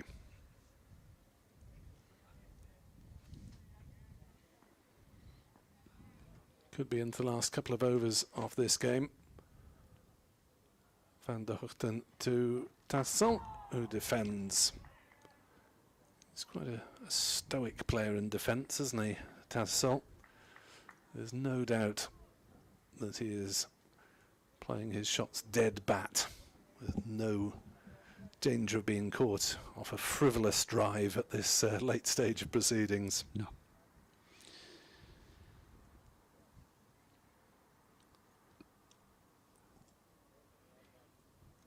So rain delay in Bristol, with Gloucestershire needing 43 to beat Surrey. Frustrating for the home side there. 8 wickets left. Van der Hoogten bowls. Tattersall defends solidly once more on the back foot. No run. Warwickshire, Derbyshire heading for a draw. They're off there at the moment. Notts and Durham likewise look set to end in a draw. Nottinghamshire 215 for 4, needing a further 181 runs to win. As there's a final dose of the old antibacterial gel around the fielders. Umpires looking up at the skies. And we could be into the last over of the match. 13 remain theoretically. Yorkshire 213 for 4 here on BBC Sport Online. As we will see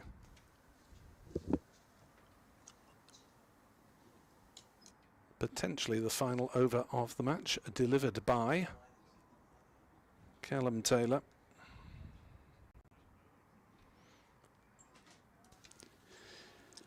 As he is bowling from the rugby stand end.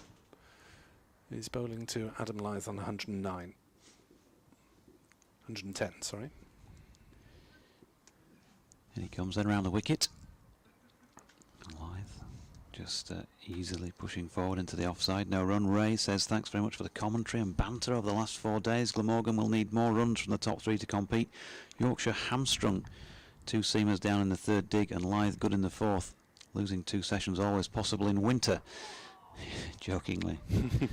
Taylor is blocked this time, or his delivery is, by Adam Lyth. Ben Crossland says, really enjoyed the commentary from you both. Thank you for that. What is the position with young Johnny Bairstow playing county cricket? In comes Taylor again, wide of off stump. Quicker one. Lyth watches it go by. Well, the position is, he's playing IPL at the moment. When he's back, if he's not playing for England, I guess he might play. Another one full on wide of off stump, pushed through by Callum Taylor. Do you mean Welsh fireman and Henri Taff, Johnny Bairstow? That's the one. He's got that to come as well in July, August, the 100.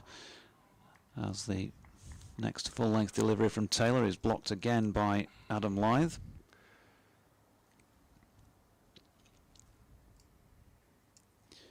And in comes Taylor once more.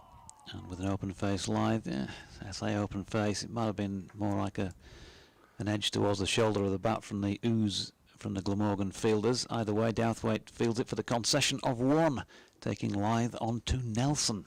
And before I leave for Radio Wales, a statement from the ECB: as a mark of respect, all 9 county championship matches will pause between 2:50 and 4:10 next Saturday to coincide with the funeral of His Royal Highness Prince Philip, Duke of Edinburgh. We are also asking all recreational cricket clubs to pause play between 3 and 4 next Saturday in order to pay their respects alongside observing the 1-minute silence. Thanks, Nick. So an hour and 20 minutes break next Saturday then in all the county championship fixtures. Adam Lyth, one of 3 Centurions in this contest. And of course now top scorer in the match with this 112 as it is, because he's just helped himself to another single square on the offside. 215 for 4 officially. 15 overs and 5 deliveries remain. We feel fairly confident that there will be a handshake prior to that. Not sure when. Van der Hoogten is turning at the end of his run at this Kirkstall Lane end of the ground then. Johnny Tattersall on strike, 3 slips waiting for, well, an opportunity. They did get a couple of wickets in this next over or 2, and I'm sure Glamorgan would want to see it through. Give Yorkshire a touch of the collywobbles. After that, first innings, which really did peter out, didn't it? 79 for 4, 129 for 5, 149 for 6, 160 for 7, 167 for 8, 175 for 9, 193 all out, just chipping away. The Glamorgan attack. Not on this occasion. Van der Hoogten's next delivery is wide of Tattersalls off stump, and he's able to shoulder arms.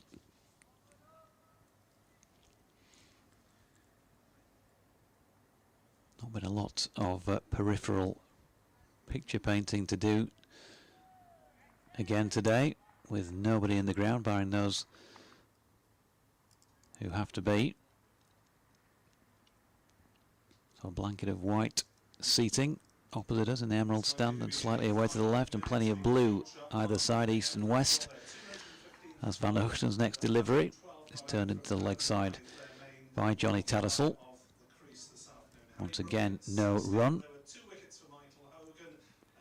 We had the interesting psychological angle earlier in the day when Billy Root was well into the 90s and Steve Patterson threw the ball to his brother.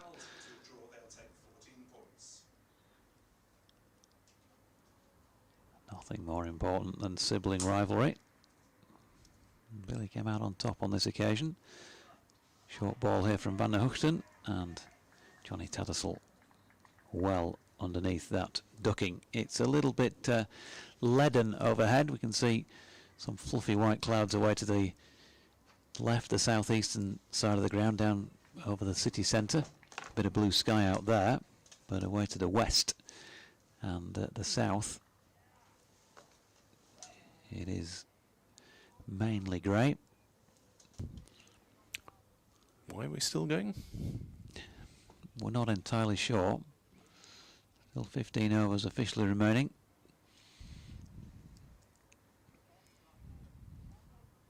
I'm sure in these days of workloads we've been talking about with the injuries to the Yorkshire bowlers that Theo Maynard might be happy to get his players off the field as well and preserve a bit of energy for the Sussex match later in the week, as that last ball of Van der Hoogten's over swinging in towards Tattersall was securely blocked. Warwickshire against Derbyshire is the latest match to end in a draw.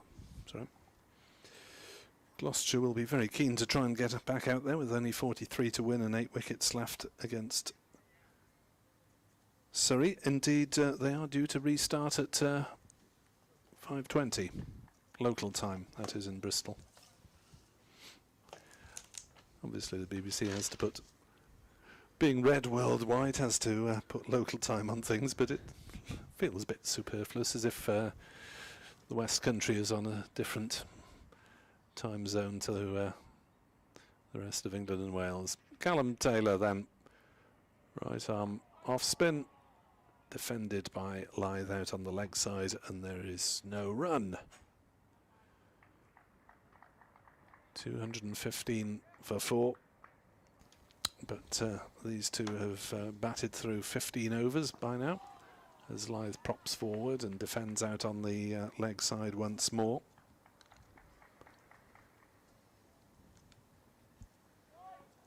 Lyth 112, Brook 60, the chief protagonists for Yorkshire, as Lyth defends again on the leg side. Earlier, Billy Root 110 not out, Chris Cook 102 not out for Glamorgan. They batted unbeaten for an hour, adding a further 80 runs this morning. Glamorgan's Declaration set Yorkshire 379 in what was at the time 76 overs.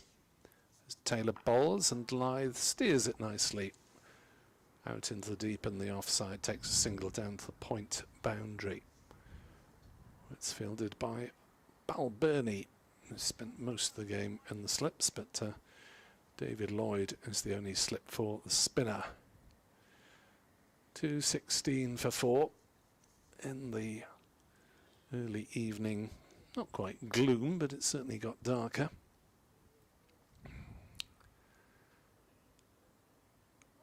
Taylor with a slip and a short leg in. Tattersall cuts and plays that shot nicely. It's racing away through the offside, and it is 4 runs out to the cover point boundary. His second boundary, having been at the wicket for an hour now, Johnny Tattersall. Yeah, it looks like there might be a bit of rain incoming from the southwest side there. It is very grey and low, so that could finish things off. Chris Drew, I presume we're still okay on the over 8 because it's not flashing up on the board. 220 for 4. Taylor to Tattersall, round the wicket he tries, turns it just past a sprawling Carlson at a short leg, but it was hit down into the ground. The two umpires cast a few glances towards each other. Maybe they will decide the light is too poor and allow the conclusion of this match. No, on we go. Yep. There's a brief peck on the cheek between the pair of them, and off they go to the other end. Socially distanced, obviously. It's a bit of a physical impossibility, that, isn't it? A socially distant kiss on the cheek. You can blow a bisou from 2 meters. It is raining. It is raining, so surely it won't be long before they shake hands on it. 220 for 4, Lyth 113. Talked about him seeing it through, having got the 3 figures. He's not very far away from doing that. Hope to be able to speak to him a little bit later on. Get his thoughts on this start from his own perspective and from the team's. Van der Hoogten is in to bowl to him, and with an open face he pushes it out to point. Johnny Tattersall. So often when he's batting, coming in middle, lower middle, plays a supporting role to somebody who's already been in there before him. Does that job well. And if there was any cause for concern when the Harry Brook wicket fell, then he's done his job in terms of getting things back on a relatively even keel. That one slanted down the leg side, and Lyth misses out.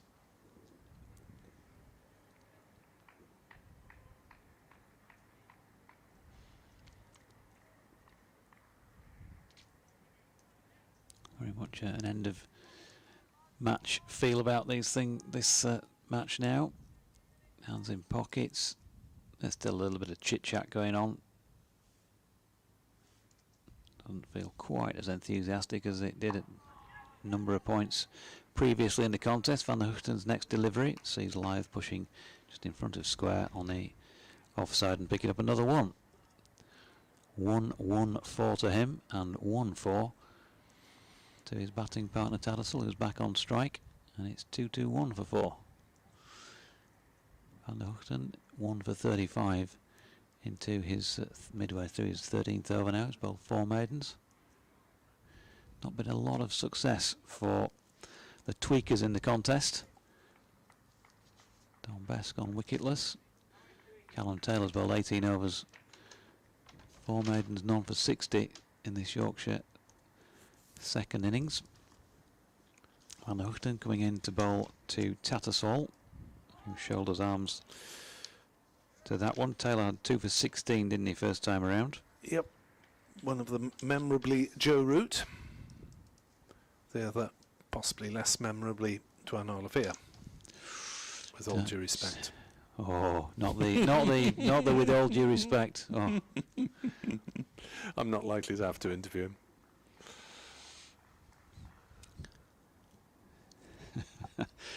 Talk about saying one thing and meaning the opposite. With all due respect. To the number 11 batsman. 221 for 4. Continues a bit of precipitation in the air. Floodlights coming on as that ball tails in towards Johnny Tattersall, who's just about got it covered. An exaggerated rub on his shirt of the ball by Tim van der Hoogten. Don't know if that's just to say to the umpire it's getting a bit slippy to hold this now, it's wet.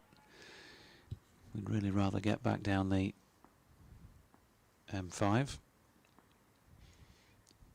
Oh, eventually the M5 as he's in again, and that swings in towards Tattersall once more, who's up to the job of giving it the solid block. 65 overs complete, 221 for 4. Down the M1, across to the M42, yep. Down the M5. Hope the M50's open. A449, M4. It's 4 hours thereabouts on the road, whichever way you cut it. It's quite a nice run, that, if I ever take that option of going down the M50 and then down through sort of Ross-on-Wye, is it? Down that way? Yeah. Monmouth? It is, but to be honest, I find the M50 quite boring, and it's always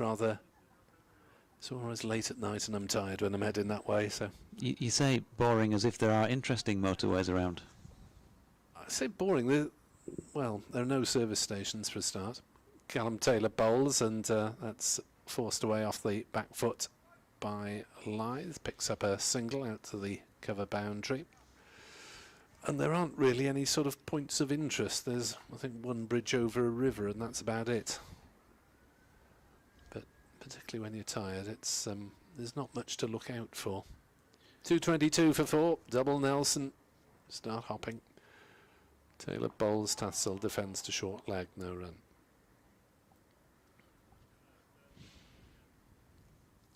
There aren't many points to break it up.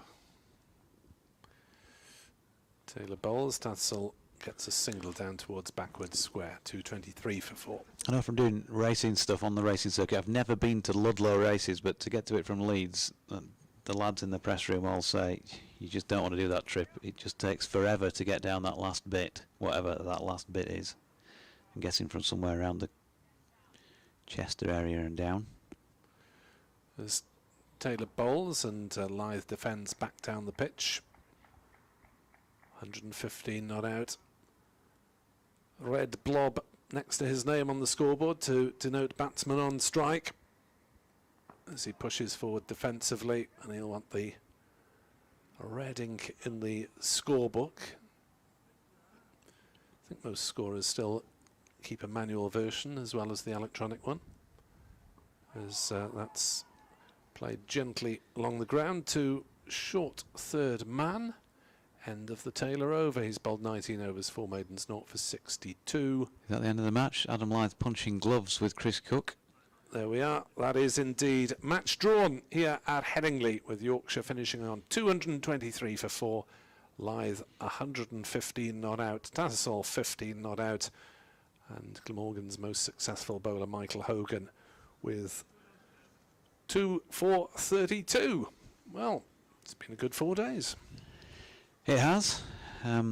It's been an up and down 4 days, I suppose, in particular if you are a Yorkshire supporter. So just to wrap things up then, Glamorgan, having been put into bat by Stephen Patterson, made 330 first up, having struggled in the early stages, and well, at one point, of course, 132 for 7 until the tail very much wagged. Yorkshire 193 all out first time around. There was much cause for concern, and Glamorgan began the day with a very big lead, the final day that is, of 298, moved then on to 378 when declaring for 241 for 4 centuries to Billy Root and to Chris Cook, and then Yorkshire in the end have seen it off comfortably, 223 for 4 with that 100 by Adam Lyth, very much the feature, and 60 also for Harry Brooks. Some COVID protocol fist bumping going on between the two sides out there, and I guess it was an opportunity for Glamorgan to start the season with a pretty notable success, and it would have been a pretty dismal start had Yorkshire lost this one, that I'm sure they would have targeted to try and get the predominance of points from, but blushes spared, and still a very positive performance from a Glamorgan perspective to kick off the season. But all 3 matches in Group 3 have ended in draws. So whoever's top and bottom of the respective table with their bonus points, and Yorkshire probably nearer the bottom than top, there ain't too much in it going into the second round of fixtures. Glamorgan taking on Sussex at Sapphire Gardens on Thursday, and Yorkshire down at Canterbury to face Kent without either Ben Code or Matthew Fisher. Work to do. Nick, it's been a great pleasure broadcasting with you for the first time for the last 4 days. Thank you very much indeed. Shall we do it all again next month? Let's do that. And again later on in the season in the 50 over comp. So from Nick and myself, thanks for your company for the past 4 days. And we'll leave you from Headingley with a reminder that this match between Yorkshire and Glamorgan has finished in a draw.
3 slips.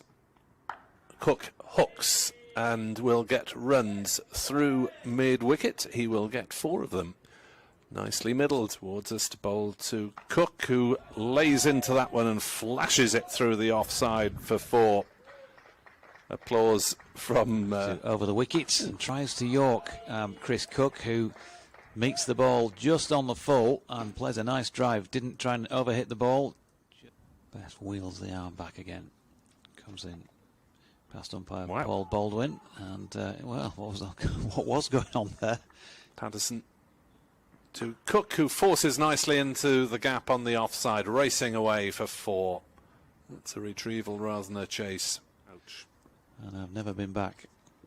Bess is in, and that's a nice reverse sweep from Billy Root. Bess has got his hands on his head, felt like he was...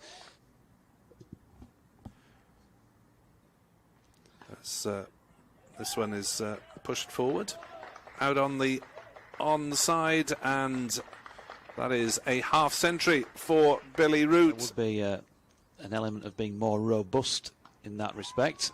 That's a nicely played shot by Billy Root, who sweeps Dominic Bess, just straying a little bit. Cricketing world, some are more prone to it than others, and difficult once you start down that road. Now then, another nicely played shot here by Billy Root. Who's in to bowl to Cook, who will get his half century here with a nice straight drive down the ground for a boundary. It is Cook's 6th 4, and he reaches half century in style. Cook moves on to 50. As Root drives into the offside and gets a single out to deep. Yeah. Thank you. As Root drives edgily off a thick edge, safely so, past third man for 4. Bowling from the Emerald stand end then for the first ball of the day, and that is clocking on straight away because Billy Root has played a lovely leg glance down through fine leg, and we'll get Glamorgan back to over the wicket to the right-handed Cook then, who takes him on here, and he has lofted that one a long way over the top of Joe Root's head and has crashed into the T20 as Root slaps that one away through the offside. He's got that one through the field wide of backward point. And Bess approaches then over the wicket to bowl to Cook, who opens the face, plays a nice cover drive to pick up a single out there. 212 for 4. As that one's dragged down by Brook and pummeled away by Cook. Backward of square on the leg side. Everyone saving the single. Joe Root to Billy Root on 99. Works it away on the leg side, and that's it for Billy Root. He has reached 3 figures against his native county. He's done it off his brother's bowling as well as they...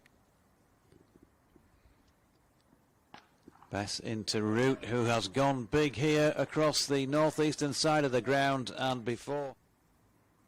Bess to Cook in the sunshine. Cook down the wicket, hits it through the leg side, and that'll be Chris Cook's century as well. He reaches 3 figures shortly after Billy Root. Delight from the dressing room as Chris Cook gets a century in the first game of the season, and that is it. Glamorgan have declared Cook 102 not out, Root 110 not out.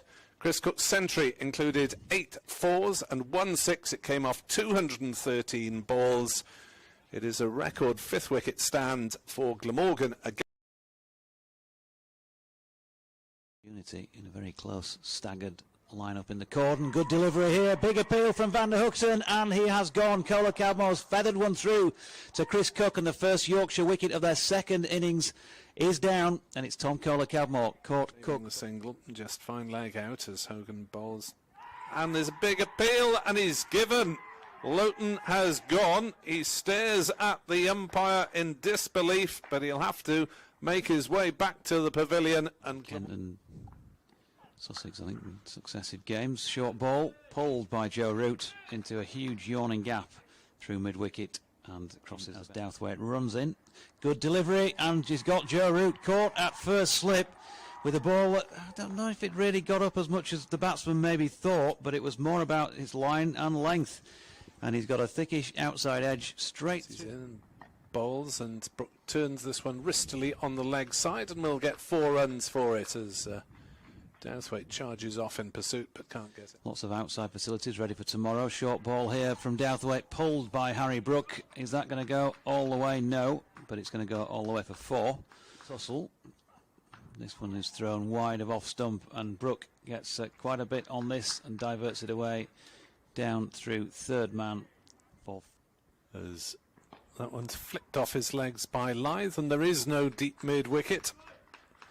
As McIlroy just straying to Jamie McIlroy and gets 4 runs down the leg side. A leg glance that might have come off the glove. 72 for 3, McIlroy in, and again leg stumpish, and again worked off his legs very nicely for 4 runs by Harry Brook. So pulling right arm around the wicket to the left-handed Lyth, who finds the gap through the covers and plays a nice push, which is going to bring him 4. Oh, full bunger, and Lyth has smashed that away through the leg side. Lost the ball in mid-air. McIlroy in, bowls, and there will be runs here as Lyth had to play it, but played it well, steering it away down towards backward point. McIlroy is in, bowls, short ball pulled through onside, effectively pulled as well through square leg. And a couple like that, just last delivery was just a little bit held back, and he nearly gets through. He does get through Harry Brook here, but he beats everything. I think might have got an inside edge on it. He has. From the rugby ground end, and finds Lyth driving nicely back under Brooks's feet and away for 4. Van der Hoogten over pitching slightly with his first ball back. Van der Hoogten bowls, forced off the back foot through the offside. Nice shot by Brook, top of the bounce, forced away, perfect. So Brook waits again, last ball of the over, and he's going to smash this one straight back over the head of Billy Root. So not a perfect day. After the snow floated up by Taylor, but well watched onto the bat and well steered away by Brook down to the vacant third man ropes. And make it look good, if you know what I'm saying. Taylor is in, that's flicked to leg by Harry Brook, and a fumble at mid-wicket by Michael Hogan. We've already seen one in pretty much the same area, and it means that Harry Brook then round the wicket to Lyth, who cuts away. Hogan in the game again, this time off the left-hander, and once more keeps it. As Root floats one up, and it's caned away off the back foot through the offside. There should be an easy 2 here. It's a good stop on the boundary. It is into bowl, down leg side. Lose that 1 point maybe, but Van der Hoogten bowls, and that's driven away by Lyth. No need to run there. No fielder out on. It looks as though it is Michael Hogan who is going to open up this final. Hogan in again. Brook in the air. He's gone.